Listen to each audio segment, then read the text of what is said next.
my wife and 3 kids in the house, there's always something wrong with somebody at all times. And if there isn't, then something's wrong. When you have 388 employees, there's never a day that everything is good everywhere. You have to be okay with that. You have to look at that as opportunities to gain a better relationship with people and help them through what they're going through. The LJ way is the Lee Johnson Auto Family.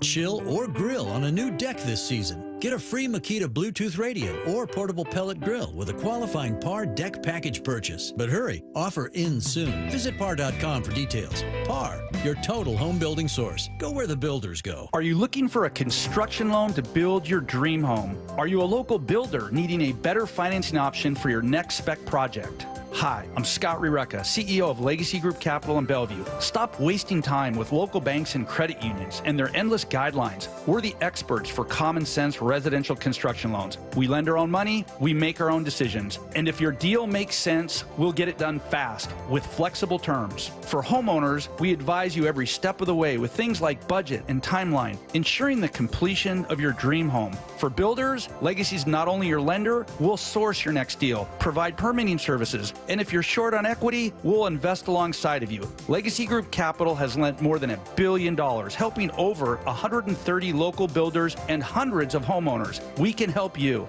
Construction loans don't have to be hard. Borrow smart with a common sense construction loan from Legacy Group Capital. Visit legacyg.com. legacyg.com. Want to listen to Seattle sports on your smart speaker? Hey, smart speaker, play Seattle sports. This message is powered by the EQC Sportsbook at Emerald Queen Casino. Emerald Queen Casino, the entertainment capital of the Northwest. 4,000 women are diagnosed with breast cancer every year in Washington state. I'm Dr. Suzette Miranda with Northwest Hope and Healing. We provide a lifeline to breast and gynecologic cancer patients in our community. Join us at Life in Color, a summer brunch, auction, and fashion show on August 18th at the Golf Club at Newcastle for an afternoon of hope and inspiration. Get your tickets now for Life in Color on August 18th at nwhopeandhealing.org. That's nwhopeandhealing.org. Let's go! This is Seattle Sports. Streaming through the Seattle Sports app. KIRO AM Seattle. KIRO FM HD2 Tacoma. Home of the Seahawks, Mariners, and everything Seattle sports. Seattle Sports Snapshot. The Seattle Kraken have reportedly signed defenseman Brandon Montour away from the Stanley Cup champion Panthers on a 7-year, $50 million contract. He was one of the top free agents available this offseason. Extra innings today, 7 p.m., because the Mariners are off before beginning a series against the Baltimore Orioles. That series against the Orioles is also over Independence Day, so stick around after the game tomorrow for patriotic fireworks night. Snapshot, brought to you by Miller Lite. When it's game time, it's Miller time. This is Bump and Stacy on Seattle Sports. Streaming through the Seattle Sports app and at seattlesports.com. Now, here are your hosts, Michael Bumpus and Stacy Ross. Here we go now. All right, happy Monday. I know a lot of you don't feel happy after watching this series, but hopefully everyone had a great weekend. Bump, how was your weekend? I was reminded this weekend that I'm a parent of athletes, and all you guys feel my pain. Soccer, especially soccer and baseball season is here, and I put a lot of miles on my truck. I visited the great place of Skagit County, and I also went down to Puyallup and went to Brockstown and saw that. So lots of miles, but it was fun. This is why I work, so my kids can have the life that they live, Stacy. So that you can bounce around from game to game to game to game. And you know what? I would think it gets at least better as they get older. Like when you were doing this and it was like Bumblebee soccer when they're all a bunch of like 4-year-olds running around, you're probably thinking, God, there's not even a competitive. I can't even root for anyone here. Yeah, that's true. And big ups, my daughter, I kid you not, she put together a weekend to where I looked at my wife and said, we might have something here. So big ups, Jada Bumpus. There you go. Big ups, Jennifer Bumpus. How was your weekend? My weekend was good. It was very low key. I I didn't do much. It was one of those weekends where you just kind of chill and then try to feel refreshed. Because I love a weekend where I do a lot. Mm-hmm. I love it. I love taking full advantage of a weekend. But then sometimes when Monday hits, when you do that, you feel like you haven't been able to have a weekend. Right. Even though you did, right? Yeah, but yeah. I'm an introvert, so my version of unwinding is not doing things. It's doing nothing. So I got to do that. I like it. So I really liked it. Well, I'll tell you what I did do, though. I didn't do purely nothing. I did watch both Mariners games on Saturday and Sunday throughout, right? Sometimes, you got to, like, check it on your phone. Maybe you're running errands. But no, unfortunately, Friday was a win. Saturday and Sunday, not so much. Not so great against the Twins. So I will tell you this, Bump. I was sending my show email last night, and I thought, I hate writing the same thing over and over when it comes to this team. Like, I hate writing the same thing over and over, and yet that's exactly what it was. This team needs more offense. This team's offense isn't enough. What do you think about these games? I thought that it feels like things are catching up to them. It feels like luck might be running out just a little bit, right? There's still time. You got the Orioles coming in. That's not going to make things even better. We know what they've been doing. But it feels like, all right, the Astros, I think I wrote in our email that time and opportunity are like related, right? Timing and opportunity. The timing of the Mariners getting these wins was perfect because the Astros were down, their arms are banged up, they're not winning a bunch of games, and yet we were looking for the Mariners to take these little baby steps, and every now and then they show you a baby step, but then like babies do, they take that baby step, they wobble, boom, then they fall. They fall. And then they stand up and they're trying again. I feel like that's what we're seeing here. Well, meanwhile, the Astros are like, all right, we crawling right now. We crawling. All right, now I'm holding on to the couch and I'm taking my steps. All right, and now I just took about 6, 7, 8 steps while you just fell, and I'm on your butt right now. So that's what it felt like watching these games, man. And again, another couple series where Julio just doesn't look too good. 0 for 10 against Tampa, 2 for 14 against Minnesota. A couple Ks. It's just it feels like they're in that learning to walk stage and just can't get by quite yet. I was surprised at some of the frankness that we heard about this team, once being from Luke Raley talking about situational hitting. Yeah, I mean, our timely hitting has been atrocious, to be honest. I mean, I'm at the forefront of it, First inning, I had a great opportunity, second and third, and I mean, you just can't strike out in 3 pitches. It's embarrassing. Yeah, it's frustrating. It's kind of how baseball goes sometimes, but I really commend the guys, like this group of guys being new here. They work their butts off. Like guys are doing everything that they can to get right, and it's, as I said, like that's how baseball is sometimes, but it's frustrating when you're in the moment. Our timely hitting has been atrocious. Now, Luke also took responsibility for himself, but you mentioned Julio, and I hate saying this, but Julio's a big part of that too, right? You get 2 on, 2 outs, 2 on, 1 out, maybe even 1 on, 3 outs, or 3 outs, 2 outs. It doesn't matter. Like, you had opportunities to get back into this game, and you squandered them. Yeah, you did. You were 4 for 34 with runners in scoring position. That's 117 average. That's not going to get it done. You had 4 extra base hits in this series. Only 1 bomb and 39 total Ks. It just isn't enough. And big ups for Luke for saying, I'm in the forefront. My man had 3 hits on Sunday. But he's being a good teammate and including himself in this process, because there were times where he wasn't getting it done. He went, 3 or 4 games in a row where he didn't produce a hit.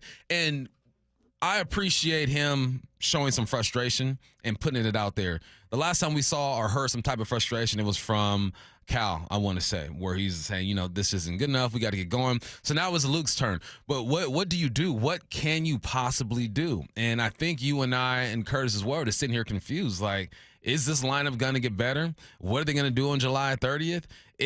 If they do make a move on the 30th, is it going to be enough? Because now you don't have the prospects you used to have. It's just every single series, it gets more confusing trying to diagnose what can happen and what should they do. So the last one is what I'm most focused on, is like, is that move going to be enough? Like, I still haven't given up on talking about this team as a playoff team. I think they certainly have the arms to be able to do so. Having Brian Wu get injured certainly throws a wrench into that plan, but Kirby's still healthy, Logan healthy, Castillo healthy. Thank goodness he didn't swing the bat, though I kind of wanted to see it. I low-key wanted to see him take a hack. I low-key wanted to see it. Yeah. But I am still looking at this team maybe feeling a little bit the way that Goldsmith and Blowers were when they were talking about it. I was listening to the broadcast en route, and they were like, look, there's still part of you that just thinks, surely they'll take off. Like, surely we couldn't all have been wrong about this team. That wrong, at least, right? In spring training, congratulations if you were someone who looked at the lineup and thought they will be last in average.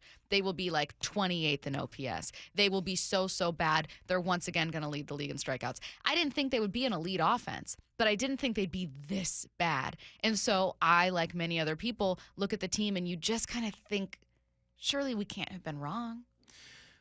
We could have. We could have been wrong.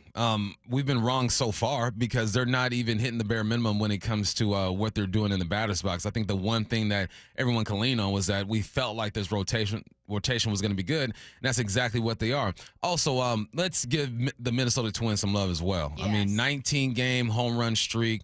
When it comes to average, they're 11th in the league. When it comes to OPS as a team, they're 8th in the league. This was a team that we knew that if you could not produce runs, it was going to be tough for you no matter who they had on the mound, because offensively, we felt like they're going to be able to get it done. And this was a big test. I was excited about this series because I felt like we knew who the Minnesota Twins were. They're a scrappy team who can produce runs and hit the ball across the yard. Would you be able to keep pace with them? You did for a game. Unfortunately, the last 2 games, you didn't. So you live and learn, and you got to move on. But this one hurts because you're seeing what the Astros are doing right now. The Astros are on a tear, and it makes it scary. And that is why I could never just say the Astros are done, don't worry about them, because they're balling right now. What did you make of the Mariners' situation that they found themselves in? I know some people were really upset about them having to turn to Luis Castillo to hit, and others thought, like, well, that's just the gamble that they made because they felt that their best DH would be from their backup catching position as opposed to something else. Oh, my man Curtis was hot. I'm going to leave this to Curtis because we're going back and forth about this whole situation. I mean, what are you doing having a pitcher bad? It was an entirely avoidable situation if you had a third catcher on the roster, because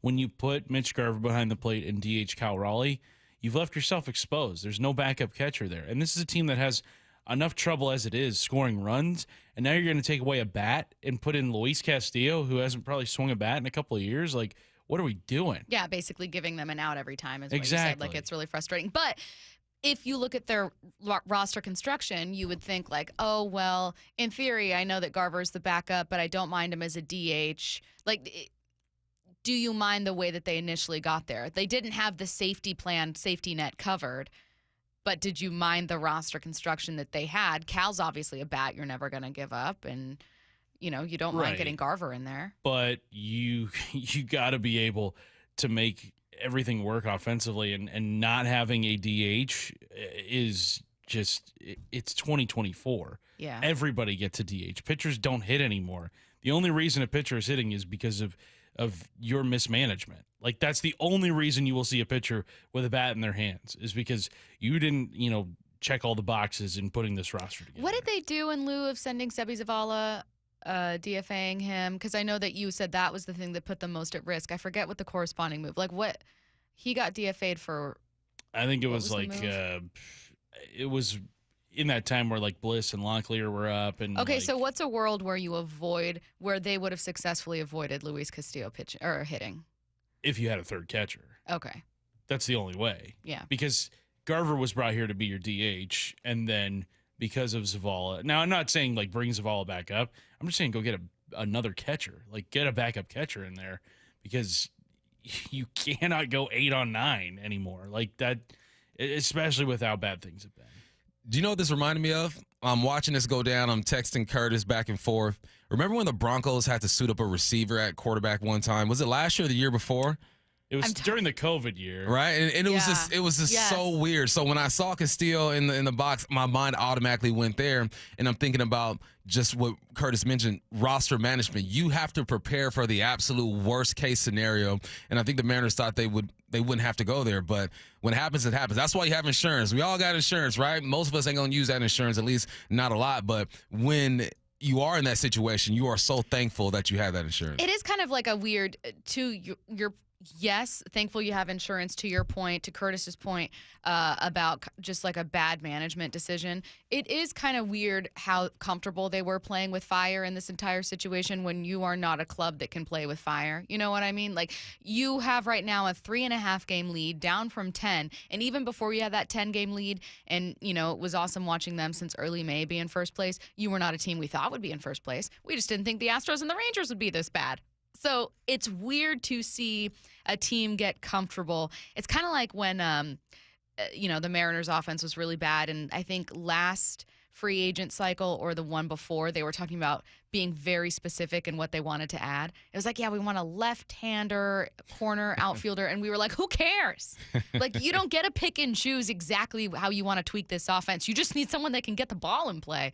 Like, that kind of like deciding to be to pick and choose, playing with fire when it comes to your catcher. Like, you're not good enough to offset not having a safety net. No, you're not. And, the chances that they were in this situation were really low. And they were leaning on that. Like, there's no way we're going to be put in that situation.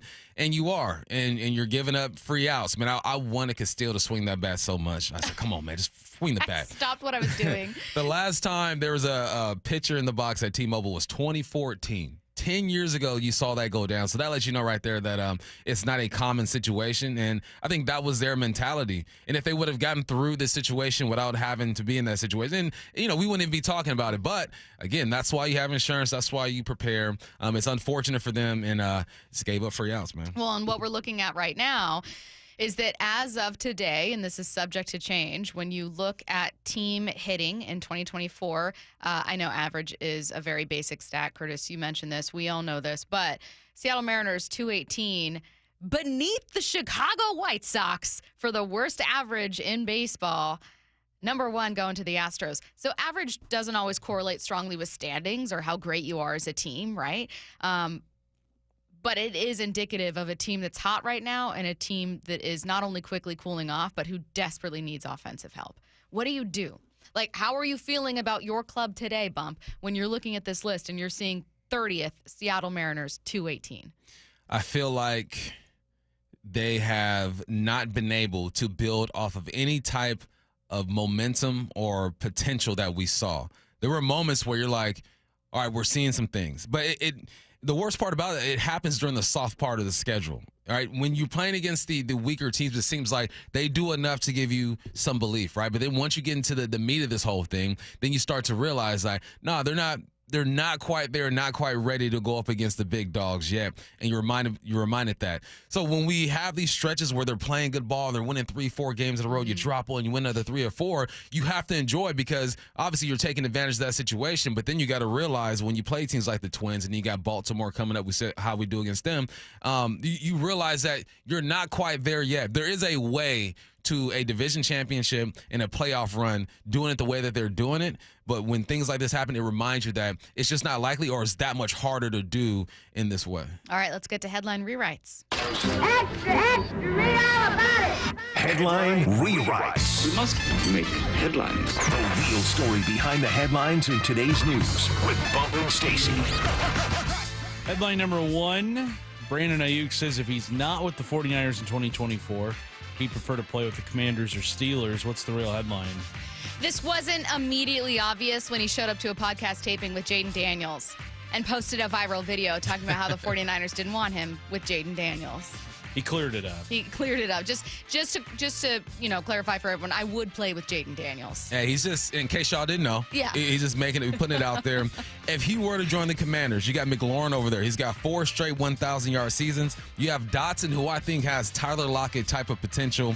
Imagine him going there. Now, Caleb and Daniels have a great personnel room over there with the wide receivers. If he goes to the Steelers, or speaking hypothetically, we don't know, right? Pickens needs someone to get some attention off of him. Van Jefferson needs to be the first guy off the bench. And I really love Roman Wilson. Anywhere he goes, he's going to enhance that receiver room. Those two teams specifically makes them jump up 2 or 3 notches, man. Aiyuk is that type of player. But you would think that the Niners are going to get this thing done, man. You don't want to see the band break up. We do. They don't want to see the band break up. But if you were to go to any of those two teams, goodness gracious, man. And you got veteran leadership over there with the Steelers. Hopefully Russell Wilson being the guy. Those are 2 great moves. He's been setting it up, so he's applying some pressure. I appreciate it. Headline rewrites. Headline number 2, Vlad Guerrero Jr. is the hottest hitter on planet Earth after hitting .484 last week. He had an OPS over 1,600 with 5 home runs and 19 RBIs. What's the real headline? How much will it take? How much will it take? Vladdy Dottie, we likes to potty. is doing his thing. And the thing that scares me the most is that the Yankees are in the mix too, because Rizzo is injured or whatnot. They're in the mix. The last 6 games, 13 hits, 4 home runs, 5 doubles, 17 RBIs. This dude is playing on a different level. And the better he plays, the more attractive he gets. And the more I see names like the Yankees being thrown in the mix, the more discouraged I am about the Mariners getting him. So it would be nice to grab this young man, but I don't know. I saw a hypothetical trade of him to the Pirates, in which the Pirates would have to give up some pitching prospects. And I don't know enough about what Toronto needs to know how they specifically want to build, or about their farm system to know if there's a gap there. Obviously, the Mariners don't have those top-end pitching prospects anymore. Not that they can't include good pitching prospects in a trade, but when we talk about who the Mariners could be trading, they're infielders. Yeah. Right? So maybe if your prospect from Seattle is better overall than a pitching prospect, it's tempting. But yeah, I am kind of eyeing I don't think the Pirates are likely, but I'm eyeing what it might take in terms of a pitching or hitting prospect as well, and wondering if maybe the Mariners don't have the recipe that Toronto I just would need him want. to cool off a little bit and let us get back in the mix. Because the hotter he is, Yeah, the you more they're know? going to ask for, and we ain't got it. We're just applauding every strikeout. That's right. That's right. Lower that price. Headline rewrites. Headline number 3. After 12 years, the Pac-12 network officially went dark last night. What's the real headline? For some, it's no different than before, since they were never able to get the network. I did a show called Pac-12 After Dark that aired after the last Pac-12 game. We'd be on air at 11 p.m. Nobody on the East Coast is watching that. But let me thank the Pac-12 Network for giving me an opportunity the last 3.5, 4 years, man. It was fun working with those people over there. The people that make up the Pac-12 Network are some solid individuals. It's the people that we don't see wearing suits and ties that control this whole thing that led to its demise. But yeah, man, nobody was really watching that stuff. You wasn't on the West. Even on the West, you're waking up and watching the replay. Anybody who stayed up and watched Pac-12 After Dark with me and Nigel and Shane Vereen, Ashley Adamson, Yogi Roth, we appreciate y'all, man. The thing that makes me so upset still to this day about the Pac-12 and how everything was handled is not only are the Pac-12 broadcasters amazing, like it is an amazing crew. You guys are all so talented. We've had a lot of those guys on the show. They're all great interviews.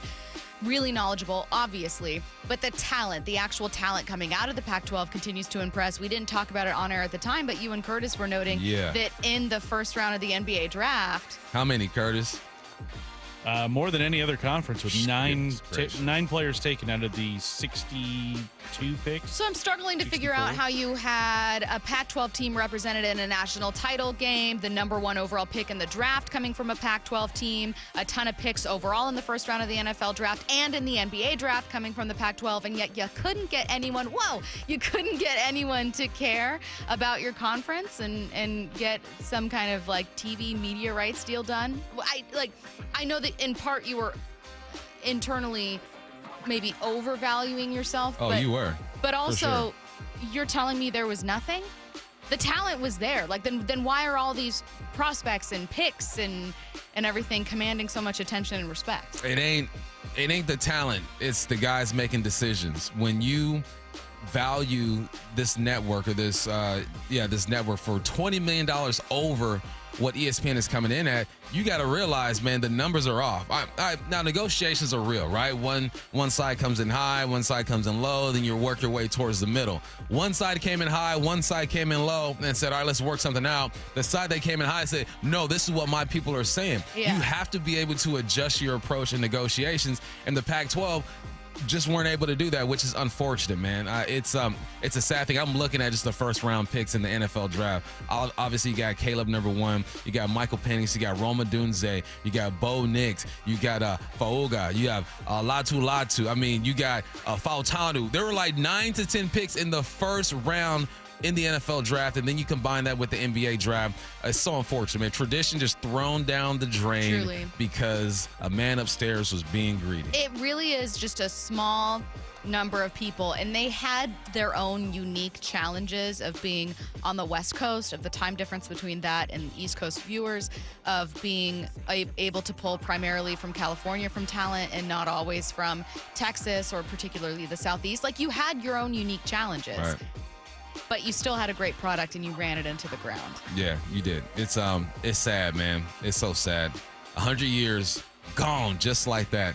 So good luck to all those teams moving on. Pack 2, stand up. We'll try to hold this thing together and bring it all back in a couple years, but it'll never be the same. And sad day. All right, well, we're going to stick with the Mariners for the first hour, and then we're bringing on Fox Sports NFC West reporter Eric Williams at 11 to talk Seahawks, talk NFL. So in 40 minutes, we're getting to the NFL. We're getting to Seahawks. Just because it's their summer break doesn't mean it's ours. Before we do, though, we have 2 big conversations to have about the Mariners. First, hey, Vlad Guerrero Jr., hottest player in baseball right now, 484, 5 home runs, 19 RBI over the last week. How much would that cost in a trade? How much would it cost to get Vlad here, and could he actually help your lineup? That's coming up at 10:45. Before we get to that, though, the Mariners are the worst team in baseball when it comes to average. They are a team that is striking out way too often. But why and how'd they get here? That's next. Get the national perspective on the Mariners. Swing and a miss and a slider, strike 3. With Jeff Passan, Tuesday mornings at 8:30. I don't think that it is unrealistic to believe that they have the talent and the ability to win a championship with this team. And John Morosi, Thursdays at 5 p.m. Their DNA remains intact. This is a rotation-dependent team. We are Seattle Sports, the home of the Mariners. Hey, Brock Heward here, and I have had my share of sports injuries, and I know a little bit about pain. Well, that's what football will do to you from head to toe. But you don't have to play professional sports to know what I'm talking about. Painful joints from arthritis can affect anyone and make it hard to do pretty much anything. Well, that's where my friend, Dr. Daniel Nelson from Eastside Pain and Regenerative Medicine comes into play. He has seen so many patients through the years suffering from chronic joint pain caused by arthritis. So don't let pain stop you from your quality of life. Don't let pain stop you from enjoying life. Consider Dr. Nelson the only doctor with over 30 years of experience in pain medicine techniques, including stem cell therapy. It's a non-surgical solution to pain using your own stem cells. That's right, your own stem cells and platelet-rich plasma to harness your own body's healing potential. Consider stem cell therapy with Dr. Daniel Nelson, MD at 425-823-4000 or visit danielnelsonmd.com. That's danielnelsonmd.com. From whiplash to herniated discs, there are a few car accident injuries we've all heard of. JP Pendergast with Pendergast Law explains that even the most common injuries differ from one another. Pre-existing conditions, health history, beginning of treatment. There are hundreds of factors that make every person and every injury unique. While these variables aid medical treatment, the strongest case recoveries must also take them into account. Could you explain a little bit more? Our team at Pendergast Law is obsessed with turning over every stone to differentiate each case. This requires thorough investigation, diligent listening, and relentless research. We never pursue cases with a one-size-fits-all approach. We built our success by treating every injury and every case with the individualized attention our clients need and deserve. Pendergast Law's individualized approach to even the most common injuries makes the difference in case outcomes. It's another reason why I can't recommend them enough. If you or a loved one has been injured in a car accident, call Pendergast Law. We can help. Are you curious about who offers the best deals on top-rated Samsung, LG, and Sony TVs? The answer is surprising. It's not online, and it's not the warehouse clubs. The best deals on top-rated TVs are at Video Only. Don't believe it? Then check out the trade-in deals at Video Only. How about $500 for your old TV? Try doing that online. Before you buy that new TV, drop into Video Only. If you don't, you'll be sorry.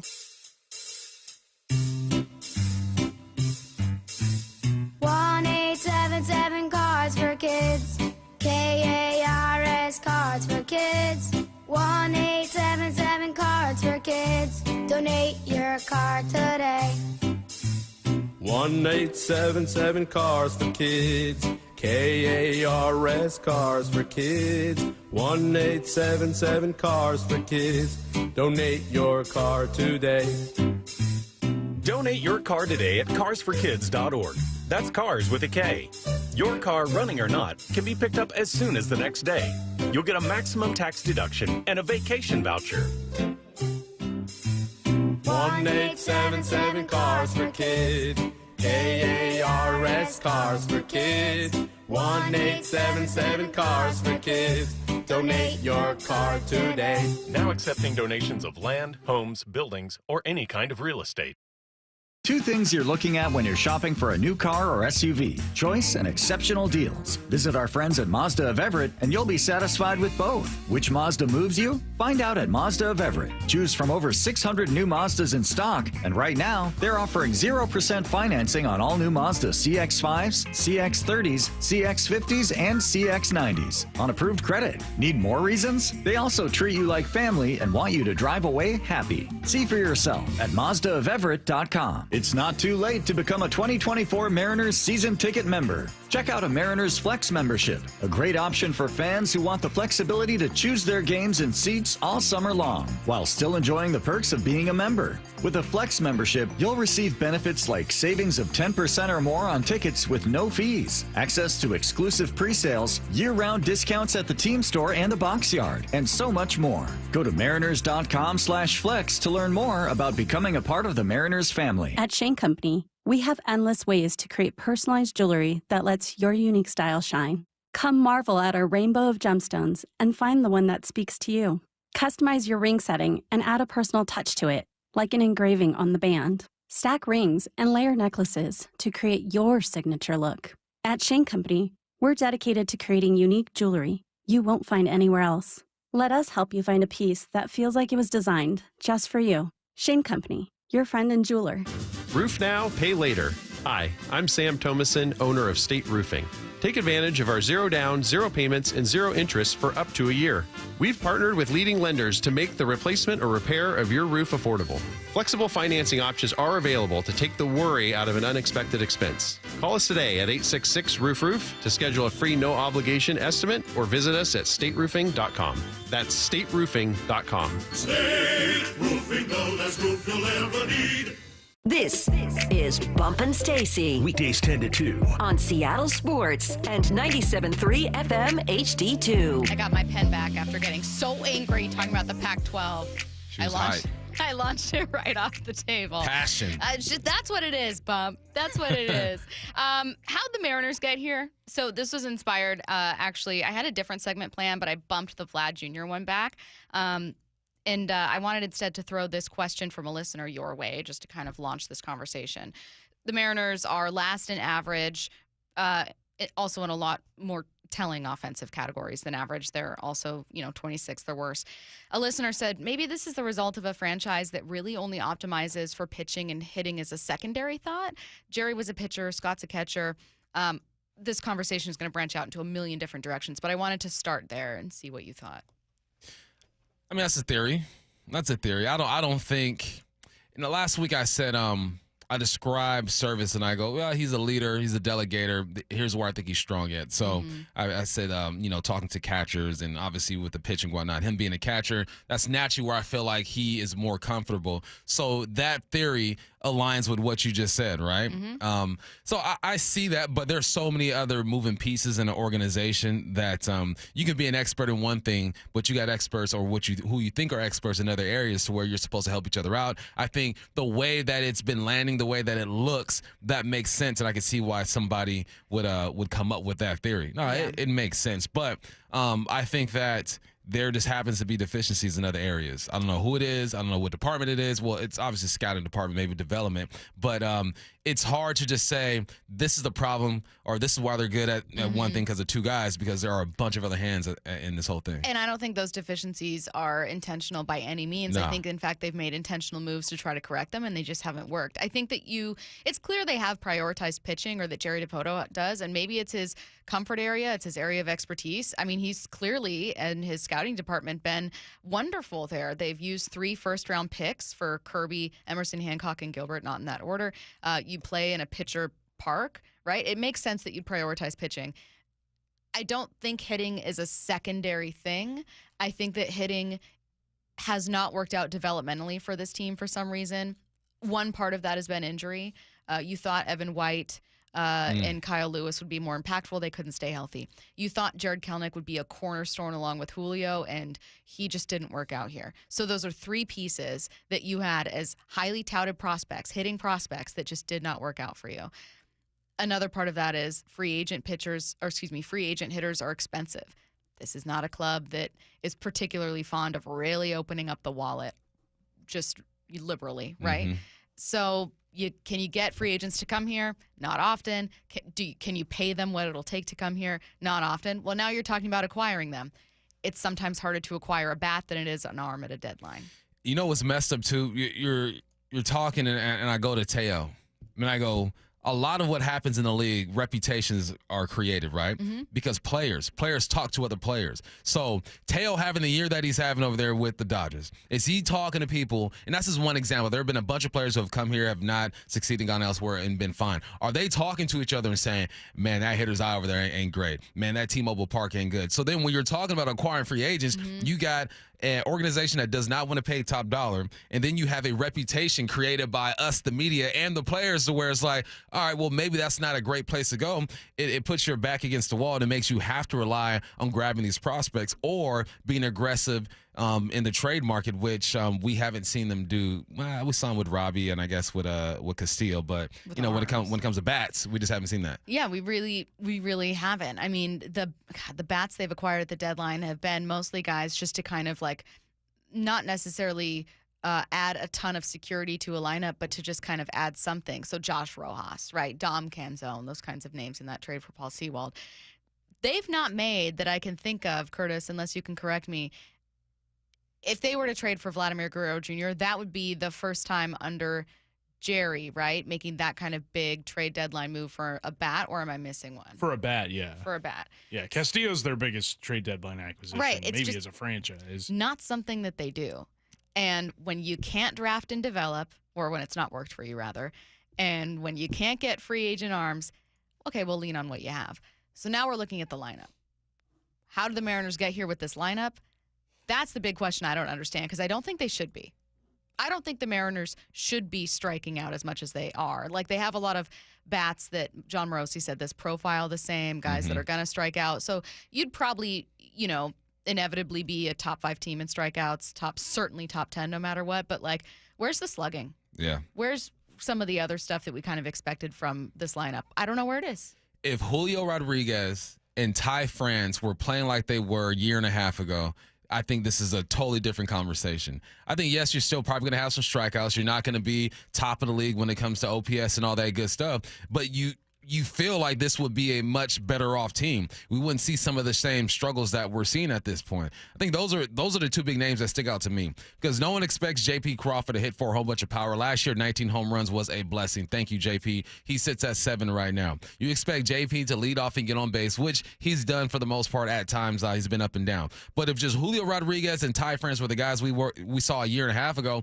I think this team is more attractive, and I think that we're not asking for what we're asking for now at the trade deadline. Of course, you still want a bat or two. You still want to improve, but we feel a bit different. I think Cal is doing what Cal's supposed to do, and obviously Mitch Haniger is not the guy that we thought he was going to be. When Mitch came over, my thing was, hey, just stay healthy. He's already played in 75 games. That's more than he played last year, but obviously his numbers aren't the same. I look at Julio and Ty. When Ty was Ty France, the all-star, he's spraying the ball across the yard. He's getting on base. He's coming up with clutch hits. When Julio's the guy that we think he is, he's hitting bombs. He's creating doubles. Defensively, he's good. He's stealing bags. He's half the player right now. He's not fulfilling half of the deal. So I look at those two, and I go, man, if those two can just get going, if they were going right now, we'll feel better about the squad. Even if the Astros are making the run that they're making, and say the Mariners have dipped the way they've dipped the last couple of series, those two names right there stick out to me. They got to play more better. If they do, I feel different about this squad. Then why did the 2001 Mariners have no problem hitting the way that they did, and this club doesn't? We're going to talk with the Athletics, Cody Staven. Troy. Why did I say Troy? Later in the show, Cody's going to join us and talk about a feature the Athletic has on the rising strikeouts in baseball. The difference in strikeout percentage league-wide in 2001 and today is pretty noticeable. Yeah, it is harder to hit in today's game, period. They also had a pair of Hall of Famers in that line. Yeah, that's the other thing. You also had Brett Boone, and just home run leaders for that John season. Olerud, yeah. Mike Cameron with 25 home runs. Obviously, Edgar. You had Ichiro, who only had 8 home runs. He had 350 that season. So it's also just a significantly better lineup. Like, in no way does this lineup touch that lineup. Nah, way more talent on that lineup. This is last week I said I was concerned. What's the next step from concerned? Why don't we do like colors on like a scale of red being sell the farm, start over. So where are you? I'm like a persimmon. So does it get yellow goes to orange to red, right? Yeah. So we'll do the colors in between. I'm yellow with a sprinkle of orange in that thing right now. Like a beautiful like a goldenrod. Yeah, exactly. Okay. That's where I'm at after this series because again, you want to see what you can do against the better teams in the league. And when you don't come through, when you don't perform, you should have a bit more concern. You should be in that yellow-orange type era when it comes to concern. Again, I just need those two bats to get going, man. Come on. Well, and what did we say prior to this series even starting? We said Friday afternoon, we will be soft with complaints about how you are on the road as long as you perform Always take at care of the home. house. You know what I mean? Because it's like, well, what can I say if they're in first place? Like I can be critical and I can want more, but I also, can't be looking a gift horse in the mouth in terms of your first place in the AL West. How much can I complain? Well, guess what? You're only 3.5 up right now. That's a very erasable lead, and you're also losing at home. That was the deal, Mariners. That was the deal. That was the deal. 3-7 over their last 10. Astros 9-1 over their last 10. 2-game win streak. They have figured something out. And let me see. Let me look at the Astros schedule real quick. Who they got coming in? They got Toronto and Minnesota. So again, Toronto not great, not bad, playing Vlad Guerrero. Well, best hitter in the game right now, and then Minnesota. So you see how you stack up. But take care of home first, and that's what we're hoping they do against the Orioles. We know that it's going to be tough, but if you handle the Orioles, if you do what you can do, which is going to be tough, then maybe we feel different again about this squad. From the 425, I'm a solid burnt sienna to almost fire truck red, worried about the offense. Yeah, that's fair. I respect it. That's very fair. 360, it's time for a players meeting. Here's my question though, Bump. What would you say in a players meeting? What's that going to accomplish? We need to hit better. Hey, Julio, looking at you. Hey, JP, I'm leading the meeting, looking at me. Like, what do you say? And baseball players meetings are so different. Football is go harder, make the tackle, make the play, know the playbook. Like, what do you say in baseball? Like, what do you do? You put on, like, some meditation music and say, everyone just calm down and visualize yourself hitting the slider. Julio, imagine laying off that high inside pitch. Like, what do you say in these players' meetings for baseball? Can this player fix the lineup? Maybe they'll trade for him. That's next. The Dugout. Go in depth with the Mariners. Goodbye, baseball. With voices like Rick Riz, Aaron Goldsmith, and Dave Sims. This is a club that has the ability to go on another run. You never know when a team is going to get hot. This team's window is wide open. Hear from the players and coaches and go behind the scenes with insider Shannon Dreyer. We are seeing him comfortable with where he is at the plate. We're seeing a guy that has his timing. The Dugout. Tuesdays at 1 p.m. on Seattle Sports. It's the Golfapalooza of the summer, the Butts Golf Sidewalk Sale. Some serious 4 days of values you'll never see again. The biggest brands with staggering prices. 4 days only, and it all starts Thursday at Butts. Everyone loves a road trip. Start yours at the Harnish Auto Family Road Trip Sales Event. Hey, Brock Hewitt here, and this month, the Harnish Auto Family is offering a chance to win a $500 road trip package from Sportco and Outdoor Emporium. Test drive any vehicle and enter for your chance to win. No purchase necessary. Just stop by your favorite dealership, Volkswagen of Puyallup, Subaru of Puyallup, Kia of Everett, Chevrolet Buick GMC of Puyallup, or Chevrolet of Everett, and take a test drive for your chance to win. HarnishAutoFamily.com. People matter. See dealership for details. It's time for Cookies Country Chicken gift card giveaway. Celebrate National Fried Chicken Day with cookies. That's real good chicken. 3 lucky winners, 3 $100 cookies gift cards. Enter today at seattlesports.com/win. Hurry. Contest ends July 21. Did you know your skin is the largest organ of your body? Huh? That's why you should shower with Old Spice Super Hydration Body Wash instead of plain old bar soap. Love your skin by super hydrating it with vitamin B3 and glorious notes of vanilla and shea. Did you know that my super hydrated skin is the second largest organ of my body? The first is my heart. Old Spice. Men have skin too.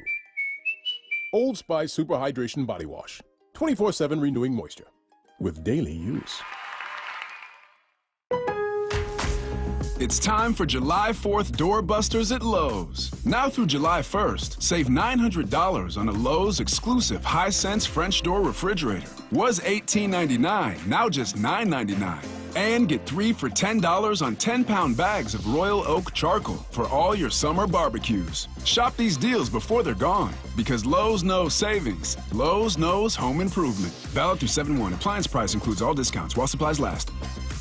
Hey, it's Dr. Coogan with Eastside Weight Loss Clinic. Are you tired of losing weight just to see it all come back again? Summer is around the corner and you want to look and feel like yourself again, but getting back on that frustrating weight loss roller coaster is the last thing you want to do. You've heard about the new drugs but are concerned with the possible side effects, or you're taking weight loss drugs but also want to learn how to change your lifestyle for long-lasting results. At Eastside Weight Loss Clinic, we know the secret for fast and lasting weight loss using real healthy foods and lifestyle strategies. Schedule your free consultation online at eastsideweightlossclinic.com. Losing the weight is great, but maybe the best part of this program is the sustainability, what comes afterwards, because it doesn't really matter how much weight you lost if you're not able to keep it off, and Eastside's program is fantastic. Our program has successfully helped thousands of people lose up to 10 to 20% of their body weight in 60 days. You can start our program in person in Kirkland or virtually from anywhere you live. Schedule your free phone consultation today by calling 425-522-5070 or eastsideweightlossclinic.com. Dr. Ryan Coogan, D.C. Results may vary. Do you know a woman who gives her all to the sports community, encourages diversity, and empowers those around her? Stacy Rost here. Seattle Sports is once again partnering with the Seattle chapter of WISE, which stands for Women in Sports and Events. We want to recognize a woman in our community, and we need your help finding her. Nominations for the 3rd annual Women of Inspiration Award are open until July 12th. The winner will receive a donation to the cause of their choice. Nominate an inspiring woman at woiseattle.org. Listen throughout the week to the Mariners Player Spotlight. Give props to Jerry and Justin. They did a great job bringing in these good group of guys. Presented by Muckleshoot Casino Resort.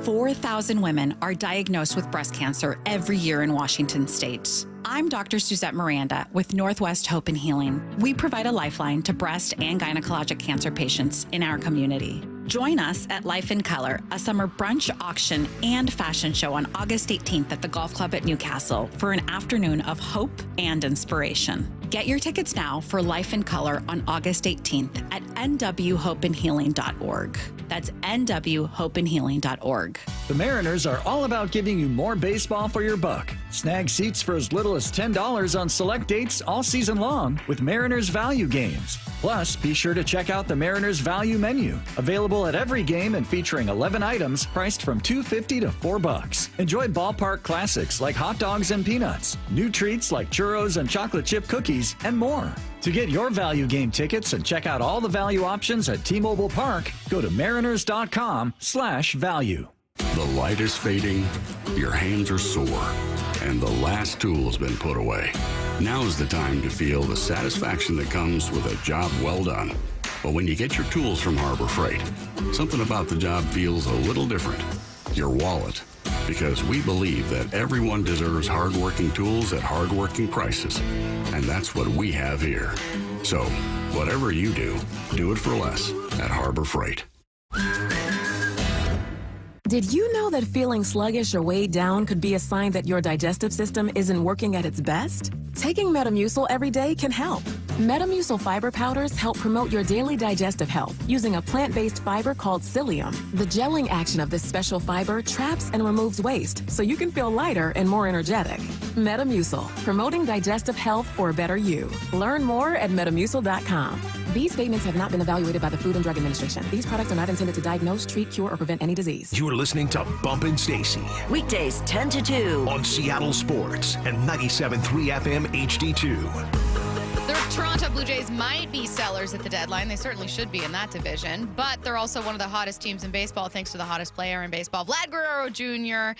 Over the past couple weeks has been absolutely amazing, quietly so because his team isn't in the spotlight, but he's hit .338 since April 27th, the second highest average behind Aaron Judge. Entering Sunday, he'd recorded multiple RBIs in 6 straight games, and the Blue Jays, as a result, had scored at least 5 runs in those 6 games. So if we're talking about what to add to the Mariners, this would be among the highest price trades you could possibly ask for.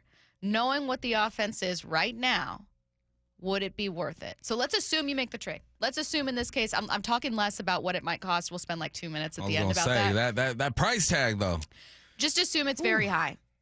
Just assume at 2 top 5 prospects and maybe a little bit more. Yeah, see, it's hard for me not to look at our prospects and be like, all right, what do the Blue Jays need? They need arms. Mm-hmm. And we ain't got no arms in our top 5 prospects. We ain't got arms. We got a second baseman, a catcher, second base, outfield, shortstop, first base. I mean, there's no arms out there that are top 10, top 5 in our own prospects. So imagine how it's perceived when you look at all the prospects in MLB. But throw that aside, heck yeah. I'm looking at what Vlad is doing, and I'm looking at what this team is not doing, and I say that's exactly what we need. And what does a player like Vlad do for a guy like Julio? Take some pressure off of him. He is feeling pressure, no doubt about it. He's putting on a great face, and he's going out there and being a good teammate and being enthusiastic, but he feels the pressure. Anyone who is the number one option, the superstar, the face of a team, when you are performing at a high level and your team is slowly declining, you got other teams about to catch you, you definitely feel the pressure. So some people, there's some Texans who every time I mention the mentality of an athlete, or especially Julio, they pretty much tell him to suck it up, buttercup, and go do your job. And I agree with you 100%. But what can you do to help this man do his job is take some pressure off of him. When he was at his best, he was getting some help. There was I mentioned his name already, a Ty France who was out there doing his thing. There was a J.P. Crawford getting on first base or hitting doubles, leading the game off, man, a couple of leadoff home runs. That does something to the mentality of an athlete to where he feels like he isn't solely responsible for producing all these runs. So, yeah. Whatever it takes, I would go after it at this point because your lead in the West is slowly diminishing, and it is a scary sight to see. From the 206, does Julio need to be the man or just be in the lineup with the man? I don't think it's wrong to have 2 great bats. I mean, look at the Yankees with Juan Soto and Aaron Judge. You think that people are back and forth go, who's the man, though? It doesn't matter. They're both OPSing over 1,000. They're both going to be all-stars, and they're both contributing. That's a good comparison, Stacy. It's like, I think we've got too many great hitters in this lineup. You don't have too many cooks in the kitchen when it comes to great bats in a lineup. Nah. Great. Have both of them there. They can both be superstars. It ain't other sports where someone needs the ball in their hand. Come on, I need my touch. It's like, nah, man, you go in the box. Right. You handle your business. Take some pressure off your next guy. I'd prefer 3 or 4 the mans if possible. Yeah. But that ain't reality. So yeah, if a guy with superstar status, with star status, were to come over here and have a nice little combo, man, there's no ego there. No, I don't think so either, and I don't think there would be for Julio. I think part of what this listener is getting at, though, is maybe talking about Julio's ceiling, where, like, are we overestimating Julio being the superstar when maybe someone else can come in and be that? And so I think that's what they're really asking is about Julio's ceiling, to which I'd say I think Julio's ceiling is still sky high. He's just not getting there, and that's why it's so frustrating to watch. It hasn't made me change my opinion about who Julio can be per se, maybe how consistently he can be that person for sure. But I also think that bringing someone in, there's a possibility that it helps boost your lineup. But the reason I brought this hypothetical trade up is I think there are some people who would say that wouldn't be enough. And they'd be right. But would you still make the deal? But it could be enough too. And I would make the deal. I would make the trade out of sense of urgency, out of realizing that my team is slowly drowning right now. Can they find their second win, find that kick? Yeah, they could. It's a possibility, but I don't like dealing with possibilities at this point of the season where you were just up 10 games in your division and now you're down to 3.5? Like, it's an urgency pick. It's okay, what can I do to give our team the best chance of making this run and making this push in the second half of the season? It's going and getting some help because the bats just aren't working. We just heard Luke Rayleigh talk about, it's embarrassing the way that they're striking out. Yes, it is. And I'm glad that there's someone who can step in front of the mic and be vulnerable and say what everyone else is thinking. Everyone else is thinking it. You might as well go out there and say it and make it a reality. You do what you can to help the weakest part of this team, and unfortunately, that is the best. The arms, I think, are going to be fine. If you go get another arm for the bullpen or whatnot, or even starter, okay, I'm good with that too. But right now, you need to produce runs. Right now, you got to be able to get into a shootout with the Astros and say, okay, we can do this. Because once the Astros get hot and they're putting up 7, 8, 9 runs, they put up 14 a couple weeks ago. Here's the way I look at this. If you can go 2 to 3 runs in the 8th inning against the Mariners, I'm packing my bags up. I'm folding up the iPad and saying, all right, this is probably not going to happen. Now you keep it to a run. All right, there's a chance there. But there's something about that 2 to 3 run late in the game where I just lose some belief, and it's because of what we've seen. If you add another bat, a guy who can step into the box and change the game with one swing. The only guy I feel like right now who can step in the batter's box and change the game with one swing is Cal Raleigh, and I hate just depending on him every single night to do that. From the 509, man, if we only go after a single bat, I won't feel much better. This lineup needs, all caps, at least 2 solid bats. Going after only one doesn't feel even close enough for our worst in the league batting lineup. I don't think they're wrong. I also don't think that means you don't do it. But a question for you, Bump, would you rather have 2 good bats added or 1 big reach? Because they are not going to add both Luis Robert and Vladimir Guerrero Jr., both Vladimir Guerrero Jr. and Pete Alonso. We don't even know if the Mets are going to be sellers anymore, but they're not going to get 2 great bats. No. So would you rather have Vlad or 2 really good bats? How many times have they've gotten off-season, trade deadline, a couple bats, two good bats? We got a couple good bats coming in. Too many times. We got Colton Wong, he's coming in with a guy. Too many times. Too many dang times. No, heck no. Go get the big bat, and the big bat can take some pressure off the little bats, and they can be medium bats, and everyone can bat together. How's that? They can all, like little birds flying together, looking like one big bird to scare off an eagle. That's good. If we can all add our averages together, we can get to 330. There you go. It's like a school of fish. Exactly. The fish is tiny by itself, but when it's with its friends, it's with its impenetrable. Or how about you get in a shark? How about you bring in Vlad? Okay. How about you go ahead and get something that's actually pretty scary You're made as a of bat? money, sure. Yeah. Well, I mean, you are made of prospects right now. That's true. You are one of the best farm systems in all of baseball right now. Now, that does mean giving up those prospects to add a big bat to a lineup that isn't as good as you thought. Is it worth it? I don't think your window's closing just because your lineup is truly atrocious at times. Nah, it's totally worth it. Go do something you've never done before. And go get that bat, man. And it's easier said than done. Other teams are going to go after the same guy. It's not like Vlad is sitting there by himself saying, Mariners, I'm waiting on you. No, he's sitting there saying, I'm balling right now. I'm listening. He went from, I would never play for the Yankees to, hold up. I'm a professional. I didn't say if never. someone traded for me, I would show up and play ball. Vlad ain't dumb. And when you got names like the Yankees and the Astros being thrown in the mix, that is what scares me. So I swing big. I love that idea of I didn't say never. I said I said what I said then. What was it? Sometimes one says, Curtis, what was the line that he said? Sometimes one says things. I think it was sometimes one says things. Yeah, sounds about right. One says things. It was about sometimes. He's walking back his hate for the Yankees. And I love the way he explained it was sometimes one says things. So deep. It's, you are listening to Bump and Stacy on Seattle Sports and the Seattle Sports app, talking Seahawks and the NFC West with Fox Sports NFC West reporter Eric Williams next. Seattle Sports, your home for Brock and Salk. G. Scott's here in the building. He's sitting to my right. I am all in on the new head coach, Mike Macdonald. I have done a lot of talking to a lot of people on the team currently. I've talked to people that are on the coaching staff. I've talked to folks inside the building. What I keep hearing is this is what they need right now.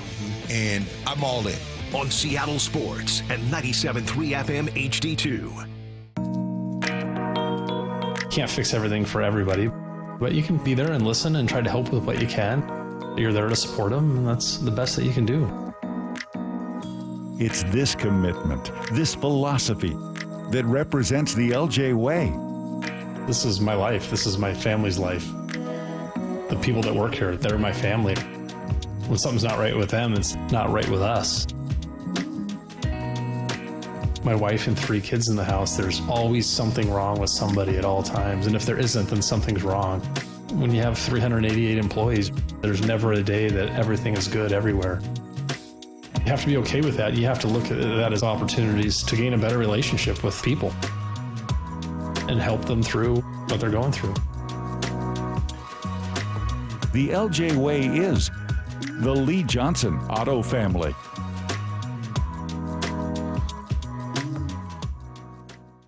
Want to listen to Seattle Sports on your smart speaker? Hey, smart speaker, play Seattle Sports. This message is powered by the EQC Sportsbook at Emerald Queen Casino. Emerald Queen Casino, the entertainment capital of the Northwest. Guys, did you know your testosterone level impacts your energy, libido, sleep, weight, hair loss, mood, and even ED? And right now, Revive Men's Health Seattle will check your testosterone for free. They've helped thousands of men since 2011 feel and perform better. They're so confident they can help you, they even guarantee it. Schedule your free testosterone test, exam, and consultation today. Call 206-529-1111. That's 206-529-1111. Or visit ReviveMen'sHealth.com. On Saturday, July 6th, Jackson Smith and Jigba will host the Seattle All-Star Softball Classic, presented by Wage Lifestyle at Chidi Stadium, featuring your favorite athletes and celebrities. Tickets start at just $25. Go to SeattleAllStarClassic.com. It's Dave Wyman for R&R Foundation Specialist. Your home's foundation supports everything that sits on top of it. You know, the most common cause of a settling foundation is a condition in the soil called differential settlement.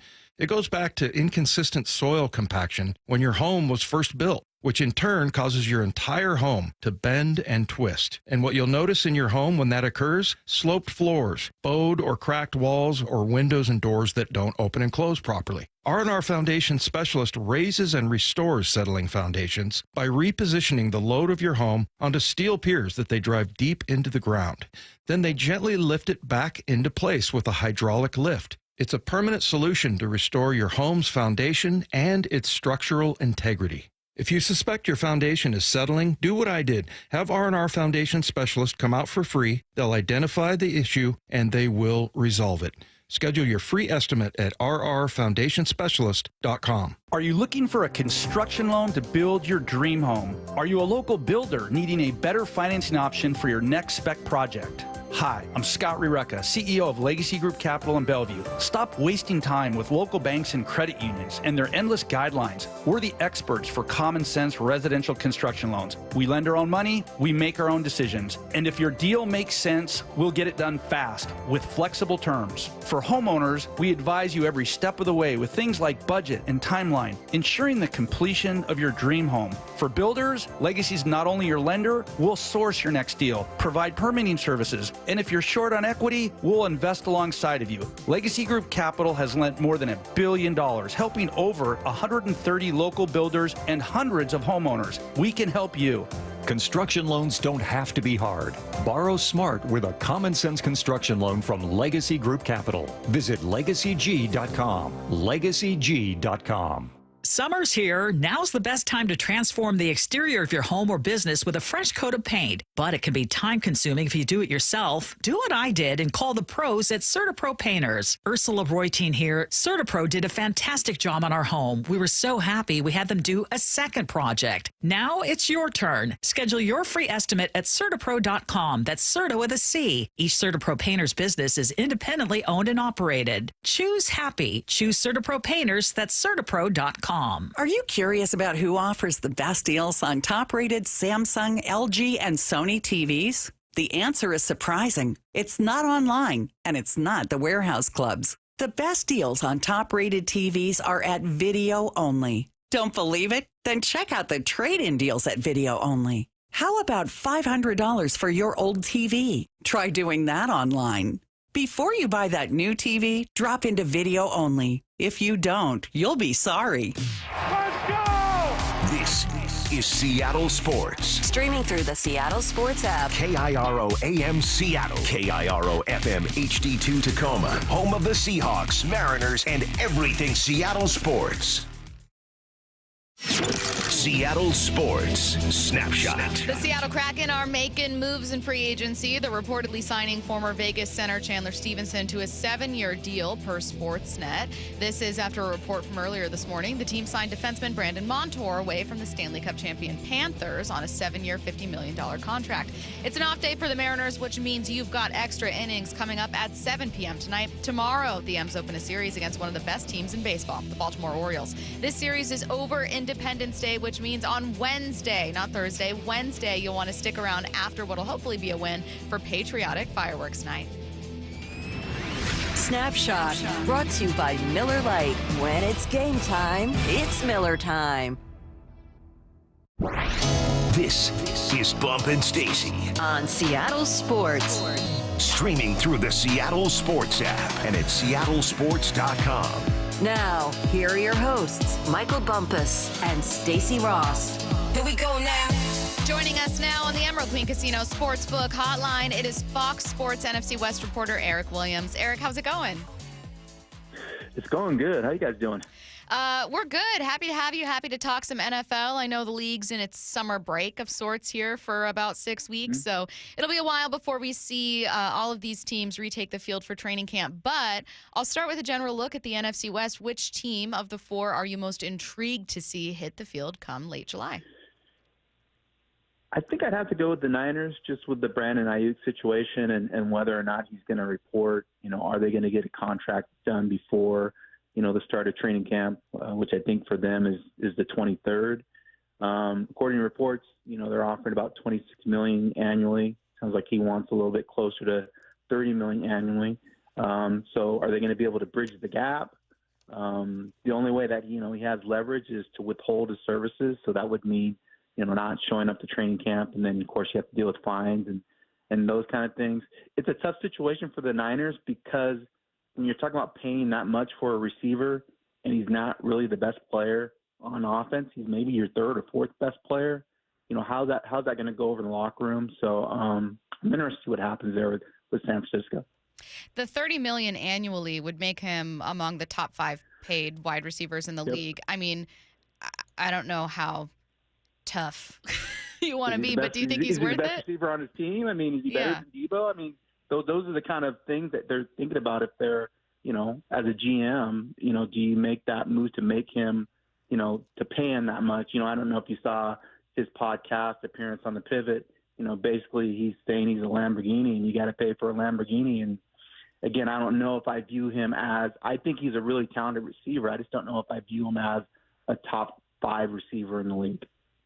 Yeah, Eric, that's my struggle with the Brandon Aiyuk Debo situation is because when it comes to just being a receiver, right, route running and all that stuff, I think that's where Brandon shines. But Debo's just a different type of dude. I mean, he can do that and more. Brandon Aiyuk is more polished, but Debo I feel like has like the bigger play and more versatile. So I think that's kind of what he's struggling with because he's probably looking at the tape and saying, "Look, man, put me next to Debo and let's run some routes. I'm probably the better route runner, but Debo's obviously the better option." Debo's the better football player, right? In my opinion, that's how I would say it. Technically, he's the better receiver if you want to teach how to run routes and the more polished player. And he blocks too. I mean, give him credit. He's a complete football player. But if you need a play on 3rd and 5, I mean, you're diagramming something for Debo, not necessarily Brandon. And so I think that's the issue for San Francisco. And the engine of their offense is McCaffrey. And so you're going to pay this guy $10 million more than you're giving McCaffrey, who touches the ball 20, 25 times a game. I think it's a tough situation for them. And then I think if you don't sign him, he's obviously going to be upset. And so that's going to affect your chemistry going into the season, which may impact, how you start the year. So I think it's a really tough situation for San Francisco. There was a video that came out that the Rams were looking to take Byron Murphy at 16. We had Maurice Jones-Drew, who joined us on our programming and said he had heard the same thing. What do you think really intrigued LA about Byron Murphy, and what do you make of Seattle managing to get him at 16? Well, there's this guy, Aaron Donald, that's retired.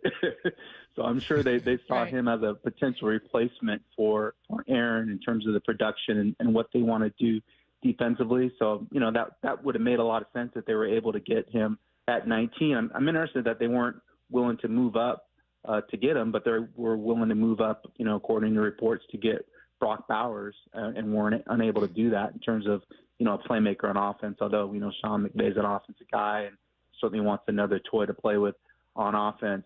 I think with the Rams, since they didn't get Murphy and they went with Jared Verse, they're now looking at trying to replace that production that, you lose with Donald by committee. They draft Brandon Fisk in the 2nd round, so they're going to pair those 2 Florida State guys together along with, having Kobe Turner back and Byron Young, just kind of go young and see if they can do it with numbers and replacing somebody like Donald. So I think when you talk about the Rams, that's one of the main storylines going into training camp is what is their defense going to look like?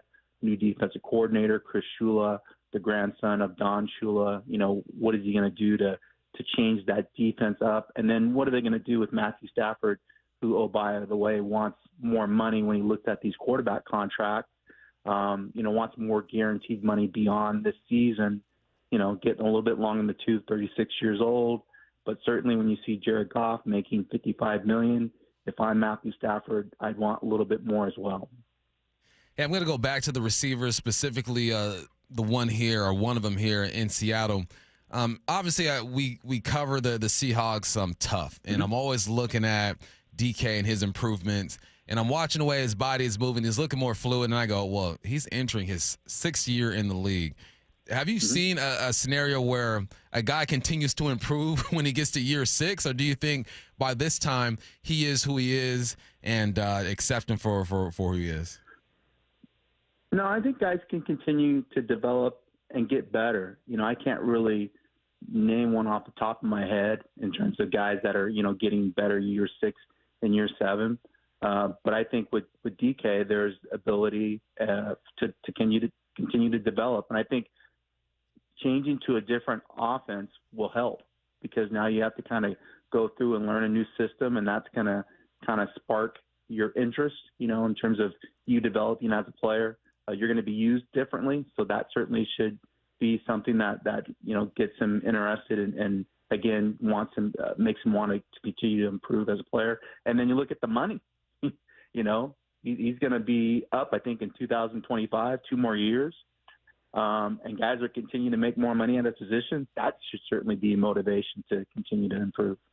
Hey, the quarterback situation in general across the 4 teams in the NFC West is really interesting. I mean, you have some divisions where, you're looking at young quarterbacks and, ranking them and comparing them. This one, you've got 2 number 1 overall picks, though like a decade apart from each other, and one not with his original team. You've got Brock Purdy as Mr. Irrelevant, and then you've got Geno as this guy, trying to make a comeback in a really interesting story. I don't necessarily want to ask how you rank them, but how do you see them as a group and where kind of the maybe some of the best situations lie? I think it's one of the better quarterback groups, in the league when you talk about, divisions. When you look at a guy like Matthew Stafford, he's obviously done it at a high level for a long period of time. He has a Super Bowl ring to his credit. He's probably going to be in the conversation in terms of the Hall of Fame once he's done, with his playing career. When you look at the numbers and the production. Kyler Murray, like you said, drafted number 1 overall. He's 26 years old. I think he's kind of coming into the prime of his career. There's no excuses with Kyler. He has a head coach that he likes and identifies with. I think he's in a system that fits his skill set. He should go out there and put up numbers, and they should be better because of that. And then I think you look at Purdy, a lot of people are saying system quarterback, but he continues to go and produce at a high level. This is his first full offseason as the starter. He was hurt last year coming off the elbow surgery. So he's now had the first time in his career to be able to go through a full offseason. And so now we'll get to see what that looks like in, one of the best offenses, I think, in the league, led by Kyle Shanahan. And then, you look at Geno, new offensive system that I think kind of fits what he does well. This is his 3rd season as a starter in Seattle, and certainly there will be some pressure and expectation on him to improve within that offense. And then he has Sam Howell behind him kind of pushing him. So definitely interesting storylines to look at for all 4 of those teams. And I think there's pathways for all 4 of these teams, in my opinion, to make the postseason. But I think it starts with San Francisco. Sticking with quarterbacks, this franchise, if they hit on this quarterback, man, that's 3 quarterbacks in a row where they found their franchise guy. I'm talking about the Green Bay Packers. Jordan Love obviously leads one of the youngest teams, or the youngest team in football last year, to the playoffs. You take down Dallas. And I'm looking at Jordan Love, and his numbers are great, right? 32 touchdowns, 11 interceptions, 4,100 yards. And the rumor is, I mean, I heard rumors of 10 years, $60 million, which I don't think he should take because quarterback franchises, numbers are still going to go up, right? When you look at Jordan Love, do you think the Green Bay Packers should pay him as the guy? You think they found their guy, or do you think they play out this year and then try to figure it out when the season's done? That's a tough question because you've really only seen 1 year. And so for me, I'd like to see it again, I would think, before throwing money at him. But that said, quarterbacks that are productive like that are so hard to find, maybe, and the price is only going to go up. So maybe you go ahead and lock them in, and you got them, and you don't have to worry about it. And you know, again, that, you know, the price is going to continue to go up for these young quarterbacks, and you feel like you found your guy. And they've done such a good job in years past. You know, like you said, Brett Favre and then Aaron Rodgers. You know, they put their time in terms of scouting these guys, and they know what they're looking for. So maybe, you know, you believe what you saw last year, and you go ahead and lock them up, knowing that if you wait another year, the price tag is just going to continue to go up. So I guess having said all that, go ahead and give them the money. Hey, we had on a couple folks, but we talked to someone with Pro Football Focus who thinks the Bears are going to make the playoffs, but doesn't think the Seahawks will. He did, however, say that he could see the Seahawks having like a really interesting year where you kind of become an interesting storyline in the offseason about like, well, where are they going here? And weirdly, he compared them to the Rams in kind of their early start. Do you think that's probably just having a young head coach that people are calling like defensive Sean McVay, that there's just so much intrigue around Mike Macdonald? People think like, surely they're going to have a Rams-like rise. Like, are you hearing similar comparisons for Mike Macdonald? Not necessarily comparisons to Sean McVay, like the defense of Sean McVay, but certainly there's a lot of respect around the league when you talk about Seattle, and I talk to sources about expectations of what's going to happen. I think people expect the defense to be better just because of what he did in Baltimore. And scheme-wise, it's going to be a more, I guess, modern, for lack of a better word, approach to what he's going to do defensively. And the personnel seems like it's there, although there's question marks, I think, probably at linebacker, and then maybe up front, kind of what that's going to look like, just in terms of how he's going to use the personnel. So I think the question is, can they improve on offense? You know, you have Ryan Grubb coming from Washington, where he had a lot of success, and now, you know, can he make that happen, you know, in the NFL? So I think for me, it's just, again, a lot of unknowns, you know, new offense, new defense, new special teams. How is all that going to gel? But I think that's kind of more of a short-term approach and outlook in terms of where the team is at right now. I think long-term, I think he's going to have success, and why there might be some bumps in the road early as they transition and try to establish what they're going to do on offense and defense. I think long-term, again, when you talk to people around the league, there's a lot of respect for him, not just as a defensive mastermind, but as a coach in general. And so I think, you know, expectations are probably optimistic and promising, although they might struggle early on this year. Every year there's that surprise team, right? Last year it was the Houston Texans. I want to say the year before, Stacy and I were rooting for the Lions to do well. Who do you think is going to be that team this year? I think it's the Cardinals. I don't think people are talking about them enough. Just having, you know, been down there and watched them, you know, 2 or 3 times last year and a couple times already this year. I think the quarterback is unique as a playmaker. I think people are still kind of caught up in the homework clause and the leadership thing. But, you know, he was drafted number 1 overall for a reason. I just think that him and Cliff, for whatever reason, there was a disconnect there. And there wasn't trust between those two, and there is trust between Gannon and Murray, and he loves the offensive coordinator Drew Petzing, who I think understand how to use his skill set, and then getting Marvin Harrison, getting another running back. They should be better on offense. The question is going to be defensively: can they get after the passer? Can they create pass rush with B.J. Ojulari? You know, making another step in development. But for me, I think the Cardinals are a team to be reckoned with once the season starts. Do you still see them, or do you see them rather, as being the one most in danger of being the odd one out in a wild card race? Is Seattle in danger of finishing 4th? How do you see kind of the bottom half?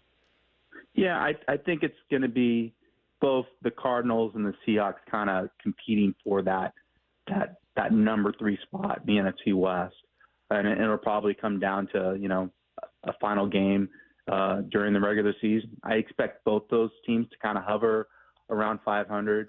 It's tough because the NFC West, I mean, you're talking about 2 of the best coaches in the league are in that division. Yeah. And so, you know, you expect the Niners and the Rams to be good kind of year in and year out if they have talent. And so you're really kind of competing for that third spot as you continue to kind of create your identity, as a franchise. For Seattle, they're in the first year of that. For Arizona, they're kind of a little bit ahead because they're in the second year of creating that system. He is Fox Sports NFC West reporter Eric Williams, kind enough to join us to take a look around this division, a little bit of NFL talk here. Thanks so much, Eric. Thanks, Eric. Yeah, thanks for having me, guys. Appreciate it. Lots of good stuff from Eric Williams. Thinks not many people are talking enough about the Cardinals. I hated that answer. I knew it makes was sense, coming. but I hated it. Talking about the quarterback group as a whole, saying it's one of the best in football. Really good stuff. Let's get to 4-down territory. This is 4-down territory. Going inside the game with former Seahawks and Coug wide receiver Michael Bumpus. I can't believe this is happening. I truly can't believe this is happening for the first down. Bump, you're talking kickers. Talk to me. Thank you for doing that, Stacy. Punters specifically. And, the UFL, we're hearing a lot of stories about guys getting opportunities in the NFL. And there's a punter in the UFL who did his thing. He netted 48.5 yards per kick. That would have led the NFL. Now, naturally, he only played 10 games in UFL, 17 games in NFL. But out of those 10 games, he also had 2.8 punts per game inside the 20 NFL. The leader was 2.2 punts per game. This guy's already been in the league, Marquette King. He's like 32, 33 years old. And he's saying, look, why shouldn't I get an opportunity? And I go, why not? He ain't played in the league since 2018. He got booted out. He was immature. I think that's one of the reasons why he did get the boot. Fair. But I'm looking at him. I go, he's in his 30s now. He dominated the UFL. And he made a great point. He said it's harder to punt in the UFL just because fundamentally guys just aren't as good. So guys are linking through the gaps and putting pressure on them. So I go, look, everyone else is getting an opportunity. Go ahead and give our guy Marquette King an opportunity in the NFL. Let's do it again. Run it back. He's matured. You know what? I'll co-sign for him, okay? His credit ain't good. His credit's kind of shaky. Mine's on point. I got you, NFL. I will co-sign for Marquette King. Let's see what he does. That's where it is, where it's like, can you get it to double digits with credit? No, it's not that bad for Marquette. I like waiting for the reveal, though. I was waiting like, who's this guy? Is he going to get a chance with a team? Oh, wait, we know who it is. We know this guy. Second down. Mike McDonald is taking a different approach to practice. Why do you like it? So he's making practices longer. Typically, at this point of the year, when I was in the league, and then when Pete Carroll was doing his thing, his practices would be about 2 hours, right? Sometimes even less than that if guys were getting it done. And it sounds like Mike McDonald, during the phase where he can't have long practices, he's pushing it all the way to 3.5. That's the max you can have your guys out there. I had to go back and look at just the rules of when you can practice for that duration and when you can't. And he's going to push it. It says on day 2 through 5 of the preseason training camp, no live contact shall be permitted. Players may be on the field no more than 3.5 hours. He's going to push it to that 3.5 hours. Then there's a phase where it's 2.5 hours. He's going to push it to that 2.5 hours. When you have veteran coaches with veteran teams, they're like, look, guys, I'm going to throw you a bone. I can be out here. We can be out here 3.5 hours. I'll give you 2, maybe 2.5. All right, we can be out here 2.5 hours. I'm going to give you 2 hours. I like this because he's getting the most out of his time. He already gave them a day off, their very last day of minicamp. Okay, guys, I'll throw you a bone. But now when you come back, it's time to work. And there's so many things he wants to install. He wants to see how guys, what type of shape guys are in, what they can and can't do. I love this, man. And I think that with this group, these guys are going to buy into that because they understand this is a new regime. It's a new day over here. So buy into the long practices. Suck it up, Buttercups, you NFL veterans who've been in the league for a while, who are used to getting all these breaks. Let's get ready to go. But I like this approach, man. I think Mike McDonald is doing the right thing. Third down. Who can be the most versatile player on the Seahawks defense? Now, this is just coming from Mike McDonald. He talked to our guy, Brady Henderson, over there at ESPN, and he says Dre Jones. He says he's versatile on the line. Last year, half the time he was interior defensive lineman, half the time he was outside at DN. He says his skill set allows him to play matchup ball. So what that means is every week they're going to look at, all right, what does this tackle look like? What does this guard look like? Who can we get after with Dre Jones? Let's move him around. Let's do some stunts with him with the rush ins. Let's bring the backers in. The fact that they feel like way, Dre Jones can be so versatile, it allows them to do some things with the edge rushers and those linebackers. So to hear that he's excited about Dre Jones makes me excited because we feel like over the past year or so, we haven't gotten the most out of him. But you see the talent that he possesses. So yes, Dre Jones could be the most versatile guy on this team. Linebackers are going to be backers. Safeties will be safeties. Devin Witherspoon is another versatile guy. But I'm looking at Dre Jones, and I'm listening to what Mike McDonald is saying to him, to our guy, or about him to our guy, Brady Henderson, and I'm rocking with I it. hope it's Dre Jones because he was the highest priced free agent that they'd signed, and I don't want to say he had a bad season by any means, but you just think, like, you have so much money invested. Like, Leonard Williams, Dre Jones, and then obviously your number 16 overall pick. And, like, Dre Jones weirdly got overshadowed because the contract talks about Leonard Williams, and then the number 16 pick comes along, and suddenly you're the third name people are talking about when you're one of the highest priced guys. Yep. Come on, Dre. Fourth down.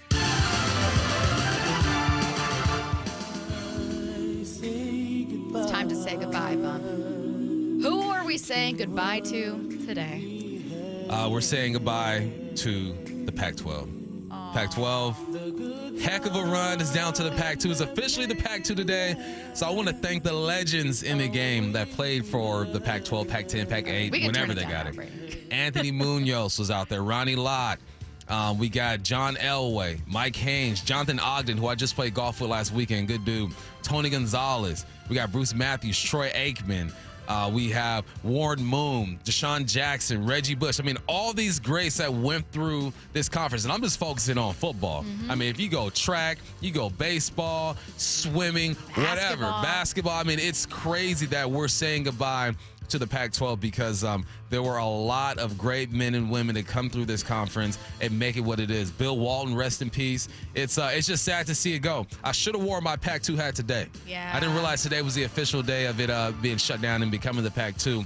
But yeah, I want to say goodbye to these schools and thank these athletes for making it what it was because since I was, 12 years old when I first started really getting into football, I knew I wanted to play in the Pac, and that was gone. So big ups to everyone who's been involved and the people behind the scenes, the coaches, the trainers, everybody, man. Sad day. I'm not saying Larry Scott is like a bad human or deserves punishment by any means, but it is weird that Larry Scott's name is not going to be thought of by people outside of college football reporters, people who obviously follow Pac-12 schools. Like if you're an SEC fan, you know what the Pac-12 is, in this case was. You probably couldn't say what didn't happen with it. In fact, you'd probably be like, oh, they weren't making enough money because, they don't have Bama, Roll Tide. Like, you wouldn't be able to answer really what happened because it is kind of this complicated, like, business dealings, upper levels of management kind of things that ultimately led to the collapse.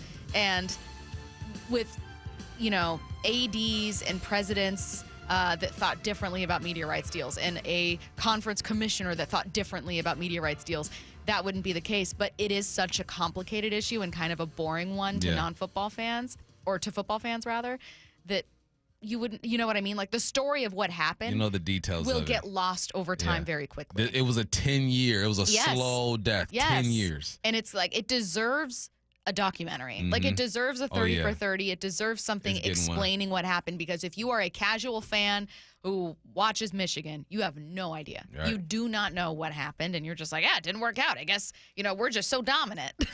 Like, you don't get it. All right, coming up in the timeline, Caitlin Clark is in some hot water for something she said, but I think it's being misinterpreted. That's next. Seattle Sports, your home for Brock and Salk. Jeff Passan joins us every Tuesday. I'll be really curious to see how aggressive Houston is. They're going to be competitive. They're going to stay in it, and I don't think anyone, Mariners included, ever counted them out. If there was like a stew that was going to brew to force the Mariners to do something super aggressive at the deadline, everything is coming together and conspiring for the Mariners to do something very un-Mariner-like at this deadline. Streaming on your smart speaker. Hey, Brock Hewitt here, and I have had my share of sports injuries, and I know a little bit about pain. Well, that's what football will do to you from head to toe. But you don't have to play professional sports to know what I'm talking about. Painful joints from arthritis can affect anyone and make it hard to do pretty much anything. Well, that's where my friend, Dr. Daniel Nelson from Eastside Pain and Regenerative Medicine comes into play. He has seen so many patients through the years suffering from chronic joint pain caused by arthritis. So don't let pain stop you from your quality of life. Don't let pain stop you from enjoying life. Consider Dr. Nelson, the only doctor with over 30 years of experience in pain medicine techniques, including stem cell therapy. It's a non-surgical solution to pain using your own stem cells. That's right, your own stem cells and platelet-rich plasma to harness your own body's healing potential. Consider stem cell therapy with Dr. Daniel Nelson, MD at 425-823-4000 or visit DanielNelsonMD.com. That's DanielNelsonMD.com. A 4th of July without the Bud Sidewalk Sale is un-American. So here we go. Consider it our garage sale for golfers on the top brands. Unthinkable prices with exceptional value. And it all starts Thursday at Bud's. At aimyourdigital.com, we'll help you target the right audience, build your leads, and crush your quota. Take your business to the next level. Our digital marketing strategies help grow awareness of your product or service, all while building trust in your business. Our approach involves leveraging multiple tools and strategies to deliver exceptional results that are customized to your unique business needs. Don't wait to run out of sales leads. Keep your business growing. Get started with aimyourdigital.com today. Are you curious about who offers the best deals on top-rated Samsung, LG, and Sony TVs? The answer is surprising. It's not online, and it's not the warehouse clubs. The best deals on top-rated TVs are at Video Only. Don't believe it?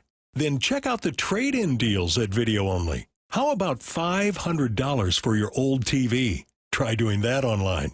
Before you buy that new TV, drop into Video Only. If you don't, you'll be sorry. Free consultations, no fee guarantees, 5-star reviews. J.P. Pendergast with Pendergast Law explains the importance of going beyond these familiar offerings. Accident victims want an attorney, Tom, that satisfies their needs. Someone who handles those needs with the highest degree of care.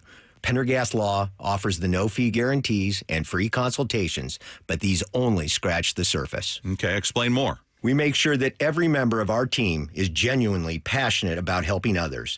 Customer service and communication are our top priority. It's how we take care of our clients so they always feel one step ahead of the insurance companies. Our strong reputation for high standards provides comfort and confidence when it's needed most. Pendergast Law offers the free consultations, the no-fee guarantees, and of course, they are 5-star rated. But what really makes them different is their genuine passion for helping others. I can't recommend them enough. If you or a loved one has been injured in a car accident, call Pendergast Law. We can help. That's PendergastLaw.com. For over 111 years, Pacific Lamp and Supply Company has been your #1 lighting specialist in Washington. From the Space Needle in Seattle and now all the way to the Riverwalk in Spokane. Pacific Lamp and Supply Company, Washington's lighting experts since 1912. PacificLamp.com.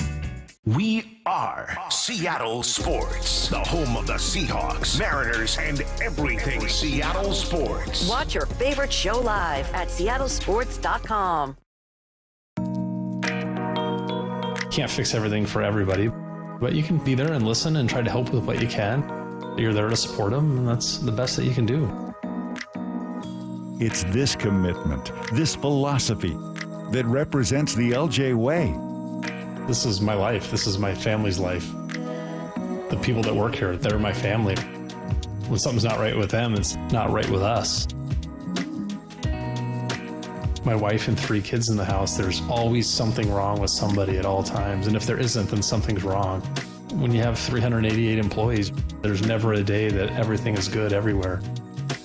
You have to be okay with that. You have to look at that as opportunities to gain a better relationship with people and help them through what they're going through. The LJ way is the Lee Johnson Auto family. Are you looking for a construction loan to build your dream home? Are you a local builder needing a better financing option for your next spec project? Hi, I'm Scott Rireka, CEO of Legacy Group Capital in Bellevue. Stop wasting time with local banks and credit unions and their endless guidelines. We're the experts for common sense residential construction loans. We lend our own money, we make our own decisions. And if your deal makes sense, we'll get it done fast with flexible terms. For homeowners, we advise you every step of the way with things like budget and timeline, ensuring the completion of your dream home. For builders, Legacy's not only your lender, we'll source your next deal, provide permitting services, And if you're short on equity, we'll invest alongside of you. Legacy Group Capital has lent more than $1 billion, helping over 130 local builders and hundreds of homeowners. We can help you. Construction loans don't have to be hard. Borrow smart with a common sense construction loan from Legacy Group Capital. Visit LegacyG.com. LegacyG.com. This is The Timeline with Bump and Stacy. Brought to you by 1-800-DUI-AWAY. It is The Timeline on Bump and Stacy, reading you the top stories you're going to see on your own timeline. We are going to start in the WNBA, where Caitlin Clark was asked by a young fan, do you get any advice in games? This is what she said. And what's the best advice that Bet has given you in game this season? Nobody gives me advice in game. I wish. So now people are kind of upset with Caitlin Clark saying, she doesn't get advice from veteran WNBA players. How dare she say she doesn't get advice? And people posting videos of like Aaliyah Boston talking to her or different people talking to her. Here's the deal. I don't think I'm like standing on some kind of platform defending her for no reason. She says, I don't get advice in games, and kind of laughs and says, I wish. I think she's implying no veterans in games, particularly on the opposing side, is turning to me, hey, try this. No one's saying, hey, double tween, step back, pump fake, go under next time. Yeah, that's going to work. I think that's what she's saying. She's like, I wish in games they'd give me advice. In games you don't get advice. Off-season, when you're doing your off-season workouts and you're working with other athletes who do what you do, that's where you get the advice. Maybe from teammates who've been in the league for a while. That's where you get advice. No one's going to tell you how to beat them in the game. People just look to hate on Caitlin Clark. It's the weirdest thing. Let her thing. live. That's a real thing. She ain't making this up. Like, no. She's not. Diana Taurasi's not going to tell you how to beat her. No. She's not going to do it. Also, she says in games and then kind of laughs. Like she's kind of hearing the question as, does anyone in games ever tell you like what to do? And she's, I wish. Nah. Like, why are we? I feel like people at this point almost want to hate on Caitlin, and they want to find ways maybe where she's making herself the victim. And here's the thing. Let's say there's a world where Caitlin Clark said, no, I'm not really getting advice from WNBA veterans, even outside of games, which she did not say. Okay, well, that's her experience with it. If she's lying, well, shame on you. And if she's not, well, that's what's happening. Like, why do you care? That's not going to be her experience neither. No. All season, it's a big community. You see it in football, you see it in basketball. What is that, Brickley over there in New York? You see all the players that go train. There are pickup games where it's LeBron, Westbrook, Melo, bunch of young kids. Off-season is where it happens. During the season, you're trying to win. I just don't know how. It has been the weirdest transition of, and you kind of started to see it bump just before she left Iowa, but like it's been a weird transition between Caitlin Clark, the biggest name in women's hoops in college. Everyone's talking about her. Celebrities are going to sit courtside at the game. Travis Scott's at the games, to now we're in the WNBA and suddenly people are like making her a weird, like there's like a heel turn happening that she's not actually doing. She's not done anything that I have seen except for flop in college. She flop in the NBA too. She flops. Yeah, okay? she's a flopper. And I'll call her out for flopping. There's not been anything else where I think, wow, that's messed up. Nah, she's I think fine. she's just intense. This is what the spotlight does. People watch your every move, and now more than ever, you have access to these athletes, and you can critique. Everyone has a platform. Yeah, well, and wait for you to fail, right? Like that's the other half of it is watch your every move, and then when people get fatigued of someone who's, she's not like a hero, but fatigued of someone who's famous and positive, they can't wait for that person to make a mistake so that they can become a bad person. Well, it's a holiday. Happy Bobby Bonilla Day to all those who observe. The former MLB outfielder collects $1.1 million from the Mets every July 1st through 2035. Bonilla retired from baseball after the 2001 season. I just want to know what his day-to-day is like. Like Bobby Bonilla. Thriving. You back there chilling. Are you still working? You could pull in a few extra $100,000 somewhere. Good for you, my man. He gets paid more than Brock Purdy. Every year, gets paid more than Brock. Not for long, but as of right now, he gets paid more than Brock Purdy. So good for Bobby. I love this day. Yeah, you could have bad days as Bobby Bonilla and then be like, wait a minute, I'm getting a $1 million salary this year for not working. What am I complaining about? Yeah, and he got, 9 more years of this, 11 more years of getting paid like this. Back. Good for him. Any bad day, I could wake up, stub my toe, get into a fender bender. My favorite thing sold out at the store, and then I'd get back to my mansion and just go, God is good. I'll tell you one thing, Bobby. Your golf game better be tight. Yeah. Your golf game better be on point. You better have a membership at a prestigious country club, and you're playing every single day, because that's what I would do. Next up, the Home Run Derby is tweaking its format. It's been heavily criticized in years past for favoring players based by seeding rather than home runs hit during competition. So this is how it's going to work now. In the first round, you're going to have 8 hitters with the top 4 advancing. A tie is broken by the longest home run in the first round. Then you're going to have bracket style for the semifinals with a 3 versus 2, a 4 versus 1. And it's going to be based on first round home run totals. And then obviously top 2 face off in the final. The rules for the first round and second round: a 3-minute round, 40 pitches, 1 timeout, 3 bonus outs, and then a 425-foot home run is in the bonus period earns a 4th bonus out. So I've read the thinking behind the first round of semifinals, and I like it because it says it eliminates the BP guys and makes you a hitter. Like, you have to hit a bomb right here. Applies a bit more pressure. I like it, man. I also love seeing guys just hit like 80, 75, 80 bombs too. But, yeah, switch it up a bit. This is what the NBA should have done a long time ago, like the dunk contest or something. Do something to spice it up. I like this. All right, next up from Woj, let's talk NBA free agency. Klay Thompson is set to sign with the Dallas Mavericks on a 3-year, $50 million deal. Nah, don't sign it, Klay. Do it, Fall Klay. through. Come to L.A. No, It's where you were born. no. It's where your dad played. It's only right to go from one yellow to another yellow, more gold. But come on, man. But if they were to do this, and now you have Luka, you got Kyrie, and you have Klay. My only concern with this is Luka and Kyrie handle the ball a lot. And there are times where other teammates will not touch the ball. Klay doesn't need the rock necessarily to handle the ball, but he needs his touches. That concerns me. Is he just going to post up in the corner, wait for a shot? Then so be it. Good for Klay. I feel like there's still a lot of good basketball left in him, especially because he has a jumper. If you can shoot in the league, you'll play for a long time. But this hurts my soul because the Lakers were in the running for it, and this is what we need, a guy who can stand in the corner, hit the J, and it ain't going to happen for us. What do teams sometimes get wrong when they try to build up a big three? This chemistry, right? Is that style of play going to work? And I think the big three has been reserved for the old guys. This is probably the younger big three, even though Klay is in his 30s. But typically, you're looking at superstars who are back 9 of their career, trying to hold on to it. This is the scary part, is because Luka's 25, Kyrie just hit 30, I believe, and there's still some good basketball left. But it's all chemistry. Like, is Klay going to be able to mesh with Luka and Kyrie? I think Kyrie's fine. He's such in a good place mentally. The question for me is Luka. Luka is just a loose cannon sometimes. And maybe the veteran Klay can calm him down and give him some perspective, because as soon as Klay gets on that team, you got a 4-time champion, you're going to listen and respect him. The biggest big three to backfire, Lakers or Brooklyn Nets? Oh, it was the Nets. Nets, right? Yeah, for sure. They never played with each other. They played like 17 games together. Kyrie was going to TED Talks. He had things to do. We'll call it TED Talks. It was something else. I got one more here. Woj also reporting the Celtics are being made available for sale. Forbes valued the Celtics at $4.7 billion in 2023, the 4th most valuable franchise in the NBA. Whoever grabs this franchise, hold on to them for another 10, 15, 20 years, and that number is going to quadruple.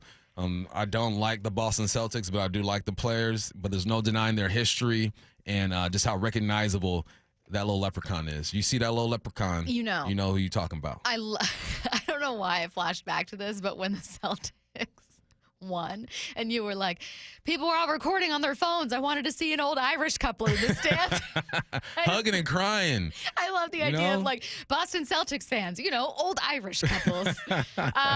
All right. Before we get to the Mariners again with Adam Jude at noon, I wanted to get back to a little bit of what Eric Williams talked to us about. There was something you hated from his interview, and it's something the Seahawks need to watch out for, but maybe they can overcome it. That's next.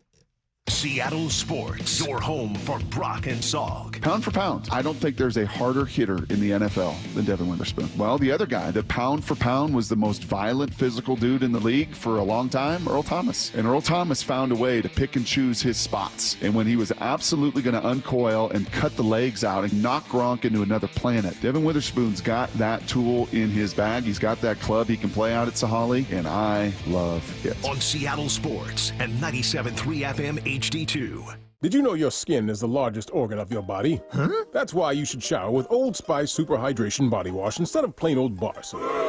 Love your skin by super hydrating it with vitamin B3 and glorious notes of vanilla and shea. Did you know that my super hydrated skin is the second largest organ of my body? The first is my heart. Old Spice. Men have skin too. Old Spice Super Hydration Body Wash. 24/7 renewing moisture. With daily use. Hey, what are you doing up on the step stool? About to clean these light fixtures. The whole family's coming over, and if there's even a speck of dust in the house, my abuela will find it. Here, I got a Swiffer duster to help with that. A Swiffer what? A Swiffer duster. It has this cool extendable handle that reaches 6 feet to get high and low, with fluffy dusters that easily trap and lock dust. So, no more step stool? No more step stool.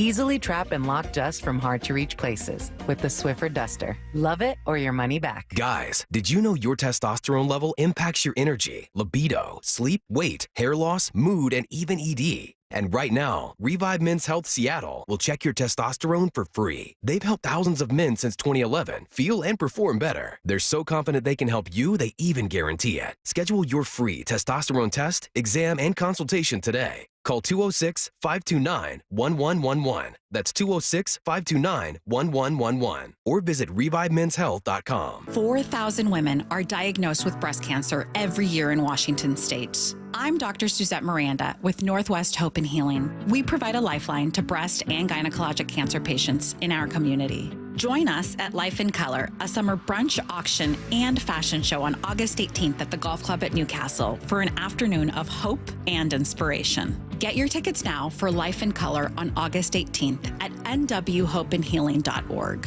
That's nwhopeandhealing.org. Hey, Brock Ewart here, and I have had my share of sports injuries, and I know a little bit about pain. Well, that's what football will do to you from head to toe. But you don't have to play professional sports to know what I'm talking about. Painful joints from arthritis can affect anyone and make it hard to do pretty much anything. Well, that's where my friend, Dr. Daniel Nelson from Eastside Pain and Regenerative Medicine comes into play. He has seen so many patients through the years suffering from chronic joint pain caused by arthritis. So don't let pain stop you from your quality of life. Don't let pain stop you from enjoying life. Consider Dr. Nelson the only doctor with over 30 years of experience in pain medicine techniques, including stem cell therapy. It's a non-surgical solution to pain using your own stem cells. That's right, your own stem cells and platelet-rich plasma to harness your own body's healing potential. Consider stem cell therapy with Dr. Daniel Nelson, MD at 425-823-4000 or visit DanielNelsonMD.com. That's DanielNelsonMD.com. Do you know a woman who gives her all to the sports community, encourages diversity, and empowers those around her? Shannon Dreyer here. Seattle Sports is once again partnering with the Seattle chapter of WISE, which stands for Women in Sports and Events. We want to recognize a woman in our community, and we need your help in finding her. Nominations for the 3rd Annual Women of Inspiration Award are open until July 12th. The winner will receive a donation to the cause of their choice. Nominate an inspiring woman at WOISeattle.org. Listen throughout the week to the Mariners Player Spotlight. Ever since I got here, I want to win a World Series in Seattle, and this city's starving for another winning team. Presented by Muckleshoot Casino Resort. 2 things you're looking at when you're shopping for a new car or SUV: choice and exceptional deals. Visit our friends at Mazda of Everett and you'll be satisfied with both. Which Mazda moves you? Find out at Mazda of Everett. Choose from over 600 new Mazdas in stock, and right now they're offering 0% financing on all new Mazda CX-5s, CX-30s, CX-50s, and CX-90s on approved credit. Need more reasons? They also treat you like family and want you to drive away happy. See for yourself at MazdaofEverett.com. Each week, at least one child dies from heat stroke after being left alone in a car. Often, these incidents are not a matter of neglect, but even the most responsible, loving parents are liable to forget a child in the car due to sleep deprivation, stress, or a change in routine which can lead to fatal results. As temperatures continue to soar, take steps to ensure a child is never forgotten in a hot car. Download the Cars for Kids Safety app today at carsforkids.org/safety app. Remember, that's cars with a K. July is Vehicle Theft Prevention Month. The Puget Sound Auto Theft Task Force, in cooperation with the International Auto Theft Investigators Association, asks you to help prevent vehicle theft and stop auto fraud. Lock your doors, use anti-theft devices, and don't leave titles or important documents in your vehicle. Install immobilization devices such as ignition or fuel disablers. Never leave keys or fobs in your vehicle, and never leave your vehicle running unattended. Paid for by the Washington Auto Theft Prevention Authority. Ready for some summer hoops? Register your team for the Everett 3-on-3 tournament, July 13th and 14th, presented by Boeing. 4 players to a team. 2 days of exciting action, 1 incredible tournament. Players of all ages and abilities are encouraged to come out and play. You must register your team by July 1st. Go to Everett3on3.net to sign up your team. That's Everett3on3.net. A special thank you to event sponsors City of Everett, Everett Downtown Storage, IRG Physical and Hand Therapy, and Swire Coca-Cola. This is Bumpin' Stacy. Weekdays 10 to 2 on Seattle Sports and 97.3 FM HD2. Eric Williams, who covers the entirety of the NFC West for Fox Sports, joined us to begin the hour. If you missed his interview with us, go back and listen to the Bumpin' Stacy podcast once we post it around 3 p.m. It'll kick off hour 2. It is a great interview, tons of insight. We talk a little bit Green Bay Packers, some Brandon Aiyuk stuff in there too. But there is one thing, Bump, that when Eric said it, you were shaking your head and you were going, those pesky what? Those dang Cardinals. Dang Cardinals! You know, because he's not the first one I've heard nationally talk about the Cardinals and their potential. So now I just went and looked at basic numbers, all right? We're talking about defense. We all know the Hawks' defense was not great last year. Allowed 371 yards. Guess whose defense was better than theirs last year? Arizona. The Cardinals. I don't like it. So then I go, all right, let's look at the offense. You know, just basic numbers, overall yards. You know, the Hawks averaged 322 yards per game. Guess whose offense averaged more yards per game? Arizona Cardinals offense. So in my mind, I think I've been trained just to not respect the Cardinals, even though they've walked in Lumen and beat us before with backup quarterbacks. That's facts. But there's something in my brain that says, the Cardinals, we're good on them. They just have a mid-vibe. Yeah, I don't know how else to have a mid-vibe. And then you compound that with the perception of Kyler Murray. Doesn't work hard, not a real leader. And I, even though I've read some stories this offseason to where guys are buying into him and what he's doing, then you look at their draft, and they have themselves a pretty good draft, man.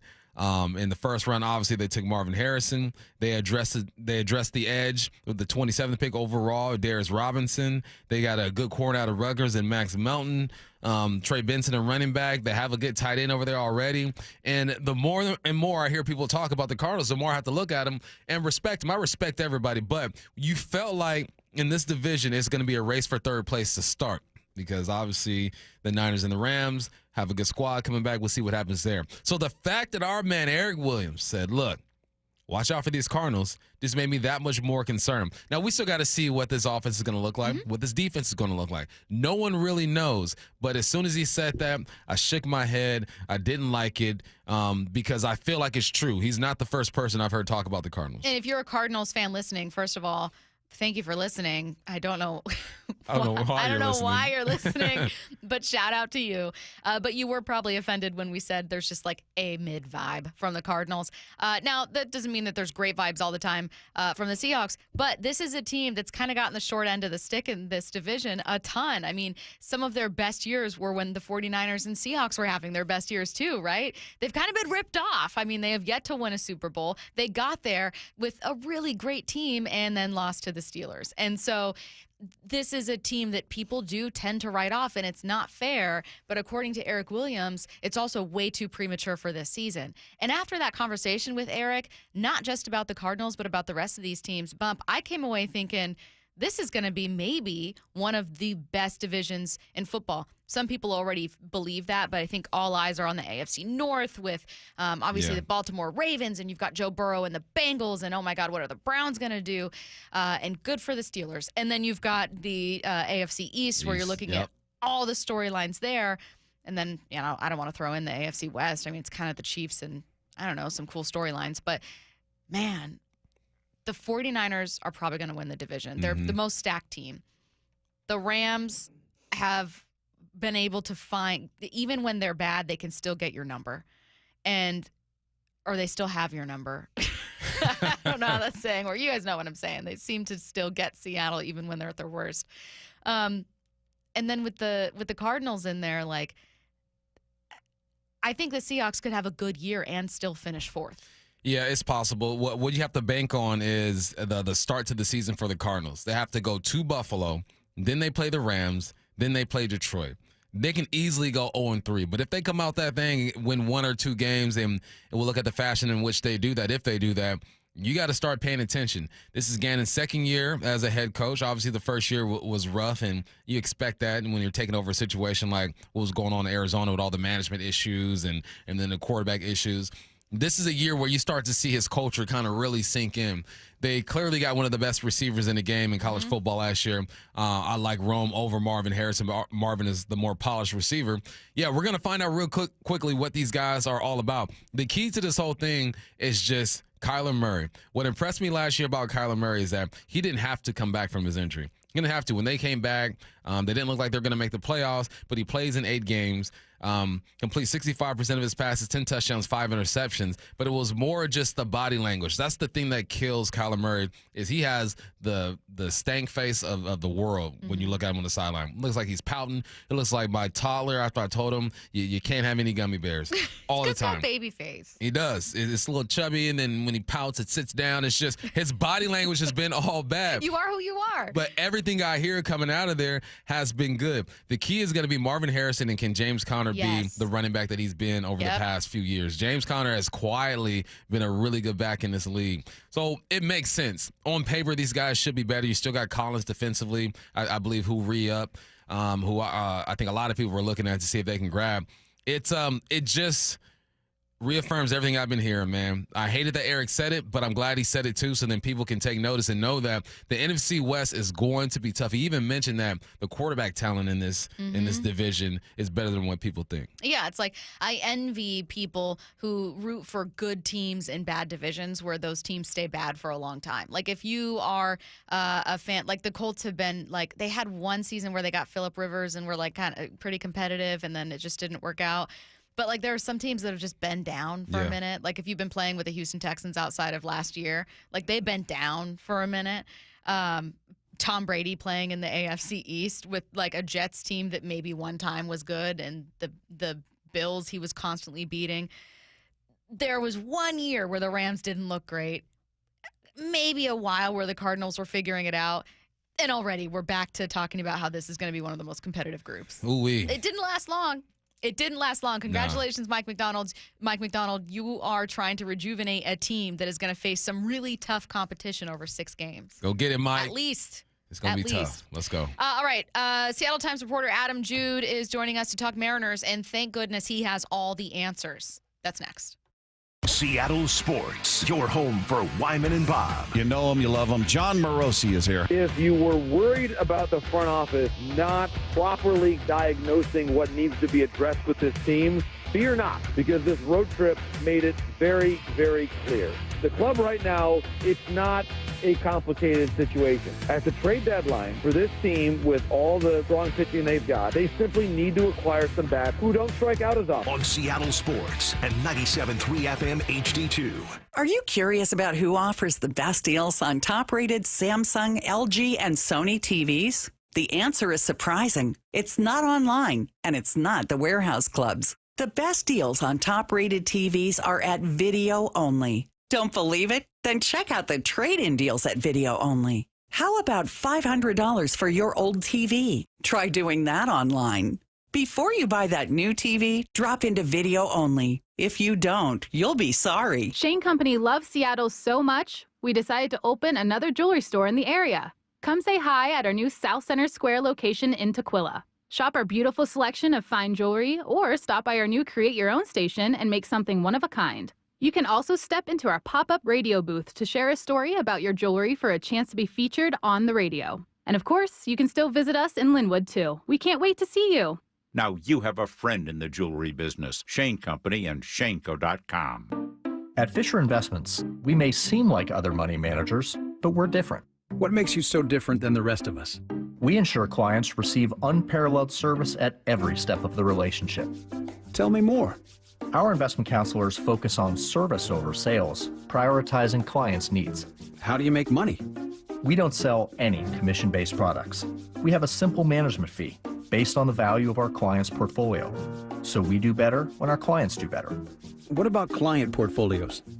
We get to know each client, their finances, family, health, lifestyle, and more, and then we tailor a portfolio based on their specific goals and needs. Your clients really come first then, huh? Yes, we make them a top priority.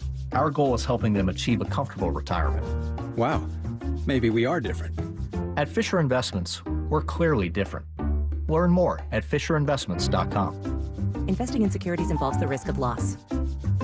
You ready for a road trip? Because it's time for the Harnish Auto Family Road Trip Sales Event. Hey, Vlad Guerrero here. In this month, the Harnish Auto Family is offering a chance to win a $500 road trip package from Sportco and Outdoor Emporium. Test drive any vehicle and enter for your chance to win, no purchase necessary. You'll get an extra entry when you trade in or sell your vehicle. And if you service your vehicle during the event, you'll be entered into a giveaway for a sleek solo stove. Just stop by and take a test drive for your chance to win. HarnishAutoFamily.com. People matter. See dealership for details. Sinking or uneven concrete around your home? You need to call Matt Vey Foundation Repair. Hi, I'm Matthew Cote with Matt Vey Foundation Repair. If you have an uneven, cracked driveway, sunken sidewalk, or sagging cement porch, we offer an easy and cost-effective solution. When you call Matt Vey, you'll get a realistic bid, meticulous cleanup, and a lifetime warranty. No one else offers that kind of guarantee. For your free evaluation, call 8449-MATT-VEY or visit gomattvey.com. Do it the right way, the Matt Vey way. Rock built, rock solid.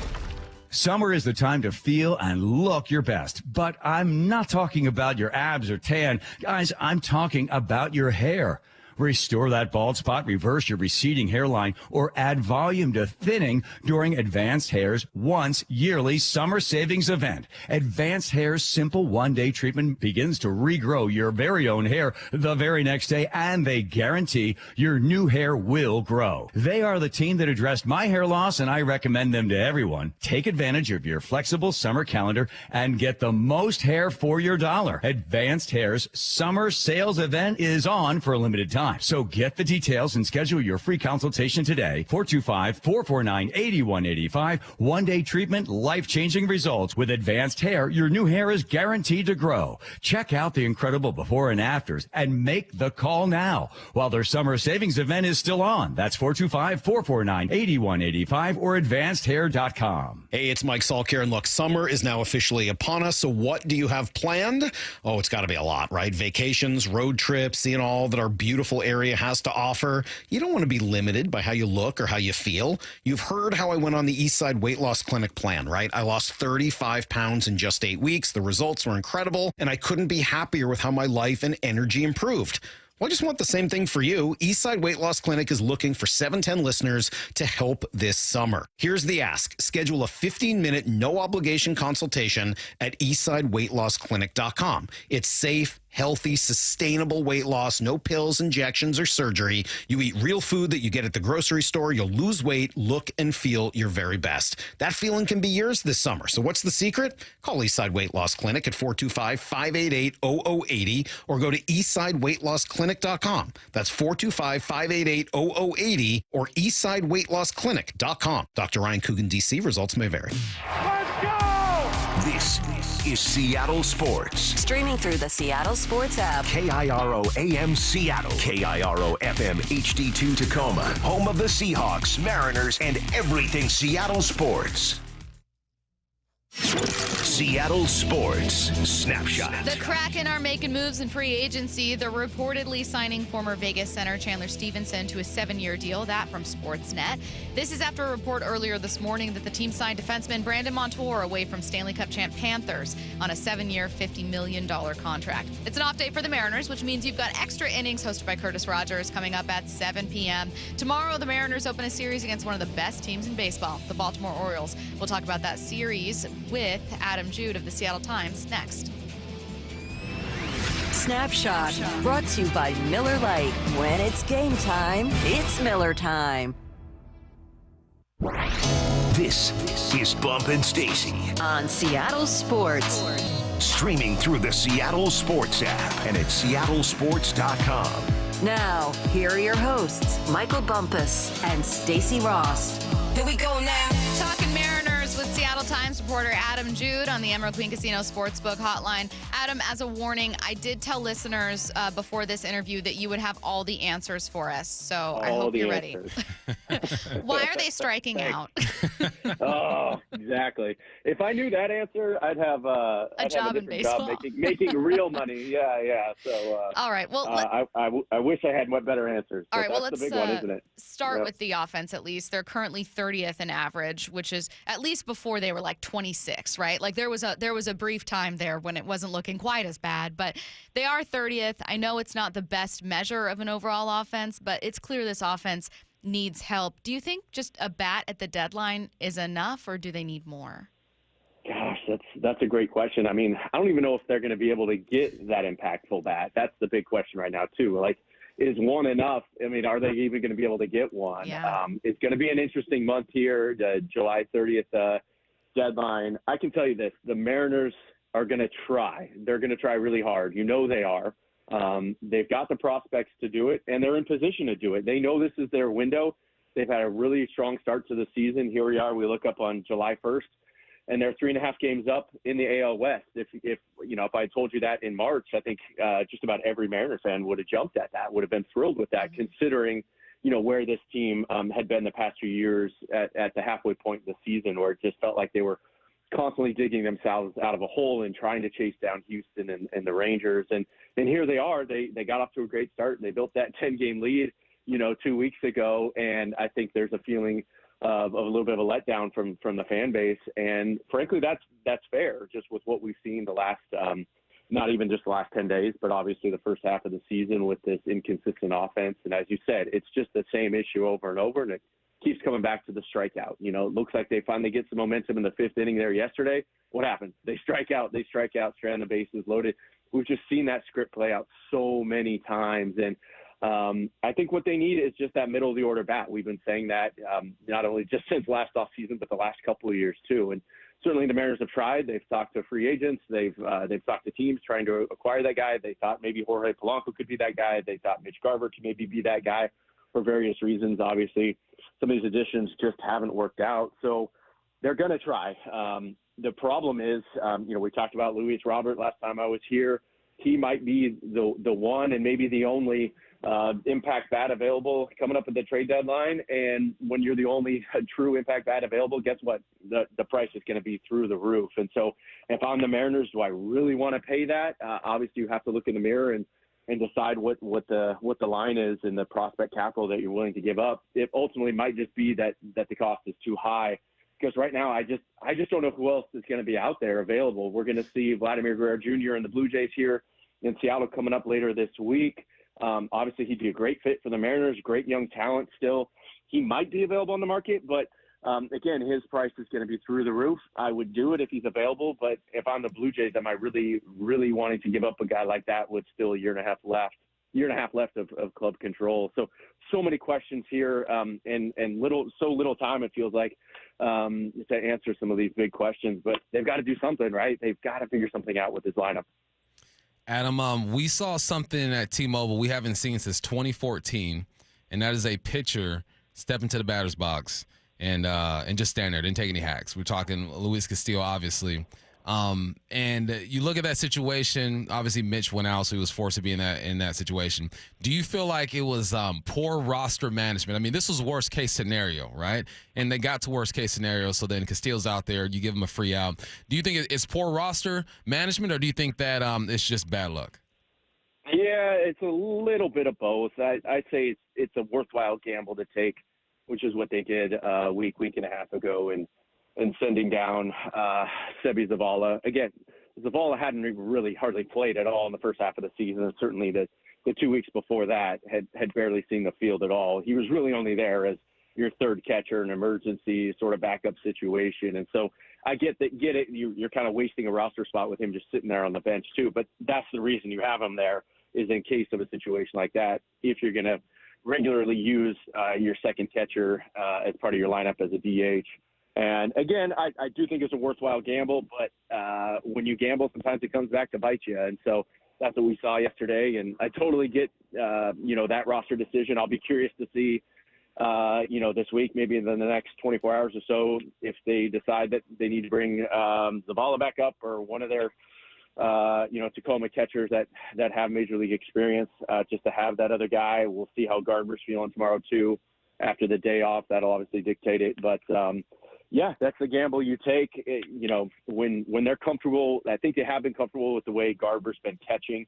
Obviously, he didn't really catch it all the first 2 months of the season, but they're saying, hey, if you're here and you're going to hit, 180 like he has been all season, we're going to need you to contribute as a backup catcher as well. So you free up that roster spot for a guy like Ryan Bliss, who's done some nice things, of course, too. So those are some of the back-end roster decisions and some of the gambles that you have to take sometimes, and it did come back to bite him yesterday. There are a lot of guys in this lineup, Adam, who aren't slugging, but none is being felt more than Julio, whose career numbers are way off this year, most especially when it comes to those extra base hits.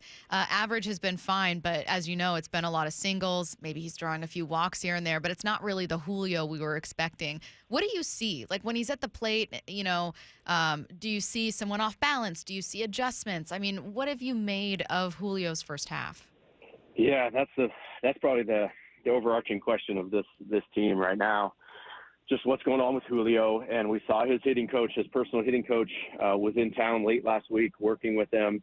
They had a session in the off day, as Shannon had reported, and when we saw him, early on Friday out on the field, out on the cage, working with them. And, I was watching Julio, and I get for him, it's a lot of the same stuff he's been working on in the last couple of years, but you see his hands are really high. And that's okay. You see a lot of you think Edgar Martinez, right? His hands were as high as anyone ever. That's okay, but that just means you've got to get in that hitting. Your hands got to get in that loading zone at the right time. It makes the timing the timing window a little smaller than maybe your typical hitter too. And then he's got such a high extreme launch angle or drive-through angle, if you will, to kind of get to the ball. So it's been really hard for him to pull the ball because of that. He's got to meet it out front at just this precise window, at just the precise time, and the timing has just been off a little bit. That's the one thing we've heard Scott Service say here recently. You've got to be able to be on time for the fastball. That's hitting 101, going back to Little League. Be on time for the fastball. And Julio, for much of the season, has just been in between, right? He knows he's getting those hard fastballs in off the plate. Yes, he's capable of getting to some of those, getting a barrel on them from time to time because he is so strong, he is so talented. But that comes back to swing decisions as well. And then they're throwing them those nasty sliders off the plate too. And he's been trying to hit both. And it just comes back to being in between and not being on time for either. So trying to simplify things, I think, is what it comes back to for him is just be on time for that fastball. Catch it out front when you get a hittable one. Try to launch it out to left field a little bit. Even as Service said the other day too, sometimes being way out in front, even ripping one way foul, catching it out front, that's a good feeling. You catch it on the barrel, you're out front. That means you're on time. You're a little early. You'd rather be early. But I think that's what it comes down to for Julio is, he's put a lot of pressure on himself. We've talked about that throughout the last couple of years, right? He wants to be that guy. He wants to be the dude helping and carrying this team. And sometimes I think he puts a little too much pressure on himself. And, I do wonder too, he has been a little unlucky. He was 3 for 31 on that road trip last week. But you think about that line drive to end the game. He caught, I think it was a Sunday game in Miami. If that had fallen through for a game-tying single yesterday, he had a big at-bat line drive that was caught at first base. A couple of these fall in, and maybe the conversation is tilted just a little bit differently. So some of it is a little bit of luck involved with Julio too, but a lot of it is that he's just not on time, and he's not pulling the ball with any authority right now.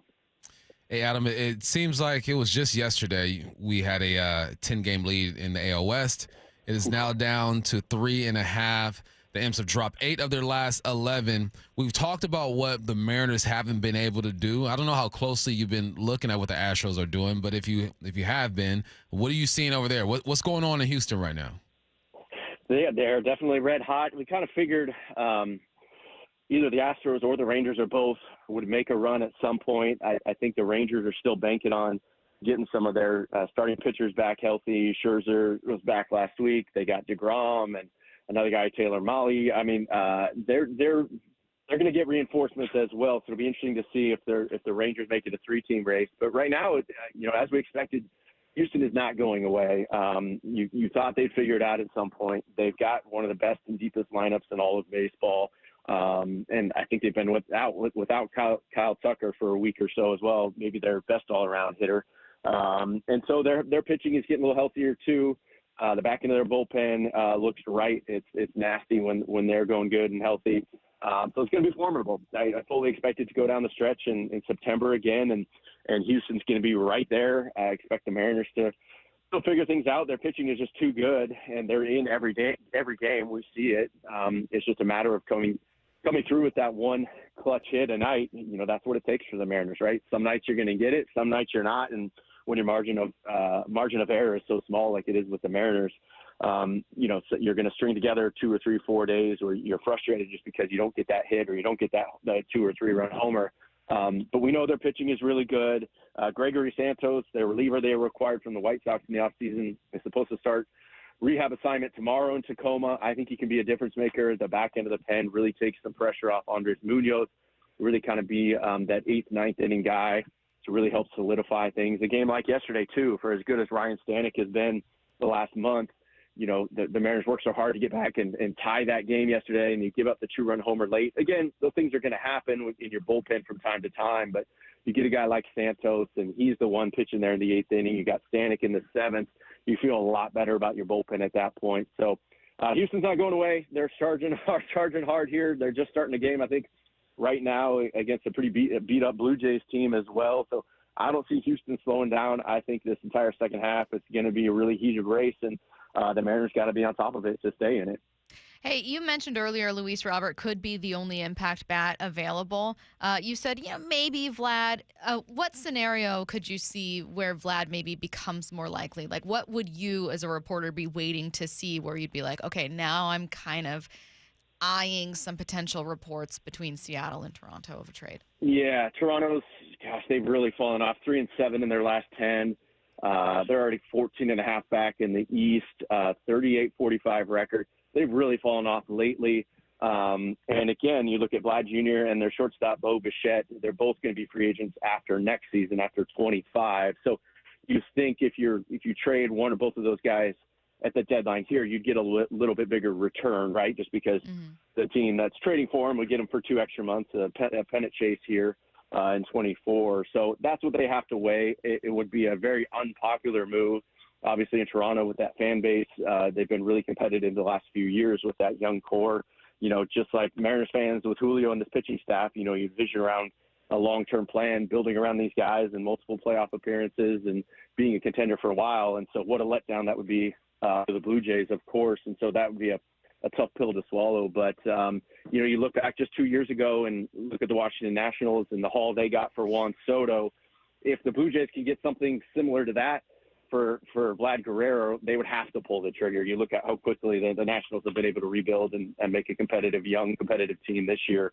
I think in that scenario, the Blue Jays would have to consider it, but I don't think they want to do it. That's why these next few weeks are going to be really critical, not only for the Blue Jays, but you look over at some of these teams in the National League too. They're all bunched together, all within a couple games of that last wild card burst. No one wants to be a seller right now. Everyone, of course, wants the excitement of a pennant chase down the stretch. And so a guy like Pete Alonso, who we've mentioned a lot too from the Mets, well, the Mets are right in it.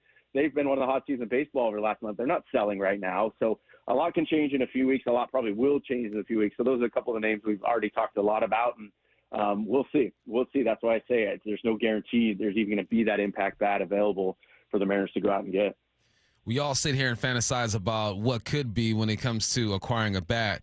But even if you were to do that, me and Stacy were having this conversation, you're still going to need a couple bats to get hot on the current roster as it stands. Julio being 100%. One of them. If you could pick another bat and you say, all right, if this guy gets going, you add another bat, things could turn around pretty quickly. Who would that second guy on the roster be for you?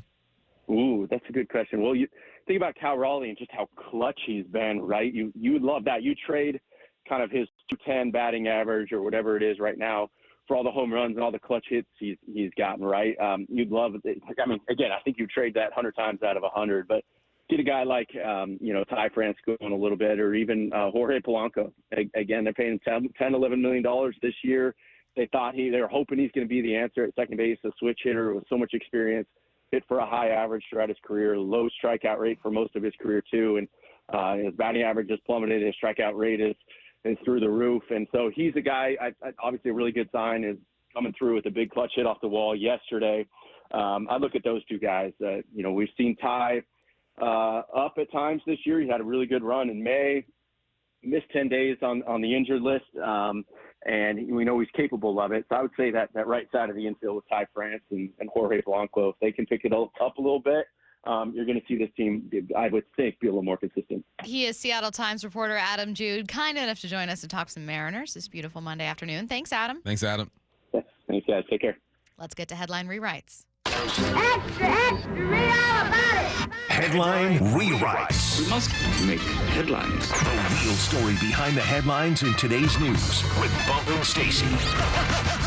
Headline number 1.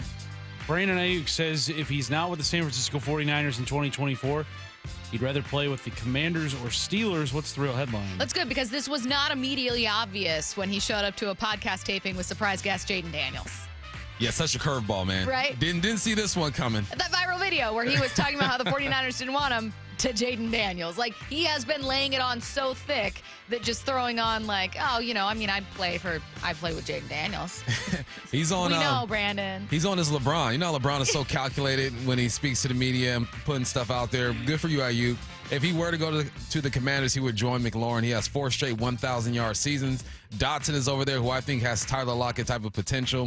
And then if he were to join the Steelers, Pickens needs someone to take some pressure off of him. It ain't going to be Van Jefferson. He should be the number 3. And then they also have Roman Wilson, nice receiver over there. 2 great spots for him to be. You got a rookie quarterback with the Commanders. You can help mold him. And then you have a veteran who should start with the Steelers, and you can help resurrect his career. 2 great spots. Didn't see it coming, though, Brandon. Good job keeping us guessing. We learned how much he could be asking for from Eric Williams, $30 million per year. That would make him getting paid a top 5 wide receiver salary. It would be close to more than really an Amon-Ra St. Brown, who recently got his extension.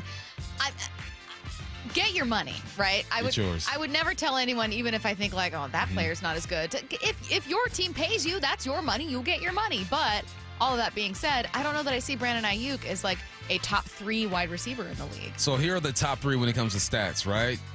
Yards at least. You got Hill, Lamb, and Amon-Ra St. Brown. After that, you got Puka. Throw him out. He's on a rookie deal. You got A.J. Brown. Move him up. You got DJ Moore. Move him up. So theoretically, when it comes to veterans, he's the 6th best receiver in the game. He's asking for top 3 money. I mean, you're hovering around there. I mean, why not shoot your shot? I would do it too. It's interesting because your question to Eric Williams was, is he the best receiver on his team? Yeah. And he said technically he's the best receiver. Debo is the best football player at the receiver position. Couldn't agree more. Makes a lot of sense. But this is it. This is as good as it gets for Brandon Aiyuk. He's got to go and try to get his money, but I don't think he's going to get around $30 million. Headline rewrites. Headline number 2, Vlad Guerrero Jr. is the hottest hitter on the planet right now after hitting .484 with 5 home runs and 19 runs driven in over the last week. What's the real headline? I can't tell if this makes it more or less likely that he's traded. Right? Yeah. Because it could be both. Toronto could look at this and be like, man, we need him. Let's ride this thing out and see what happens. Yeah. Or they can look at him and say, the possibilities, what we can get for this guy. Because their rotation isn't the greatest. I believe they're bottom 3rd of the league when it comes to ERA. You could bolster up that rotation, maybe even that bullpen. They're in a great position right now. Whatever they want to happen can happen. As long as he keeps balling, the more they're going to get out of him. And the more he keeps balling, the worse it is for the Mariners, because when you got teams like the Yankees that are in the mix, I heard the Pirates in the mix as well, it becomes more and more attractive, and they will give up more. When you look at our farm system, ain't no pitchers in the top 10 when it comes to prospects. So I think that's what they need. That's what they would lean on. I need you to have a down week, Vlad, and just calm down just a little bit so the Mariners can get back into this thing. What did you make of Adam Jude saying, look, I mean, maybe they end up trading him. They may decide that year and a half of club control is tempting enough for them to hang on. At the same time, this is the best price, but maybe they don't. He sees them as maybe they do, maybe they don't, whereas Luis Robert for him felt a little more obvious. Yeah. If Luis Robert, he said, is the only bat, well, do you feel comfortable thinking the Mariners are going to get him? That asking price is going to be astronomical. Yeah, it's going to be crazy. I think Toronto is loving the position they're in because they're going to get everyone's best shot. There's no lowballing at this point. As far as acquiring Luis Roberts, I think he's second best, and then I think we come to the conclusion that the Mets aren't selling when it comes to Alonso. So yeah, I think we've written it off. It's changing, ever-changing situation. Headline Rewrites. Headline number 3. After 12 years, Pac-12 Network finally went dark last night. What's the real headline? For some, it's no different than before, since they were never able to get the Pac-12 Network. Yeah, it's hard to get to. It's funny you say went dark. They should have had us do one more Pac-12 after dark and just like dim the lights and send it out that way. Oh, I think I might have cried. That would have been something emotional. Could have been like an NBC series finale in the 90s. Yeah. Where then they flick the lights on, you see the studio audience. But you'd have to have some kind of line. Kisses. Yeah, you'd have to have some kind of like, and now we send it to you. Or like, there'd have to be some kind of, and now the lights are off for good. There you go. Wazoo, Oregon State, it's all yours. And just, boom, we're done. It feels so ominous. Yeah. Someone texted in earlier, isn't though this technically good financial news for everyone except for Wazoo and Oregon State? To which I would say, in theory, sure, given where the Pac-12 went. Like, in theory, is it better to get a life raft off of a sinking ship? Yes. But also, broader picture, it's a shame that that ship was sinking. Like, in the best ideal world, the ship would be whole. Yeah, it's if you are into tradition, which I think a lot of us are when it comes to sports, especially the way college sports is changing now, you want to see this thing live as long as it can, live forever, right? SEC ain't going nowhere. Big Ten ain't going nowhere. Like, this is the first Power 5 to really just, like you said, the ship is it sunk already? Or you still see like the pole at the top? I feel like saying ship so regularly on air is playing with fire right now. Is it? Oh, yeah, I'm happy to right. say sinking ship very, very carefully. You got that dumb button ready? Ready? All right, he's ready For us.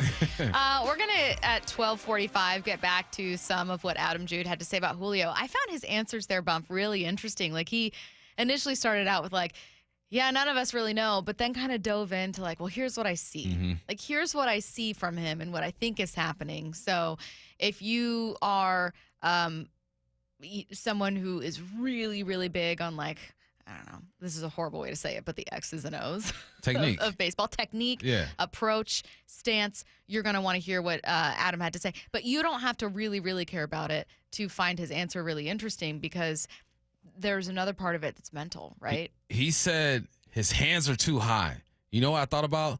Pujols. His hands were so high in his swing, well, at least the start of his swing. So, yeah, it's a complicated thing, man. All right. Also, coming up at 1 p.m., we're going to talk about a fascinating series through The Athletic coming out about strikeout rates in the league. I printed out the article earlier, and I didn't ask this in the interview. Spoiler alert, it's pre-taped. You're really going to like it, though.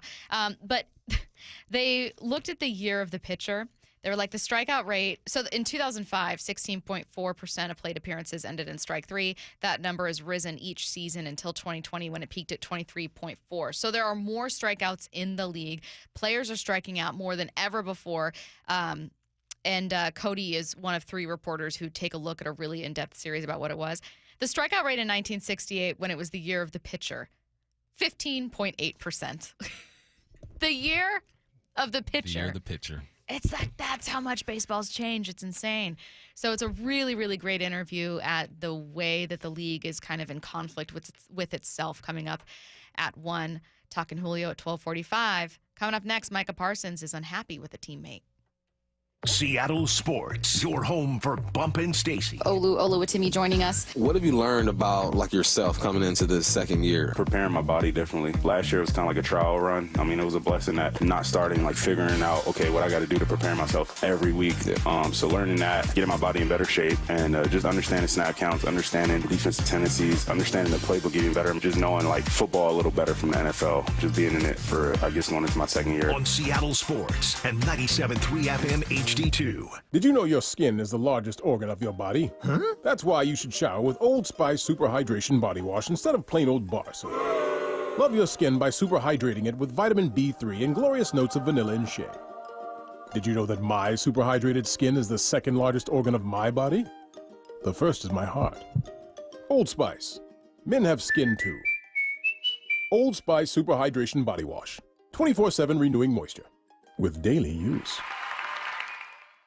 The best things in life, they come in twos. 2 scoops of ice cream, 2 tacos. And now for a limited time, get our best deal of the year. Buy any phone when you switch to Consumer Cellular and get 2 months of service free. That's right, the same fast, reliable nationwide coverage as Big Wireless, now with 2 months free. Proof the best things in life really do come in twos. Visit consumercellular.com or call 1-888-FREEDOM. Second and third month of monthly base service fee waived for new customers with the purchase of a phone and activation by July 31st, 2024. Taxes, fees, and third-party charges will apply. See website for additional details.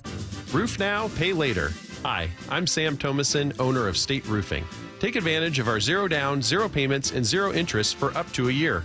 We've partnered with leading lenders to make the replacement or repair of your roof affordable. Flexible financing options are available to take the worry out of an unexpected expense. Call us today at 866-ROOF-ROOF to schedule a free no-obligation estimate or visit us at stateroofing.com. That's stateroofing.com. State Roofing, the last roof you'll ever need. We all know a cancer diagnosis is physically and emotionally challenging, but it can also be financially devastating. That's why Northwest Hope and Healing is here to help. I'm Dr. Suzette Miranda, a plastic surgeon who is proud to be part of Northwest Hope and Healing's mission. We provide a lifeline for breast and gynecologic cancer patients by covering essentials like food, utilities, and childcare, so patients can focus on healing. Since the year 2000, Northwest Hope and Healing has distributed over $2.5 million to thousands of local cancer patients, and you can help us make an even greater impact. Mark your calendar for Life in Color, a summer brunch, auction, and fashion show on August 18th at the Golf Club at Newcastle. It'll be an unforgettable afternoon of hope and inspiration, celebrating local cancer survivors. Get your tickets now for Life in Color on August 18th. Go to nwhopeandhealing.org to learn more. That's nwhopeandhealing.org.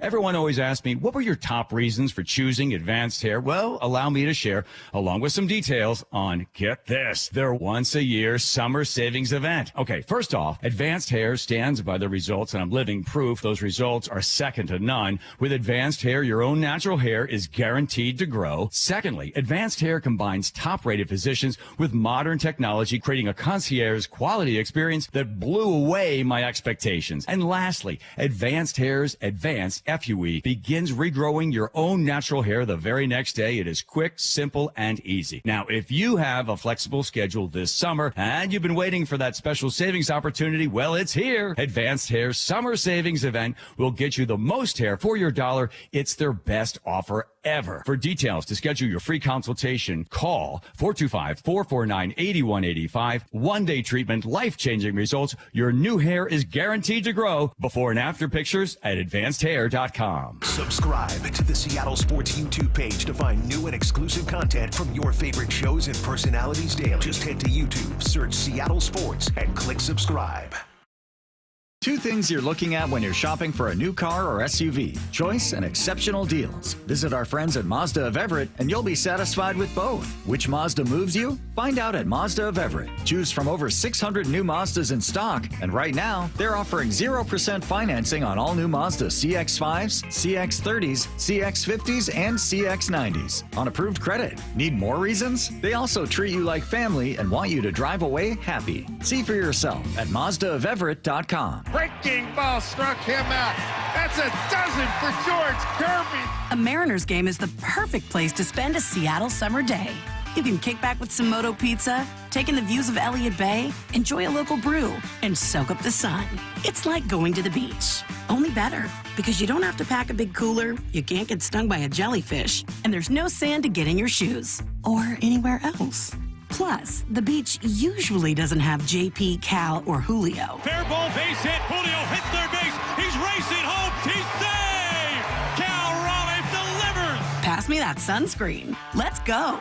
Mariners baseball. Tridents up. Kickoff July 4th week at T-Mobile Park. The Mariners are squaring off against the Orioles tomorrow through Thursday, including Patriotic Fireworks Night on Wednesday at 7:10, presented by T-Mobile, and a special Independence Day celebration on Thursday at 1:10. The party continues all weekend with a 3-game set against the Blue Jays. Secure your seats at Mariners.com. Rick Riz here for the Pella Windows and Doors of Western Washington's Improve Your Play program. Many of our local youth sports teams need help with field enhancements, training, and equipment. Local Pella Pella owners Keith Dashafy and Luke Wilson are stepping up to donate $5,000 to 2 deserving teams. We need your help finding them. Head to seattlesports.com/play to nominate a deserving team in need. Let's help our local youth improve their play this year with Pella Windows and Doors of Western Washington. Contest and rules at seattlesports.com/play. This is Bumpin' Stacy. Weekdays 10 to 2. On Seattle Sports and 97.3 FM HD2. Take a look around the NFL. We are going to start in Dallas, where Micah Parsons is unhappy with teammate Malik Hooker's criticism of his podcast. The problem with it, my thing would be, though,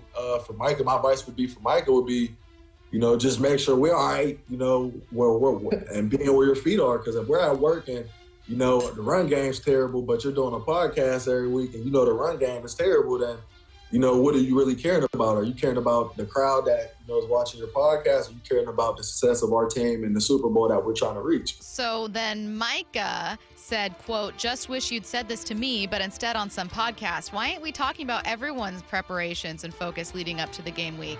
I mean, I can point out a lot of other things, but I'm just not." Yeah, Michael's not wrong. Malik Hooker, man, that's family business. If you got an issue with Micah and the way he's putting the podcast out there and you calling other people out, that's just dirty. You might not agree with Micah doing the podcast. I think sometimes he sounds a bit silly, but he's not throwing any of his teammates under the bus. I've never heard anything to where Micah is talking crap about his teammates. So if you are a good teammate, Hooker, you talk to him about it. Don't go. That's the curse with this generation, is that everyone has a mic. Everyone wants to do a podcast. And just like Matthew Stafford's wife did, she got behind that mic and said some things she shouldn't have said. Same thing here, man. Talk to your peoples first. Do not do it for the clout, even though that is rule number 1 on this show. Everyone needs to go through beauty pageant training. Recognize trap questions, okay? Listen, Malik, you were probably asked as part of this interview with Blitz Dallas, I think. It was with Keyshawn Johnson. Oh, Keyshawn Johnson. Just kidding. It was via Blitz Dallas. You were probably asked on this interview, hey, what do you think of players who do podcasts during the season? You know what your answer is? Bump. What do you think of your teammates doing podcasts during the season? Hey, if it fills their bucket, you go ahead and have fun with it. As long as they're ready to play on Sunday, I'm good to go. Exactly. Boom. Perfect answer. And then you say, and you know what? Micah came out, was looking like Defensive Player of the Year. You know what I mean? Like, he does his job, so I don't have a problem with it. Well, he doesn't have me on the podcast nearly enough. You could go the funny angle, too. Yeah, I'm cool with it as long as they have me as a regular guest. And Micah hasn't, so we need to have a talk. Like, that is the way that you handle that question. Do not fall into a trap. Don't do it. Me and Johnny Hecker did this interview during Joey Harrington's golf tournament, right? And they tried to set us up so bad. They go, whose golf game is worse than their IQ or something like that? And I look at the interviewer, I go, for real? I go, man, we ain't answering that question. Everyone here is our dogs. Like, why would we talk about somebody like that? Then they followed up with another one. It's bro code, especially in a locker room. You do not throw your boys under the bus. Yeah. Also, it just doesn't quite make sense, since obviously the higher your IQ, the better. They're saying whose handicap is lower than their, I don't know, the way they said it. Their score is lower than their IQ. Something so, like that. if you shoot a 75 and your IQ is like 110. There you go. It's just stupid. It was but dirty. You need to recognize the question. I don't care if Micah's doing a podcast during the season. I don't think he's wrong with being like, man, what? Yeah. I think Micah Parsons is mad that Malik Hooker didn't come on his podcast and say this to him to then drive up his podcast numbers. I mean, it would have been a great interview to have Malik Hooker come on and like, during hey bro, this interview say, I just want you to say, I think players having podcasts during the season is a bad idea. Like, that conversation would have been great content. You guys are messy as heck. Well, I mean, I love reality TV, so I would have been fine with it. But he simultaneously would have been doing exactly what Micah is telling him to do, which is say it to his face. So 2 birds, 1 stone. More Cowboys drama. The Dallas Morning News says CeeDee Lamb is expected to hold out from training camp unless he's able to secure a new deal. And he should. 1,749 yards last year, 12 touchdowns. Only 2 other guys had more touchdowns than him. Only 1 other player had more yards than him, which is Tyreek Hill. Yes, hold out and get your money, because they're going to have to pay Dak. They're flirting with $60 million a year. You better get yours before he gets his, because you might be out of there. But yeah, CeeDee Lamb, statistically the second best receiver in the league last year. Go get your money. Meanwhile, Eric Williams told us this afternoon, we just talked about this, but I'm bringing it back, that 49ers wide receiver Brandon Aiyuk is looking for $30 million per year. If Brandon Aiyuk is looking for $30 million per year, and this isn't to dog Brandon Aiyuk, who's a really, really good receiver, how much could CeeDee Lamb be asking for? What's the biggest contract right now? Not Tyreek. Justin Jefferson just got paid. 35, so 32, 31, slightly over 30. It has to start with a 3, though. Definitely. 1,000%. Yeah. The Athletic, speaking of contracts, has one contract situation to watch for every team. For Seattle, they don't choose a wide receiver. This despite the fact that DK Metcalf is set to enter a potential contract year next year. This is instead Darrell Taylor they chose. This is what The Athletic says. Seattle enters the season without high-profile players in lines for new deals or contract revisions. Draymond Jones and Tyler Lockett already reworked their deals while Leonard Williams signed an extension. Taylor, a second-round pick in 2020, stands out because his $3.1 million salary for 2024 is not guaranteed, so it's unclear how much the new coaching staff will value him. Here's the thing about Darrell Taylor. You watch him move physically, and my man has mad potential. In 2022, he had 9.5 sacks. Didn't really follow it up with a great year. Had 5.5 sacks the following year. 3 years, 21.5 sacks. There's something in there that says if he's coached up in a way that he receives it and put in a certain situations, he can ball out. But it's all about him adding value to this Mike Macdonald staff. Has he done enough during these OTAs and mini camps to make them feel like he's necessary for this team to go? We love the growth of these edge rushers over the past couple years. Uchenna getting hurt last year, but Boye Mafe stepping up. DT, you see the potential there. You got Hall as well. It's about what he means to this team. I think there's something there, man. When he's locked in, he's something special. So hopefully Mike McDonald, those guys can get something done. All right, well, good news for Simone Biles. Her husband, Chicago Bears safety Jonathan Owens, will not have to skip the Olympics. The Bears are allowing him to miss part of training camp in July to watch her compete for gold in Paris. And they better. Yeah. Simone Biles, one of the greatest of all time. You got to be there to support her, man. It was awesome watching her come back and dominate the way that she has, her third Olympics. And it looks just so easy to her, man. You ever watch an athlete do something, and it's so difficult. They make it look so easy. Yeah. She's one of a kind. Thank you for doing the right thing. Let him go support his wife. Remember when she, because she's a good partner and cares about him and loves him, said one day they'll say, instead of Simone Biles' husband or Simone Biles, they'll say Jonathan Owens' wife. And people were like, never. No, they won't. Nah. No, they won't. And he's and okay with that. It was sweet. What she was implying is like, I just want him to have the best career and I believe in him and I think he's going to be amazing. And pretty soon I'll just be his wife. And it's like, okay, you don't need to diminish yourself. But we get what you're saying. Yeah, we get it. USA Today Sports tweeted out, the Bears are letting Simone Biles' husband skip some training camp to go to the Olympics. Yeah. And I was like, you know what? That's fair, because for random users of Twitter or people perusing USA Today, who are they going to know?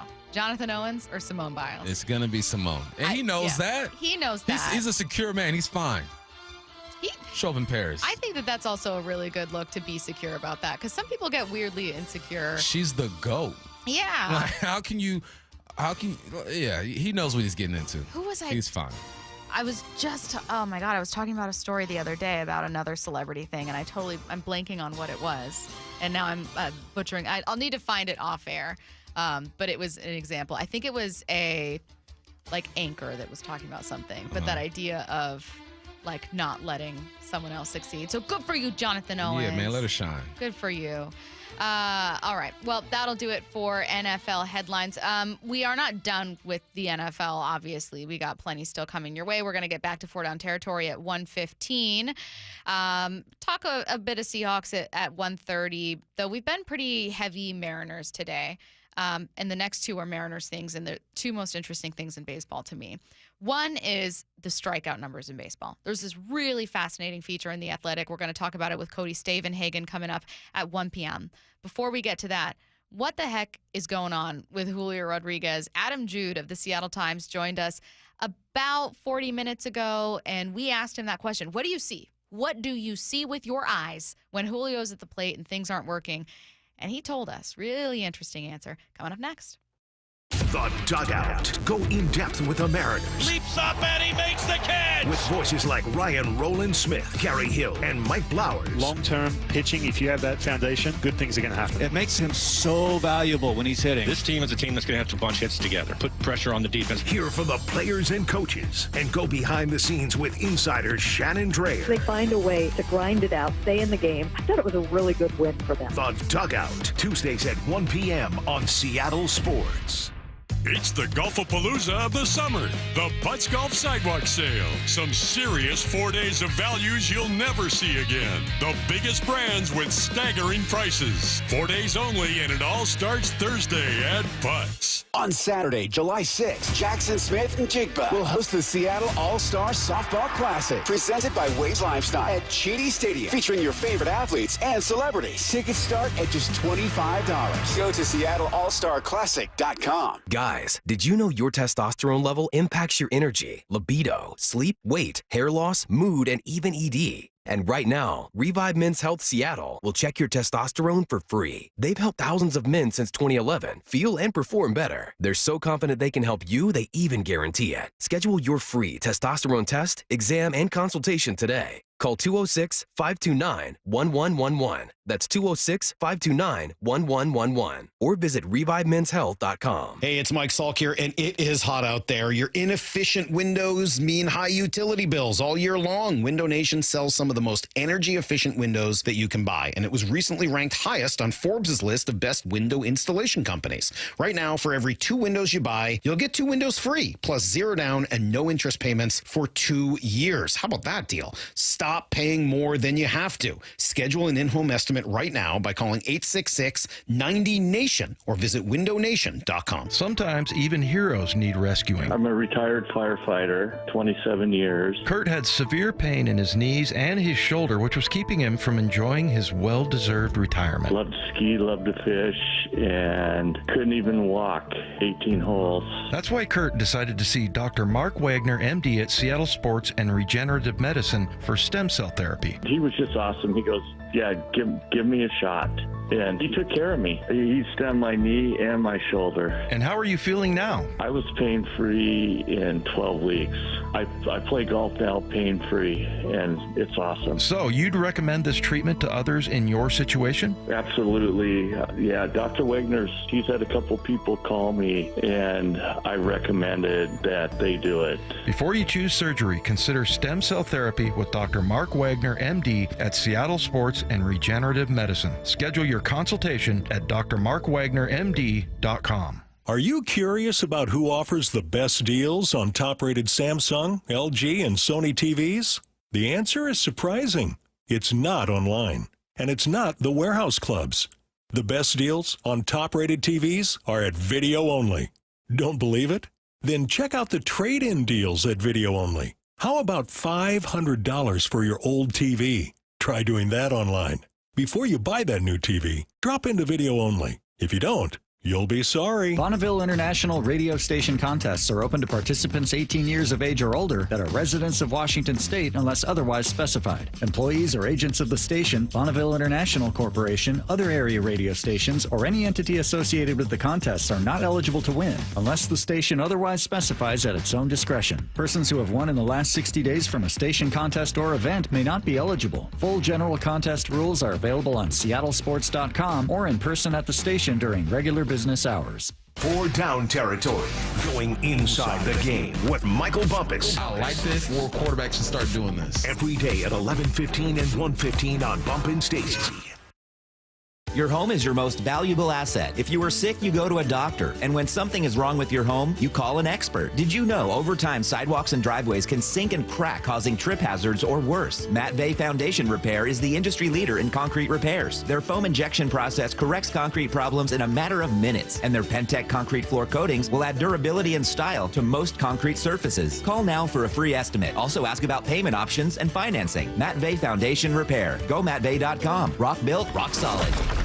Hi, this is Ursula Reutin from my friends at CertaPro Painters. Summer's finally here, and it's the perfect time to give your home or business an exterior makeover. I recently had my home painted by CertaPro Painters, and I was blown away by their attention to detail. They did a beautiful job. Now it's your turn. Schedule your free estimate at CertaPro.com. That's Certa with a C. Each CertaPro Painters business is independently owned and operated. Choose happy. Choose CertaPro Painters. That's CertaPro.com. Hey, Brock Heward here, and I have had my share of sports injuries, and I know a little bit about pain. Well, that's what football will do to you from head to toe. But you don't have to play professional sports to know what I'm talking about. Painful joints from arthritis can affect anyone and make it hard to do pretty much anything. Well, that's where my friend, Dr. Daniel Nelson from Eastside Pain and Regenerative Medicine comes into play. He has seen so many patients through the years suffering from chronic joint pain caused by arthritis. So don't let pain stop you from your quality of life. Don't let pain stop you from enjoying life. Consider Dr. Nelson the only doctor with over 30 years of experience in pain medicine techniques, including stem cell therapy. It's a non-surgical solution to pain using your own stem cells. That's right, your own stem cells and platelet-rich plasma to harness your own body's healing potential. Consider stem cell therapy with Dr. Daniel Nelson, MD at 425-823-4000 or visit DanielNelsonMD.com. That's DanielNelsonMD.com. You're listening to Bumpin' Stacy. Weekdays 10 to 2. On Seattle Sports and 97.3 FM HD2. What's going on with Julio? What? Our Brian Windhurst impression. What's going on with Julio Rodriguez? Bump and I had Adam Jude on the show about an hour ago, and we asked him, hey, what do you actually see? Like when Julio's at the plate, maybe something isn't working, maybe that one, it's a strikeout, whatever. What do you see Julio do? And he talked just about, this is my observation of Julio. You see his hands are really high, and that's okay. You see a lot of guys think Edgar Martinez, right? His hands were as high as anyone ever. That's okay, but that just means you've got to get in that hitting, your hands got to get in that loading zone at the right time. It makes the timing the timing window a little smaller than maybe your typical hitter too. And then he's got such a high extreme launch angle or drive through angle, if you will, to kind of get to the ball. So it's been really hard for him to pull the ball because of that. He's got to meet it out front at just this precise window at just the precise time. And the timing has just been off a little bit. That's the one thing we've heard Scott Service say here recently. All right, Bump, before I throw it to you, I'm going to couple it with this one, which is more about timing. You've got to be able to be on time for the fastball. That's hitting 101 going back to Little League. Be on time for the fastball. And Julio, for much of the season, has just been in between, right? He knows he's getting those hard fastballs in off the plate. Yes, he's capable of getting to some of those, getting a barrel on them from time to time because he is so strong and he is so talented. But that comes back to swing decisions as well. And then they're throwing them those nasty sliders off the plate too. And he's been trying to hit both. And it just comes back to being in between and not being on time for either. Okay, so that's a lot in terms of an answer. What stands out to you? It makes sense, right? Low position, you're trying to get your hands through the zone as quickly as possible. The higher your hands are, the more on time you have to be. Then I just looked up the great hitters. I looked up Pujols and his stance, obviously high. He mentioned Martinez, high. And then I go, okay, let's look at Barry Bonds' stance. His hands are low. I think that athletes can be unorthodox in some ways if you're allowed to get away with it if just you're special like that. You know what I mean? And Pujols obviously was special. Martinez obviously was special. Barry Bonds more traditional hands.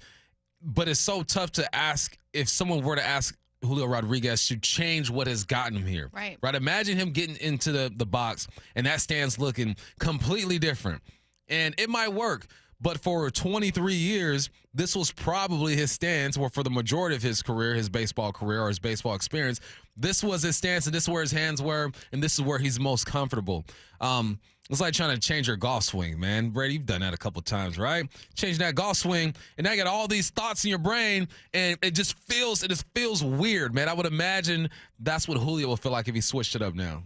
You start overthinking. You try to get to the same point you would in your previous swing, but you don't really know in your mind how to do that. So there's the disconnect there that also causes more problems. Yeah, it's repetitive. He's done that so much, and to switch something up now might even make him tank even more. So it's almost like you got to stick with it and find a way. And sometimes when it comes to swings, it's a feel or a cue, just something, a little movement in your body that makes everything feel right and gets your timing back on point.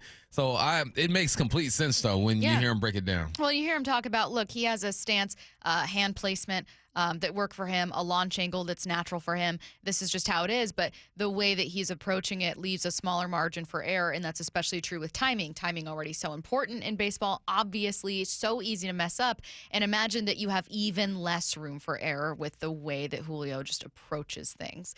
Well, now you got to worry about being perfect on timing, and what's happening with timing is he is, not quite hitting like these nasty sliders. He's also maybe not being quite patient enough with the fastball. So Adam talked about, like, maybe you simplify it by saying, hey, just be on time for the fastball. Like, give up the slider, whatever. Just be on time for the fastball. Just try to do that. Now, I'm sure the club sees this. I'm sure that that's a kind of approach they've taken, but it's much easier said than done. And you think he ain't having conversations like this with the hitting coaches over there, with whoever he works with during the offseason. This is us having our analysis and breaking it down, and I think there's some truth to it. But to think that Julio is just ignoring all of this stuff and continuing to do the same thing, I think would be ridiculous. There's no way you have all these resources and you're struggling the way that you are, and you just say, you know what, I'm just going to keep running it back. I'm just going to keep the same approach, the same mental approach. I'm going to search for the same feels in my stance. I'm going to keep my hands in the same spot. It's hitting a baseball is the hardest thing to do in sports, in my opinion. And when you've had success doing it one way for so long, you cannot drastically change what you've been doing. You can tweak some things. You can search for different feels, but it's tough, man. And he's had success doing it this way. So why would he drastically change it?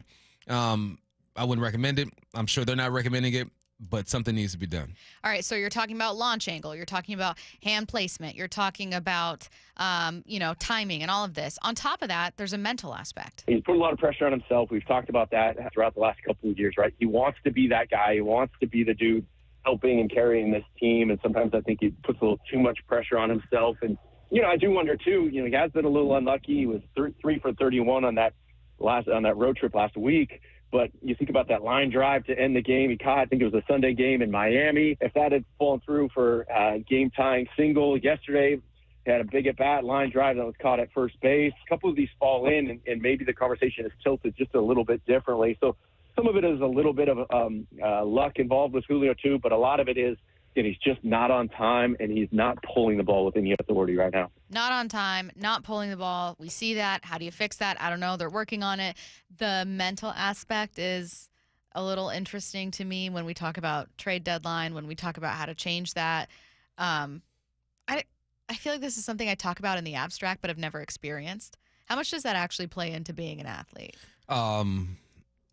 I feel like in baseball more than other sports, because in football, I would know, all right, third down, they're probably coming to me, let's get it.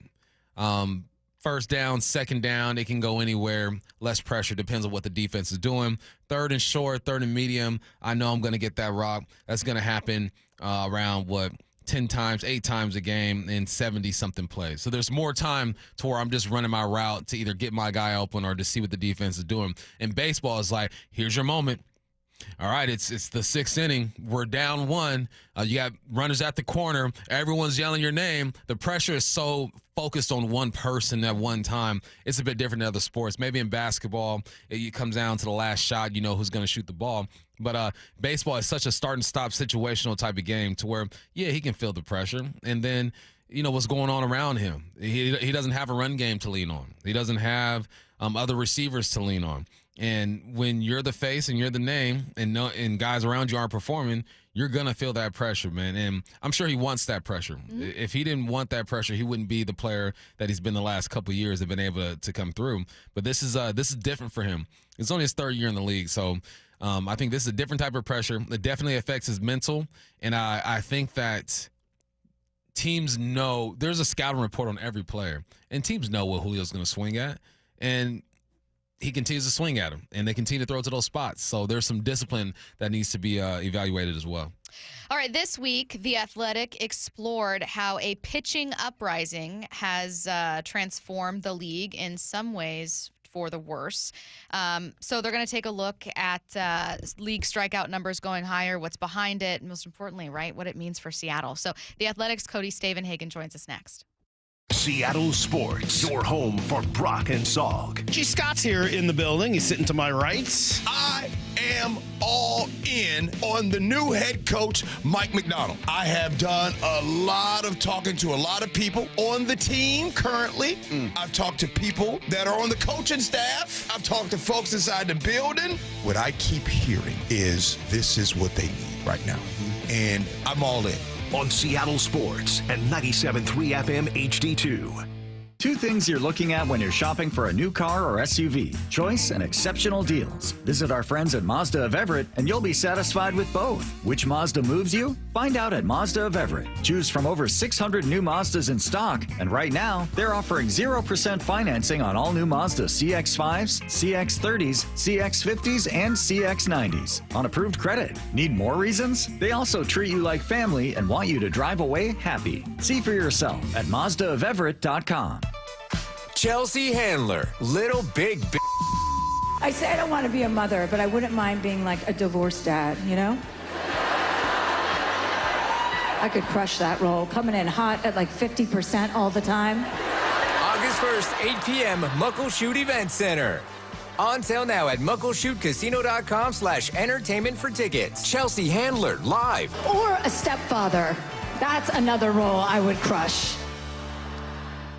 At State Roofing, you can trust us to get your project done right because we prioritize quality and excellence in everything we do. Take advantage of 0 down, 0 payments, and 0 interest today, and don't pay until 2025. Call State Roofing at 866-ROOF-ROOF or visit stateroofing.com. The IRS is the most powerful collection agency on earth. And if you owe back taxes, the news isn't good. The IRS has raised the interest rate it charges on unpaid taxes in recent years. This hits hard if you're behind on your taxes. Most people don't know it, but the IRS adds interest charges to your tax debts daily. If you owe the IRS today, you'll owe even more tomorrow. And it doesn't stop until you get right with the IRS. The good news is getting right can start with one phone call to Optima Tax Relief, America's #1 tax relief firm. Optima's tax professionals specialize in the Fresh Start Initiative, a powerful IRS program that can save you thousands if you qualify. A+ rated by the Better Business Bureau, the experts at Optima have resolved over $1 billion in tax debt for their clients. Call now for a free consultation. Call 800-343-6460. 800-343-6460. 800-343-6460. Optima Tax Relief. Some restrictions apply. For complete details, please visit OptimaTaxRelief.com. Not to brag, but Progressive's Name Your Price tool is mankind's greatest tool ever. Even better than the wheel. Sure, without the wheel, we wouldn't have modern transportation or funny videos of dogs riding skateboards. But without the Name Your Price tool, we wouldn't have easy access to auto insurance options based on our budget. And, well, cars do need wheels. They also need insurance, and insurance never goes flat. Learn more about the greatest tool ever, the Name Your Price tool at Progressive.com. Progressive Casualty Insurance Company and Affiliates. Price and coverage match limited by state law. Not available in all states. The best things in life, they come in twos. 2 scoops of ice cream, 2 tacos. And now for a limited time, get our best deal of the year. Buy any phone when you switch to Consumer Cellular and get 2 months of service free. That's right, the same fast, reliable nationwide coverage as Big Wireless, now with 2 months free. Proof the best things in life really do come in twos. Visit ConsumerCellular.com or call 1-888-FREEDOM. Second and third month of monthly base service fee waived for new customers with the purchase of a phone and activation by July 31st, 2024. Taxes, fees, and third-party charges will apply. See website for additional details. For generations, Shane Company has had a passion for gemstones. We've worked with the same diamond sources who reserve the best rough stones just for us. Once cut and polished, we take our time to handpick the best of the best. We're known for our rainbow of colors, 16 different shades of natural sapphires. At Shane Company, we truly obsess over cutting each stone to reveal its richest color and vibrancy. And we'll continue to source the most beautiful gemstones on earth so that you can always shine bright. Shane Company, your friend and jeweler. For over 111 years, Pacific Lamp and Supply Company has been your #1 lighting specialist in Washington. From the Space Needle in Seattle and now all the way to the Riverwalk in Spokane. Pacific Lamp and Supply Company, Washington's lighting experts since 1912. PacificLamp.com.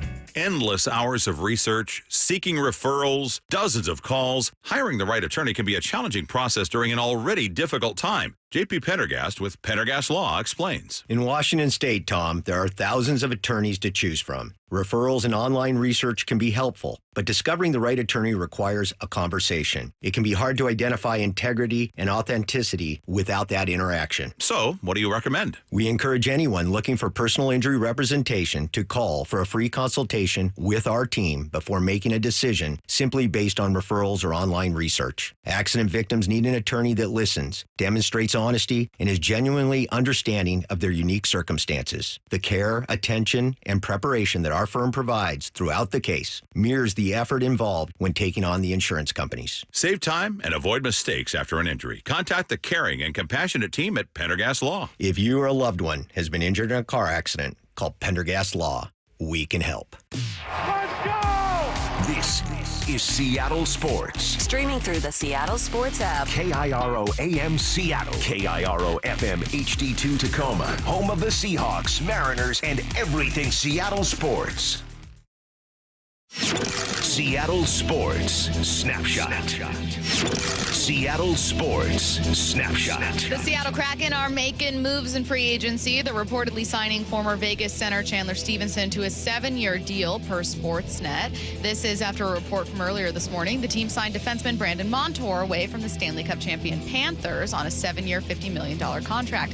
It's an off day for the Mariners, which means you've got extra innings coming up at 7 p.m. tonight. Tomorrow, the M's open a series against one of the best teams in baseball, the Baltimore Orioles. This series is over Independence Day, which means on Wednesday, not Thursday, Wednesday, you'll want to stick around after what'll hopefully be a win for patriotic fireworks night. Snapshot, brought to you by Miller Lite. When it's game time, it's Miller time. This hour is brought to you by Mazda of Everett. This is Bump and Stacy on Seattle Sports. Streaming through the Seattle Sports app and at seattlesports.com. Now, here are your hosts, Michael Bumpus and Stacy Ross. Here we go now. Let's talk strikeouts. Missing bats. Strikeouts broke baseball. Now a league grapples with how to fix itself is the latest out of The Athletic, written by, among others, Cody Stavenhagen. Cody joins us right now on the Emerald Queen Casino Sportsbook Hotline. Cody, how's it going? Hey, pretty good. How are you? Really happy to be talking with you, me and Bump are, because we've been talking about a team that's striking out a lot, and you have been focusing on a feature piece for The Athletic that talks about the origins of that. So I wanted to go all the way back to the beginning of the article, but also for you guys of this problem. Why focus on what was initially a 17-year-old Garrett Cole in 2008? Is that kind of where you guys thought the shift started?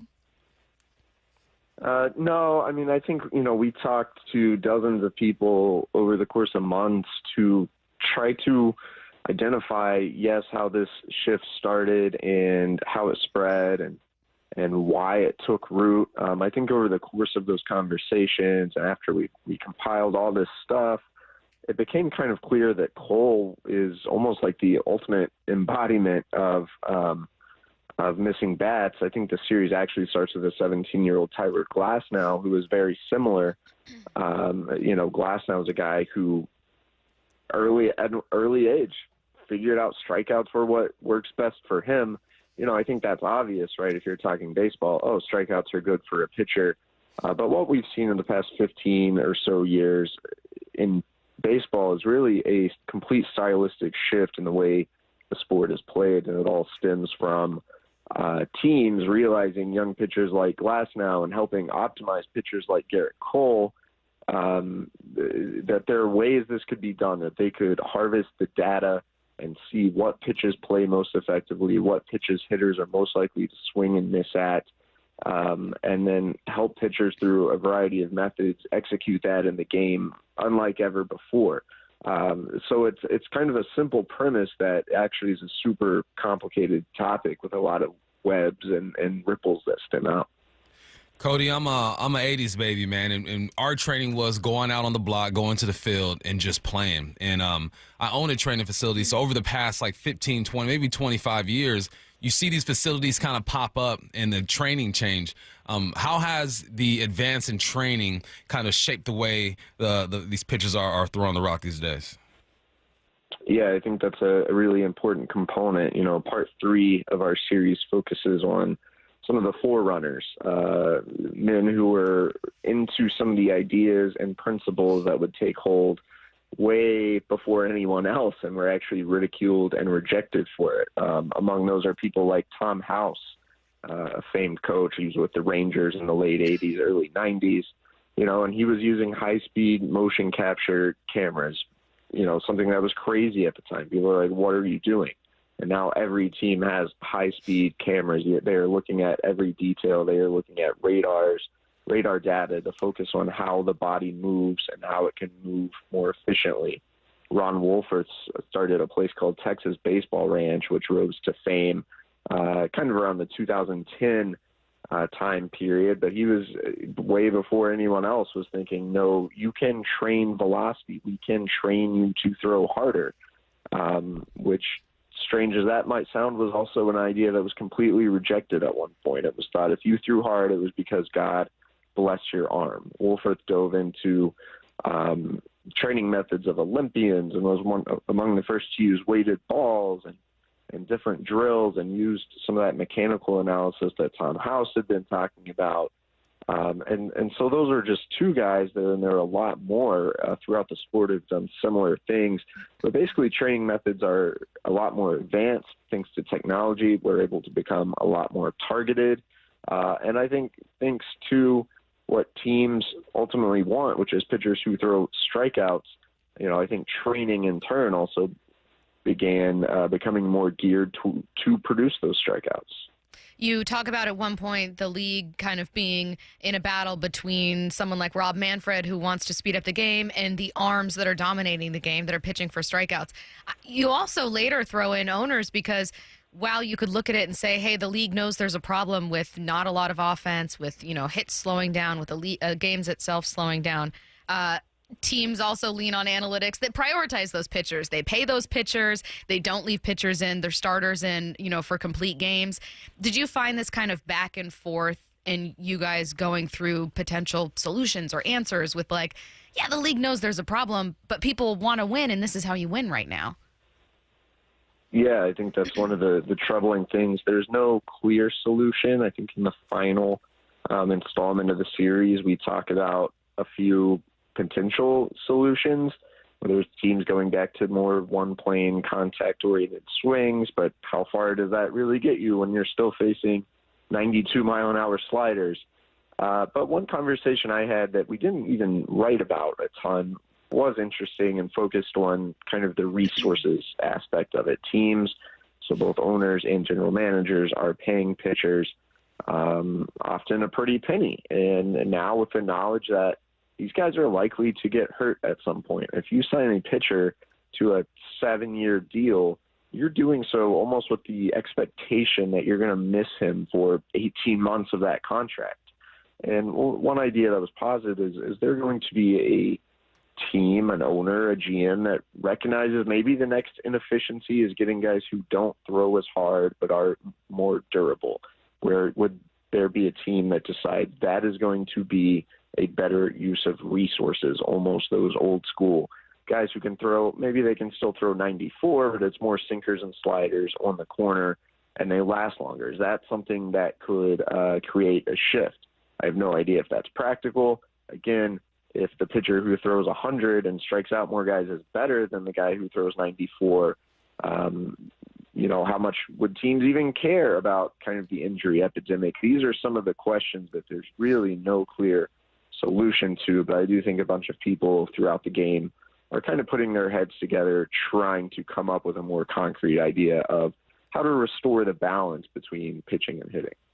Cody, that's perfect because it led me into my next question. I'm breaking all this down, read your article, great read, and I'm thinking, okay, well, the success of Tommy John surgery, does that influence these GMs where they're saying, yeah, we want these guys to throw hard because we know, like you mentioned, eventually they're going to get hurt, but when they come back, they should be fine, and we can find someone to kind of fill the gap in between that whole process. Do you think Tommy John has something to do with this whole situation?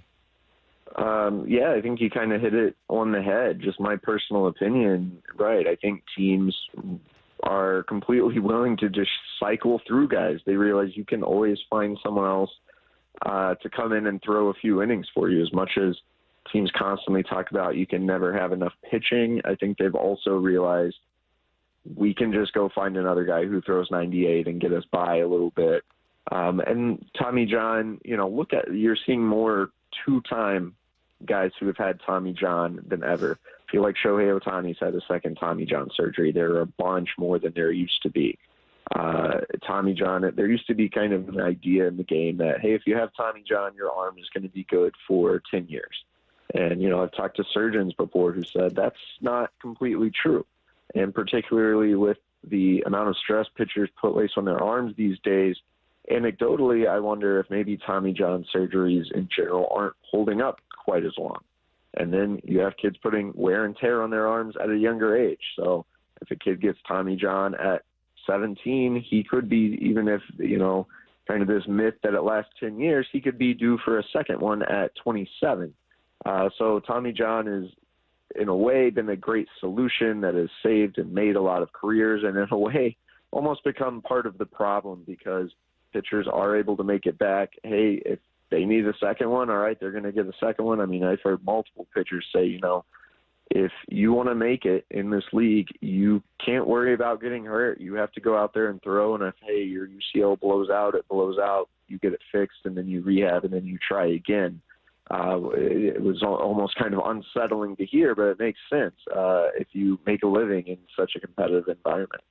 So what's been the answer for some teams then? Because, Cody, as you know, the team that won the World Series last year was not a team that had a great club ERA. They were not a team that had a dominant bullpen. They were a team that had a great offense. So there's been ways for some teams to find a way to succeed and not just put the ball in play, but do it quite often.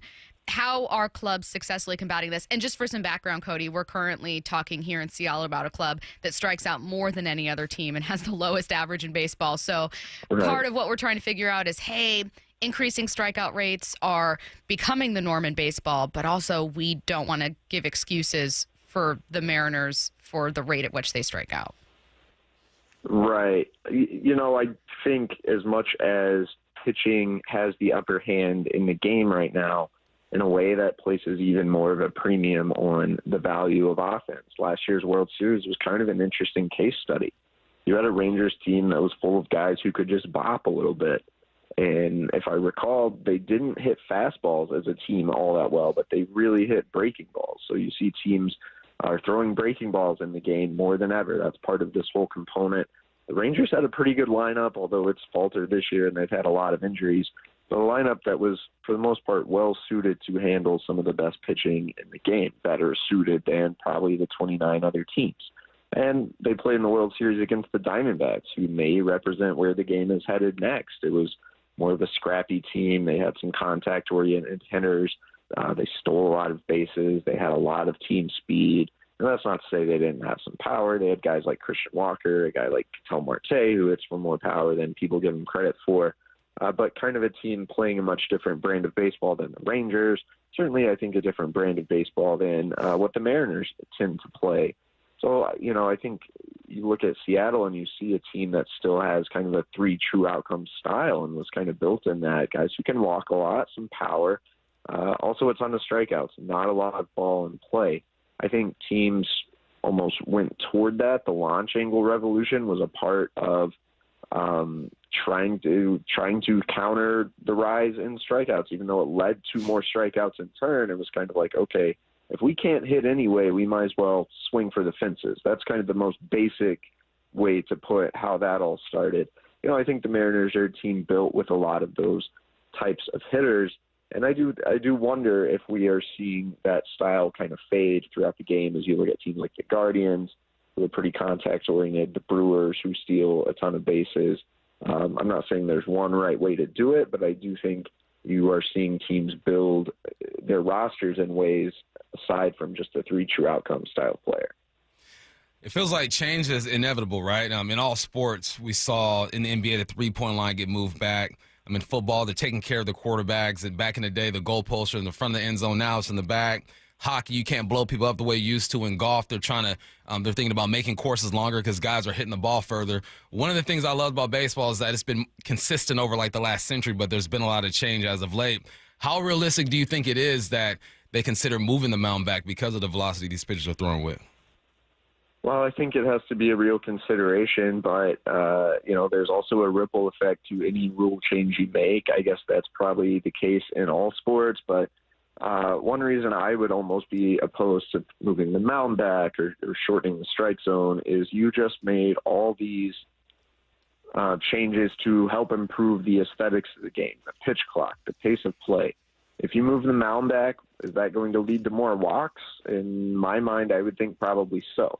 And if you have more walks, you're slowing the game down again. You might increase offense a little bit, but do you lose some of what you have just gained through implementing the pitch clock, if that makes any sense? I think that's a consideration in almost any rule change, and another reason why there's no clear, end-all, be-all solution.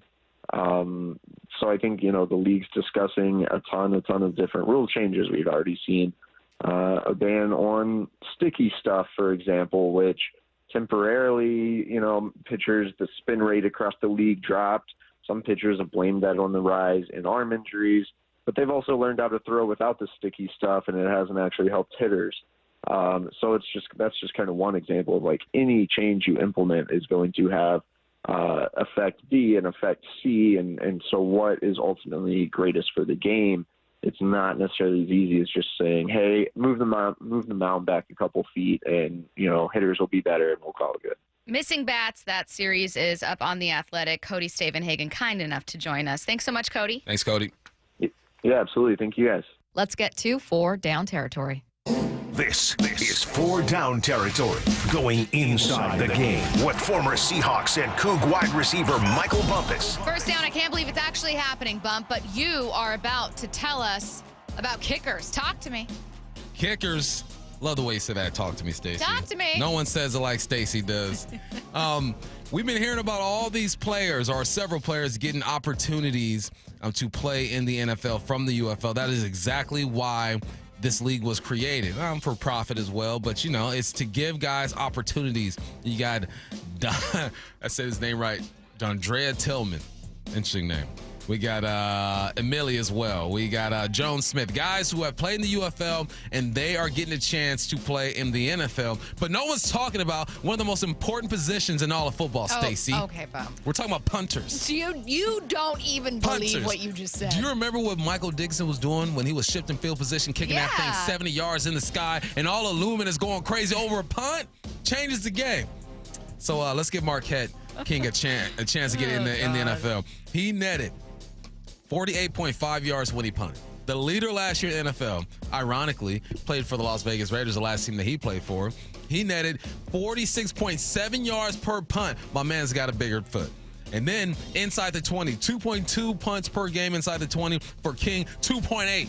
I know we're splitting hairs now. Well, I know what did Kendrick Perkins say to Richard Jefferson? We're splitting hairs. He goes, you ain't got hairs to split. I don't have hair to split, but you do. So I'm looking at your hair and saying, we're splitting hairs now here, all right? Look, I'm just saying, all these other guys are getting opportunities. Why not give a kicker a chance? He was there. Last time he played in the league was 2018. His maturity was an issue. So now he leaves the league. He's in the UFL, and he's kicking better than these punchers in the league. So give my man a chance. We got offensive linemen, running backs, linebackers get opportunities in the NFL from the UFL. Don't discriminate against the kickers. It's important. Give him a chance. Marquette King, he'll be back. Second down. Mike McDonald is taking a different approach to practice. What's he doing, and do you like it? I do like it, Stacy. And the reason why I like it is because it's not a consignment. It's not a consignment. That's why I like it. It's him changing the game. So this is what happens, especially here in Seattle. When I was with the Seahawks, we had Mike Holmgren as our coach and veteran team. And he knew, look, I can be out there 3.5 hours. Guys, 2.5 hour practice. Let's wrap this thing up and go. Mike McDonald is taking full advantage of the rules. The rules are like the first phase of training camp. They can be out on the football field for 3.5 hours, and he is taking all of that time.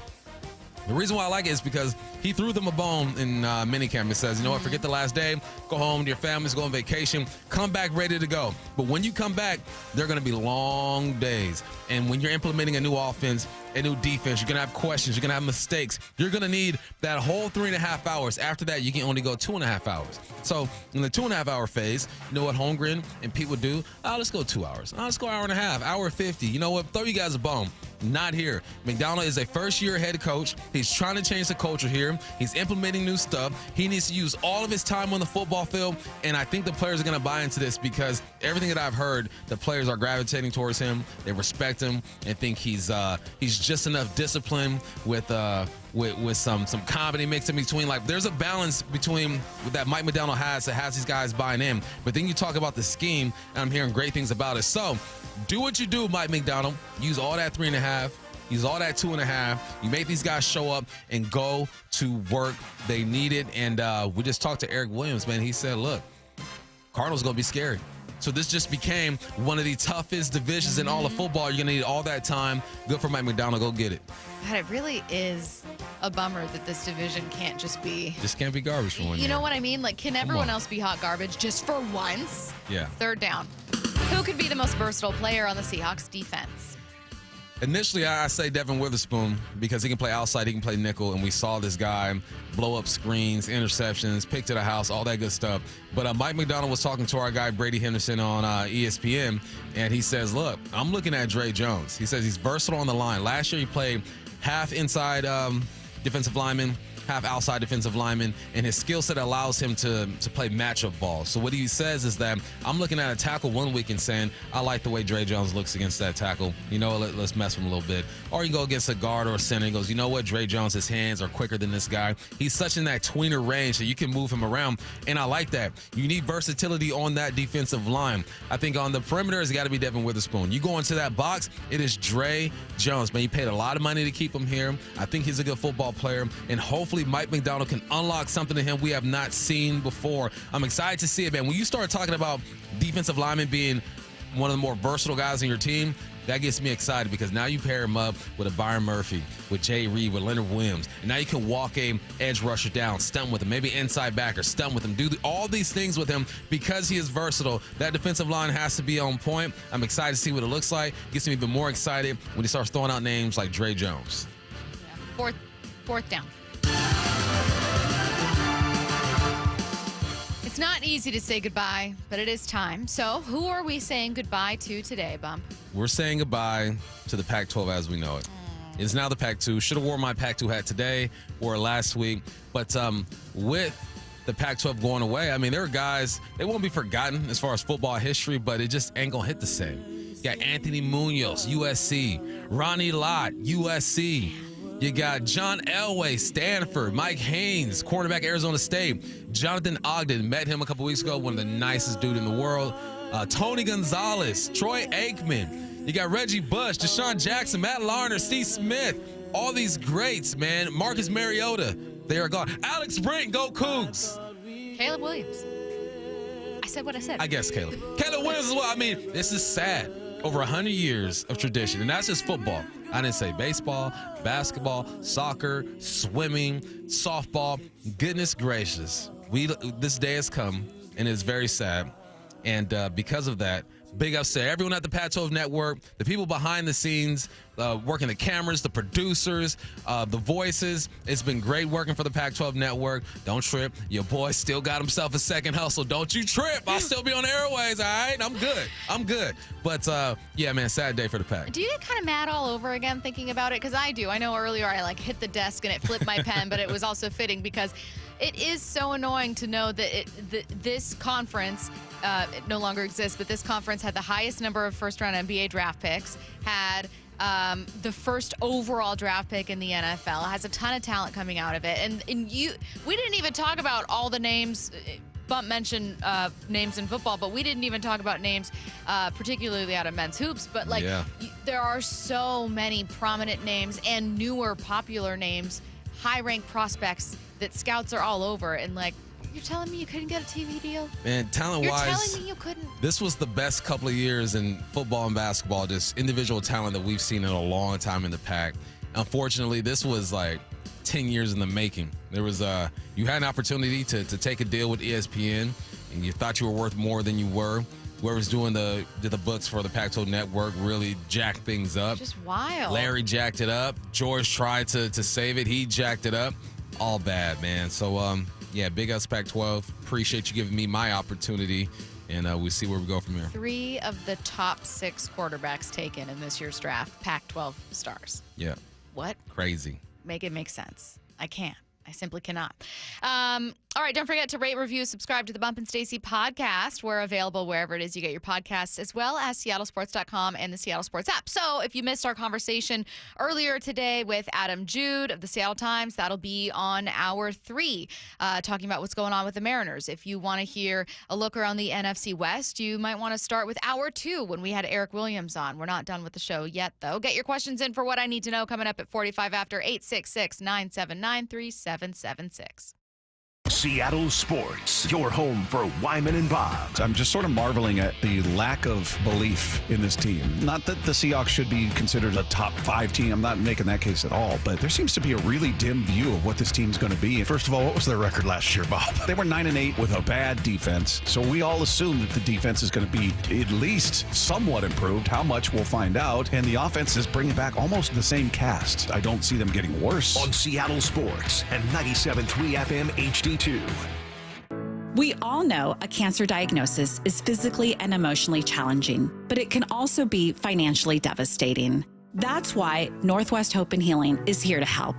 I'm Dr. Suzette Miranda, a plastic surgeon who is proud to be part of Northwest Hope and Healing's mission. We provide a lifeline for breast and gynecologic cancer patients by covering essentials like food, utilities, and childcare, so patients can focus on healing. Since the year 2000, Northwest Hope and Healing has distributed over $2.5 million to thousands of local cancer patients, and you can help us make an even greater impact. Mark your calendar for Life in Color, a summer brunch, auction, and fashion show on August 18th at the Golf Club at Newcastle. It'll be an unforgettable afternoon of hope and inspiration, celebrating local cancer survivors.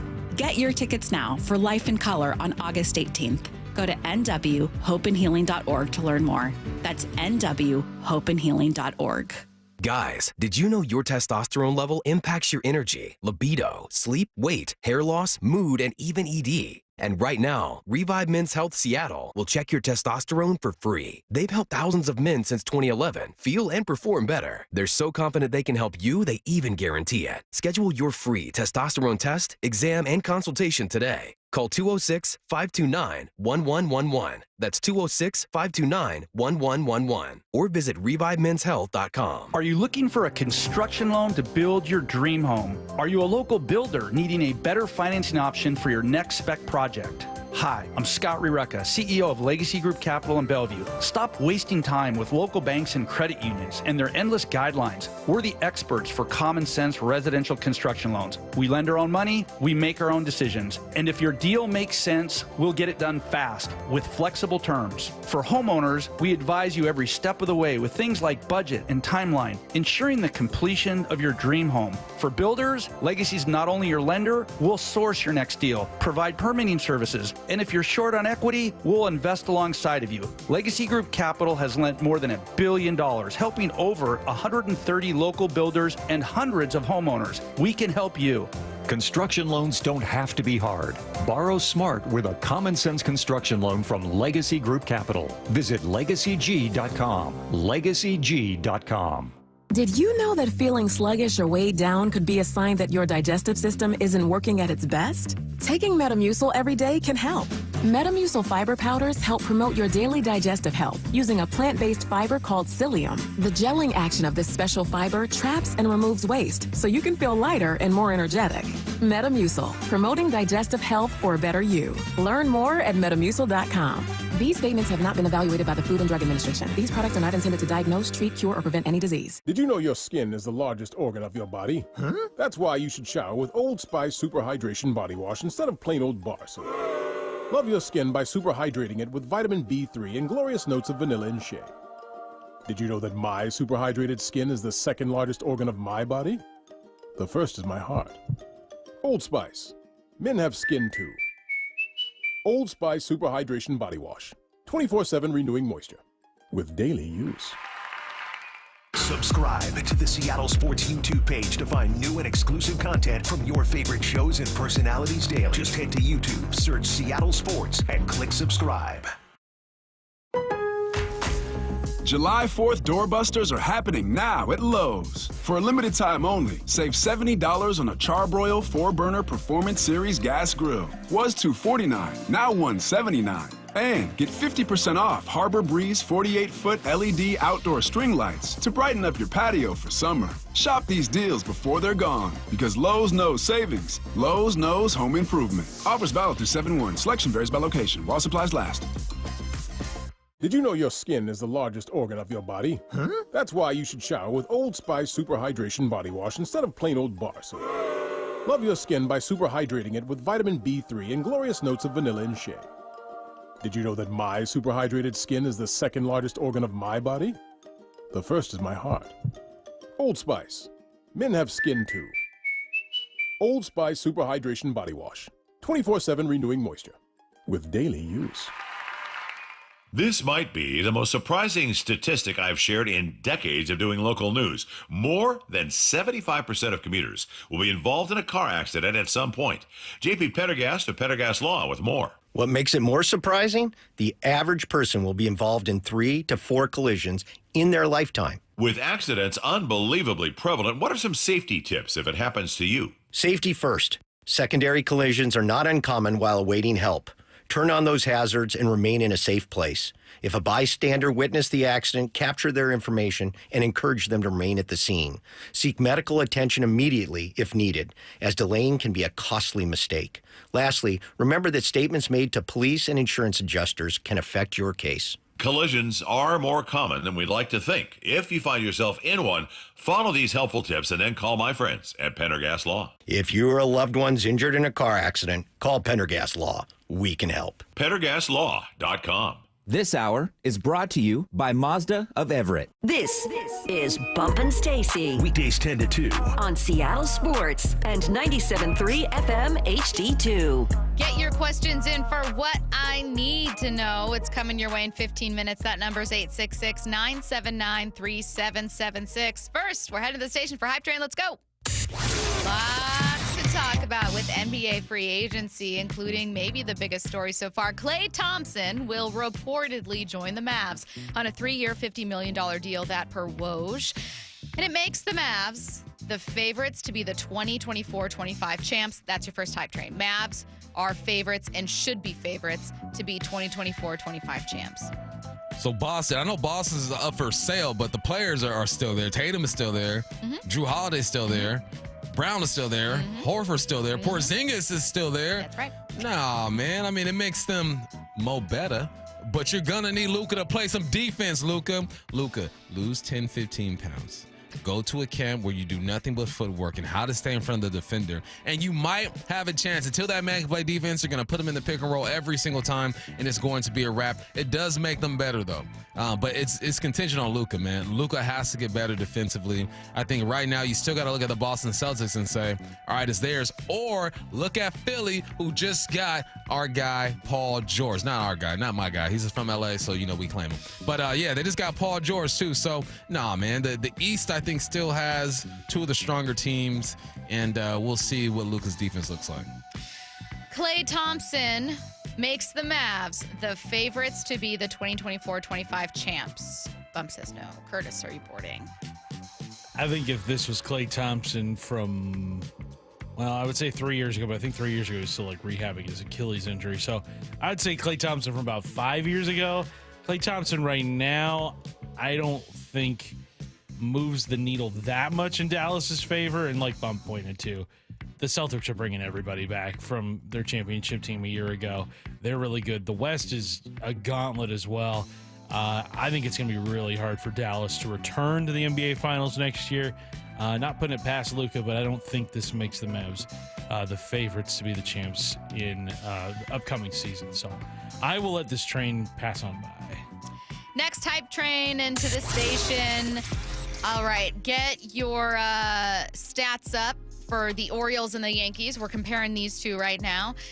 The Mariners have a series coming up against the Orioles. They will play the Yankees, though that series is coming in July. The Yankees have taken a tumble, previously number 1 on MLB's power rankings. They are now at 5. It's not a season low 7, but it is the lowest they've been in some time. Why? Well, that happens when you lose 11 of your last 17. The Orioles are higher than them, but they don't have the star power of Aaron Judge and Juan Soto. So, are you the sum of your parts, or does it matter if you have stars? The Orioles, not the Yanks, are the best team in the American League. Bump. I mean, if we're looking at standings, then yeah, they are.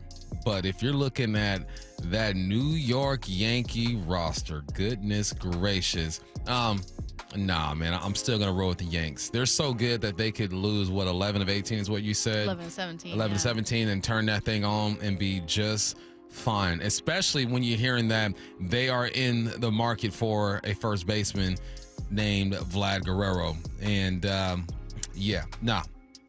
something about the Yankees, the Astros, the Dodgers, to where they can fall off for a little bit, but the history and the talents is too much. No, I'm not with that. All right, well, the Mariners have a series coming up against the Orioles, so maybe it'll be put to the test. It's the Orioles, not the Yankees, who are the best team in the American League. Bump says, look, I cannot look past star power. I don't care what just a record says. He's going with the Yanks, not boarding that train. Curtis, are you? I think with the Yankees getting Garrett Cole back, and he's been back for a couple weeks now, I think that makes them the best team in the American League. So I'm going to let this train go on by. The Orioles dealing with a lot of injuries in their starting rotation as of late. John Means going on the injured list with Tommy John surgery again. I think Kyle Bradish is also down for quite a while. I was looking at their rotation. They got a guy named, I think, Robert Suarez. He's been pitching really well for them. Hadn't pitched at the big league level since 2017 prior to this year. So he had 7 years in between big league stints doing good things for them. But I think the Yankees right now are just too dominant. Watch out for Cleveland, though, in the AL. They're really good, too. Cleveland. I was going to say Cleveland is climbing up those rankings right now quietly. So just a little more quietly. Next up, sticking with baseball here, Justin Henry Malloy hit an inside-the-park home run for the Tigers, their first since 2021. They get a 7-6 victory over the Angels. Congratulations to them. We don't really care about the Tigers. What we do care in this case is about fun plays in baseball. So are you boarding this hype train? An inside-the-park home run is the single most exciting play in baseball. It's exciting, especially when Ellie De La Cruz does it with his 6'6" long stride, doing his thing. But, man, come on. Like, a walk-off grand slam is it. That is it. Good answer. Good answer. So, survey says. So, I ain't rocking with it. I haven't boarded a hype train in a long time. I know, but you did have a good answer. Yeah, man. What do you have against the rail industry? I don't think you're going to board our next hype train either. I really don't. An inside-the-park home run is the most exciting play in baseball. Bump says, look, I love it, but I got to go with a walk-off grand slam. That's the most exciting thing you can do in baseball. Curtis. I'm going to board just because we haven't heard the horn yet. Brady's been dying to press the button. I'll board. Yeah, inside the park home run is a lot of fun. I have never had a bad time watching one for or against the Mariners. So I'll board this trade. It is the most exciting single play in baseball. The Mac and Jack's text line says the triple play is the most exciting thing. Some of them happen just under weird circumstances. Like that one rare triple play that, what was it, a 1-3-5? Yeah. And it just was like, I wanted it to be so much bigger since it hadn't happened in like a bajillion years, and it just didn't feel It usually like a base runner's caught wandering off the bases. Yeah. I don't know. Next up. You know what? I'm going to include a hype train before our last one, which is a silly one. So I'll do one more baseball one. And I'll go Mariners here. The Mariners have been cooling off, and it's not fun to watch. But they're going to surprise the baseball world when they take 2 or 3 from the Orioles. I'm all about the vibes. Are you still not boarding? I'm all about the vibes and putting stuff out into the universe. Okay. Manifesting it. What did these podcasters say? Practicing gratitude and alignment. And that's what I'm doing. I'm on this train, baby. Let's go. Come on. Finally boarding a train. The Mariners take 2 of 3 from the Orioles. Bump says, I'm all about manifesting. That's all I'm going to say about this offense right now. Curtis, are you boarding this train? Oh, yeah. They're taking 2 of 3 from the Orioles. Gunnar Henderson, who?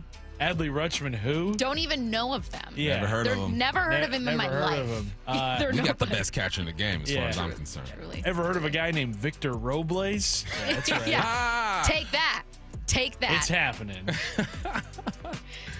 I was going to make a Ryan Bliss joke. Like, it's not going to be a blissful weekend for you, Orioles. Wow. Okay, I just want to call that one. They won't be here on the weekend. Oh, it's the start of the week. Okay, but I call the Bliss joke so no one else can do it.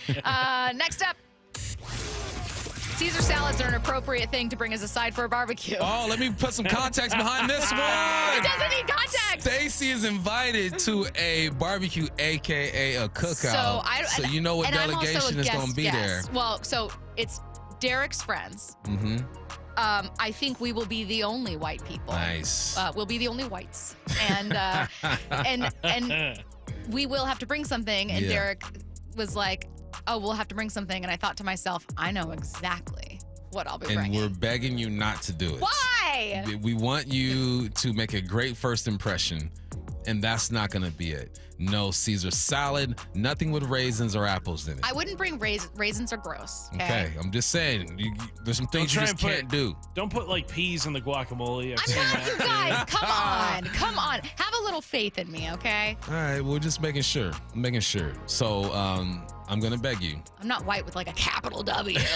not to bring Caesar salad today. No, it ain't it. It might even be there, but you can't bring it. I swear to God, if I show up and there is Caesar salad, I'm taking a picture. I'm gonna be like, I could have made a better one. Yes, please. Caesar salad is an appropriate thing to bring as a side to a barbecue. Bump says, please, for the love of God. No, Curtis. I'm gonna let this train go on by too.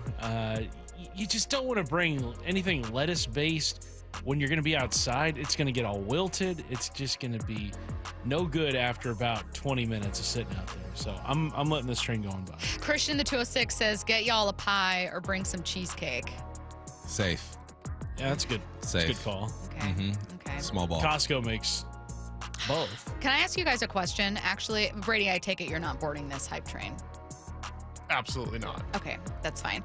What are your guys' thoughts on taking something home? I think this is so tacky. Taking something home that you brought. Oh, no, you leave it. Right? You got to leave it. Okay. Unless it's the homies, like a group of 4 or 5 of us, and I bring a bottle and that ain't done, I'm like, I'm taking my bottle. Understandable, especially if it's your friends. You're like, this isn't a party I was invited to. We're hanging out. Yeah. But no, no, if it's a party you're invited don't touch to, I it. don't care if people take one thing. You have to leave it. You can take a roadie White Claw. Yeah, you can take part of it with you. You brought it. You bought it. But yeah, leave and the then little just White Claw ask for there. your dish from the host later. That's truly the move. Yeah. That is the move. All right, get your questions in to the Mac and Jack's text line 866-979-3776. Your questions are answers next. The Dugout. Go in depth with the Mariners. Leaps up and he makes the catch. With voices like Ryan Roland Smith, Gary Hill, and Mike Blowers. Long-term pitching, if you have that foundation, good things are going to happen. It makes him so valuable when he's hitting. This team is a team that's going to have to bunch hits together, put pressure on the defense. Hear from the players and coaches, and go behind the scenes with insider Shannon Drayer. They find a way to grind it out, stay in the game. I thought it was a really good win for them. The Dugout, Tuesdays at 1 p.m. on Seattle Sports. Hey, Brock Heward here, and I have had my share of sports injuries, and I know a little bit about pain.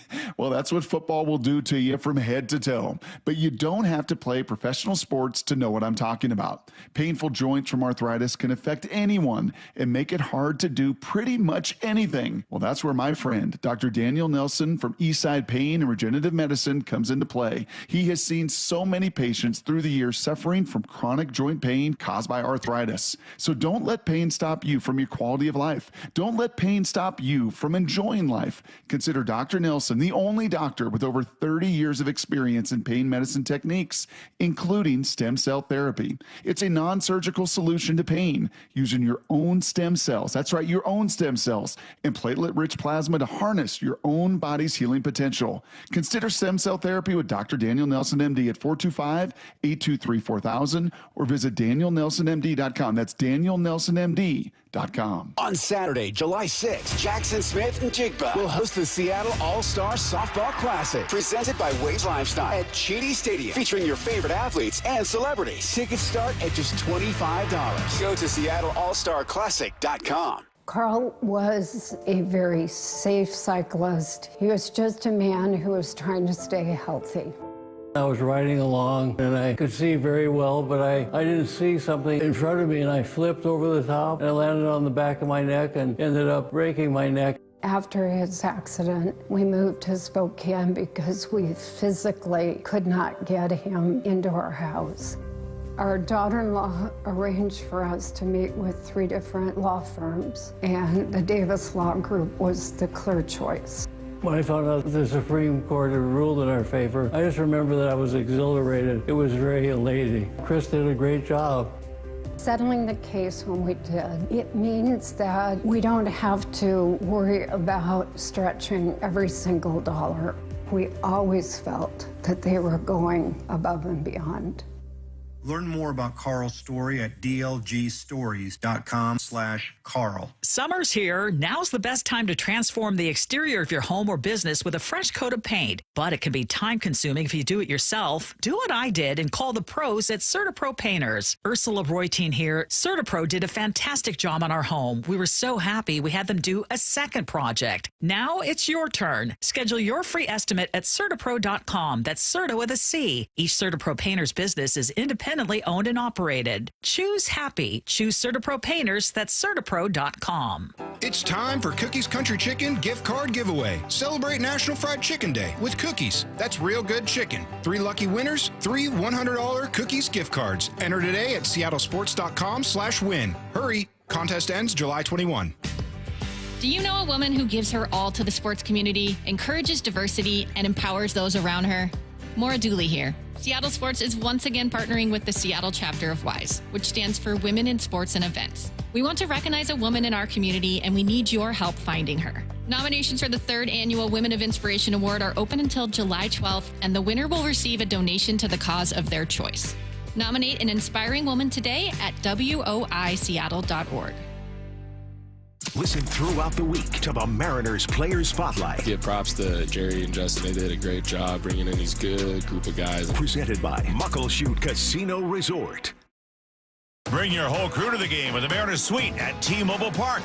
Whether you're planning a special birthday party for friends and family or a company outing for up to 400 coworkers, there's no better spot for an unforgettable experience. Enjoy the suite life with premium catering, VIP parking, private Skybridge entry, and more. Plus, season ticket members get 15% off. Reserve your suite today at mariners.com/suites. And the pitch up the middle, JP! Wow! What a play! Game over! Can't fix everything for everybody, but you can be there and listen and try to help with what you can. You're there to support them, and that's the best that you can do. It's this commitment, this philosophy that represents the LJ way. This is my life. This is my family's life. The people that work here, they're my family. When something's not right with them, it's not right with us. My wife and 3 kids in the house, there's always something wrong with somebody at all times. And if there isn't, then something's wrong. When you have 388 employees, there's never a day that everything is good everywhere.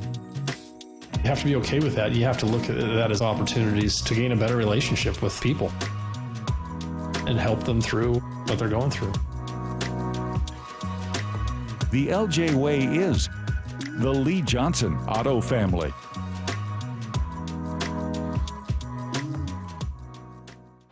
You gotta love baseball season, but when it comes to your windows, you don't want any curveballs. Rick Riz here, reminding you to trust your clubhouse with locally owned Pella Windows and Doors of Western Washington. Experience the difference with high-quality products, expert installation, and top-notch customer service. It's always a home run with Pella. Schedule a free consultation with Pella Windows and Doors of Western Washington. Just go to PellaPNW.com. That's PellaPNW.com. This is Bumpin' Stacy. Weekdays 10 to 2. On Seattle Sports and 97.3 FM HD2. It's What I Need to Know, brought to you by Cookies Country Chicken. Get your questions in right now to the Mac and Jack's text line 866-979-3776. We were just talking about the most exciting play in baseball. Someone said, I don't know, a hit with a runner in scoring position would be really exciting right now. So exciting. Well played. Dang. Well played. I'm hitting you with a random one. Bump, do you like ceviche? Says one listener. Unfortunately, I do not like it. My family does. So, yeah, wife will make it fresh, and, I'll eat a hamburger or something. Let's see. Bump, I was literally going to ask you that question for what I need to know if you'd invite Stacy to a real cookout. Yeah. Okay, Heck yeah, I would. Your answer here matters. No, I would invite. She would she'd fit right in. The ladies would love her. You know how the guys and girls kind of separate at one point and everyone's in that little corner. You do your thing. Wow, I'm honored. Let's see. Are you a half full optimist or a half empty realist? Half empty all day. Me too. Half empty. Yeah, I tend to. It makes watching the Mariners right now really tough because I challenge myself. The way that I challenge myself is to think they could make this happen. Mm-hmm. So rather than finding myself plummeting down to earth, I kind of force myself to look at the bright side. Right. But yeah, when they are 30th in average and really, really struggle, I very naturally get to a place where I just go, of course. I mean, we're so deep into the season now, it's like you can kind of predict what's going to happen. Yeah. So when it doesn't happen, we're like, all right, we got one. We stole one. Someone said to bring peach cobbler. Yeah. But you don't like pies with Someone said you would, but you clearly haven't invited her. Well, my family's in LA. Unless you want to spend a few $100s, take a trip to LA, you know? Okay. It's not great cookout weather around here. Yeah, well, I'm for going most to one. of the year. What I need to know. I saw some clips of the San Diego Chicken over the weekend, and it got me thinking, who's the best mascot, current or past? I really liked the Phoenix Suns the mascot. gorilla? Yeah, he would do it all. He'd dance, he'd dunk, he'd slide down the aisles. He was iconic. Yeah. I won't say who the best. I can't think of a best, but what I will answer with is I don't like human mascots. Who has a human mascot? You know how like there SC? are, yeah, there are a couple out there where the mascot is a human, West like Virginia? a giant, like a giant human, and I don't Notre know Dame why. has a human dressed as a leprechaun. I don't know why. It just, That's kind of weird. I'm not a fan of it. I like Gritty, the Flyers mascot. Great one. He's a weird let me say Blitz. I know Blitz personally. Blitz. Oh, yeah, Blitz is wonderful. You are the guy. Yeah. We'll go ahead and we'll give the entire award to Blitz. You and Blitz had a scare off last year, right? Yeah, and I During won't say training who won camp? because it doesn't matter, and they're not real stats. It was a He training got, camp. Props involved. Yeah, he was hiding. Yeah. Did I have a heart attack on a few occasions? Sure. Who's to say? Who's to say? That's none of my business. On a hot summer day, I want you to imagine it's a very hot summer day. What would you rather have? A classic orange and vanilla ice cream bowl with a little wooden spoon, or a giant ice cream sandwich? Ooh. I think I'm going ice cream sandwich. Your mic isn't on. Rookie. I'm sitting here really talking. You were breaking You were it really down. thinking about Yeah. it. You were, man. I'm going orange vanilla. I'm going orange vanilla with a wooden spoon, but also because ice cream sandwiches leave little. If you leave the wrapper on and just kind of slightly peel it back, you There's don't get something finger so sticky. nostalgic about the orange and vanilla little ice cream cup that you eat, and you can taste the wooden spoon. I don't want to taste the wooden spoon. I kind of do. It tastes like my No. childhood. Did you guys know that tongue depressors now at the doctor's office come in flavors? That's something we did not get as children. It's crazy. I know. When do the Mariners make a move, says the 425. Next Tuesday. What if it happens? It's going to. It's what it's going to be. Wow. Okay, yeah. I'll go with bump. No, I should pick a different day so that I can be right. When are the Mariners going to make a move? Let's see. Deadline's July 30th. Yes. The 26th. Okay. Too soon? That would be That might be too soon. the Wednesday of that week. Friday. Friday of that week? Friday of that week. Oh, yeah. So deadline is Tuesday. I'm going the Friday before they make a move. And they do it like 4:30 p.m. Okay. Where we're like, oh, we're not even on air. Why am I going to bump When's everything? the last time? You haven't had breaking news in a long time. For a minute there, it was like it was every too much day. at one point. It wasn't enough. It wasn't enough. That's true. Questions in 866-979-3776. Get your questions in to the Mac and Jack's text line. A lot of people saying the Sasquatch. Sonics. Yeah. Okay. Do you believe in Bigfoot? I do. Do you really, or are you just I messing really with me? do. You think humans are so arrogant? Like, we just know everything. Right? We don't know everything. You know what's crazy? I got a buddy who lives across the street from me, and I didn't know this about him until last week. Okay. He owns like 2 Jeeps. On the side of his Jeep, he came back from a trip, and it said like National Sasquatch Hunting Group. I had to knock this door like, dog, you really be looking for him? He goes, yep, once a year we go out there and we try to find him. It's real. I'm telling you, it's real. Have they found anything? Of course, no one's ever found it. Because he's not real. Because he is very good at hide and seek. I think that we could have, like, just blurry. I would believe that there are things at the bottom of the ocean that we have no idea. We've only explored a fraction of the ocean. But we know everything on I the think we know surface. most things on the surface. Arrogant human being you I'm are. just saying. I don't know how we can know most things because, like, most of the planet you can't live on it, right? Yeah, but Like, think about where's Sasquatch living, right? I mean, the I guess woods, my probably the assumption is mountains. like a Pacific Northwest vibe, so I'm sure there are areas in remote wilderness Alaska, but can he survive there if he's like a little humanoid He's not. He's his own breed? We're not even related at all. I don't buy that. You're telling me to my face that not only is Sasquatch real, but He's that real. is completely unrelated to humans? Nah, it could be related. But he's real. If he's real, he lives in Canada. Okay. Or Alaska. Yeah. Yeah. Does this guy just go hunting around here? Or No, does he go? that's my next question. I got a list of questions for him when I see him today. Good. I need to know all the answers when you get done. Thank you for your service. I got you. Or Michael Bumpus, quote, humans are so arrogant. So arrogant. Brady Curtis, I'm Stacy. Don't go anywhere. Wyman and Bob coming up next.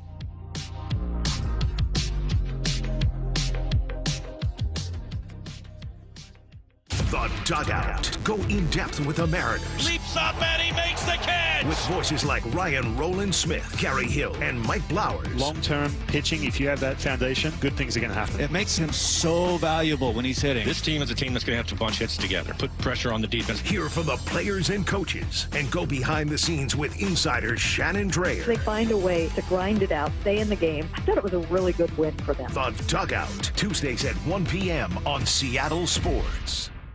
I call myself a confident backseat driver. Mom, brakes, please. Gotcha. But I'm less confident in the economy. Same here, buddy. Thankfully, Les Schwab Tires helps make sure that our safety never takes a backseat, even when we're watching our wallets. Roll into summer. Save up to $200 instantly on a wide selection of tires and wheels. Les Schwab Tires. Limited time offer. Terms and conditions apply. Details at leschwab.com/sale. At Shane Company, we believe everyone deserves a personal jeweler. Whether it's a gemstone expert to show you every shape, size, and color until you find the perfect stone, someone dedicated to helping you find just the right gift in your price range, or our unmatched free lifetime warranty that protects your jewelry for life. At Shane Company, we know jewelry is personal. Come visit us and let us show you around. We go above and beyond to spark joy for all our customers. Shane Company, your friend and jeweler. Hey, it's Dr. Coogan with Eastside Weight Loss Clinic. Are you tired of losing weight just to see it all come back again? Summer is around the corner and you want to look and feel like yourself again, but getting back on that frustrating weight loss roller coaster is the last thing you want to do. You've heard about the new drugs but are concerned with the possible side effects, or you're taking weight loss drugs but also want to learn how to change your lifestyle for long-lasting results. At Eastside Weight Loss Clinic, we know the secret for fast and lasting weight loss using real healthy foods and lifestyle strategies. Schedule your free consultation online at eastsideweightlossclinic.com. Losing the weight is great, but maybe the best part of this program is the sustainability, what comes afterwards, because it doesn't really matter how much weight you lost if you're not able to keep it off, and Eastside's program is fantastic. Our program has successfully helped thousands of people lose up to 10 to 20% of their body weight in 60 days. You can start our program in person in Kirkland or virtually from anywhere you live. Schedule your free phone consultation today by calling 425-522-5070 or eastsideweightlossclinic.com. Dr. Ryan Coogan, D.C. Results may vary. I'm Bradley Johnson with 1-800-DUI-AWAY, and I want to wish you a happy Independence Day. The 4th of July is my favorite. It's about family,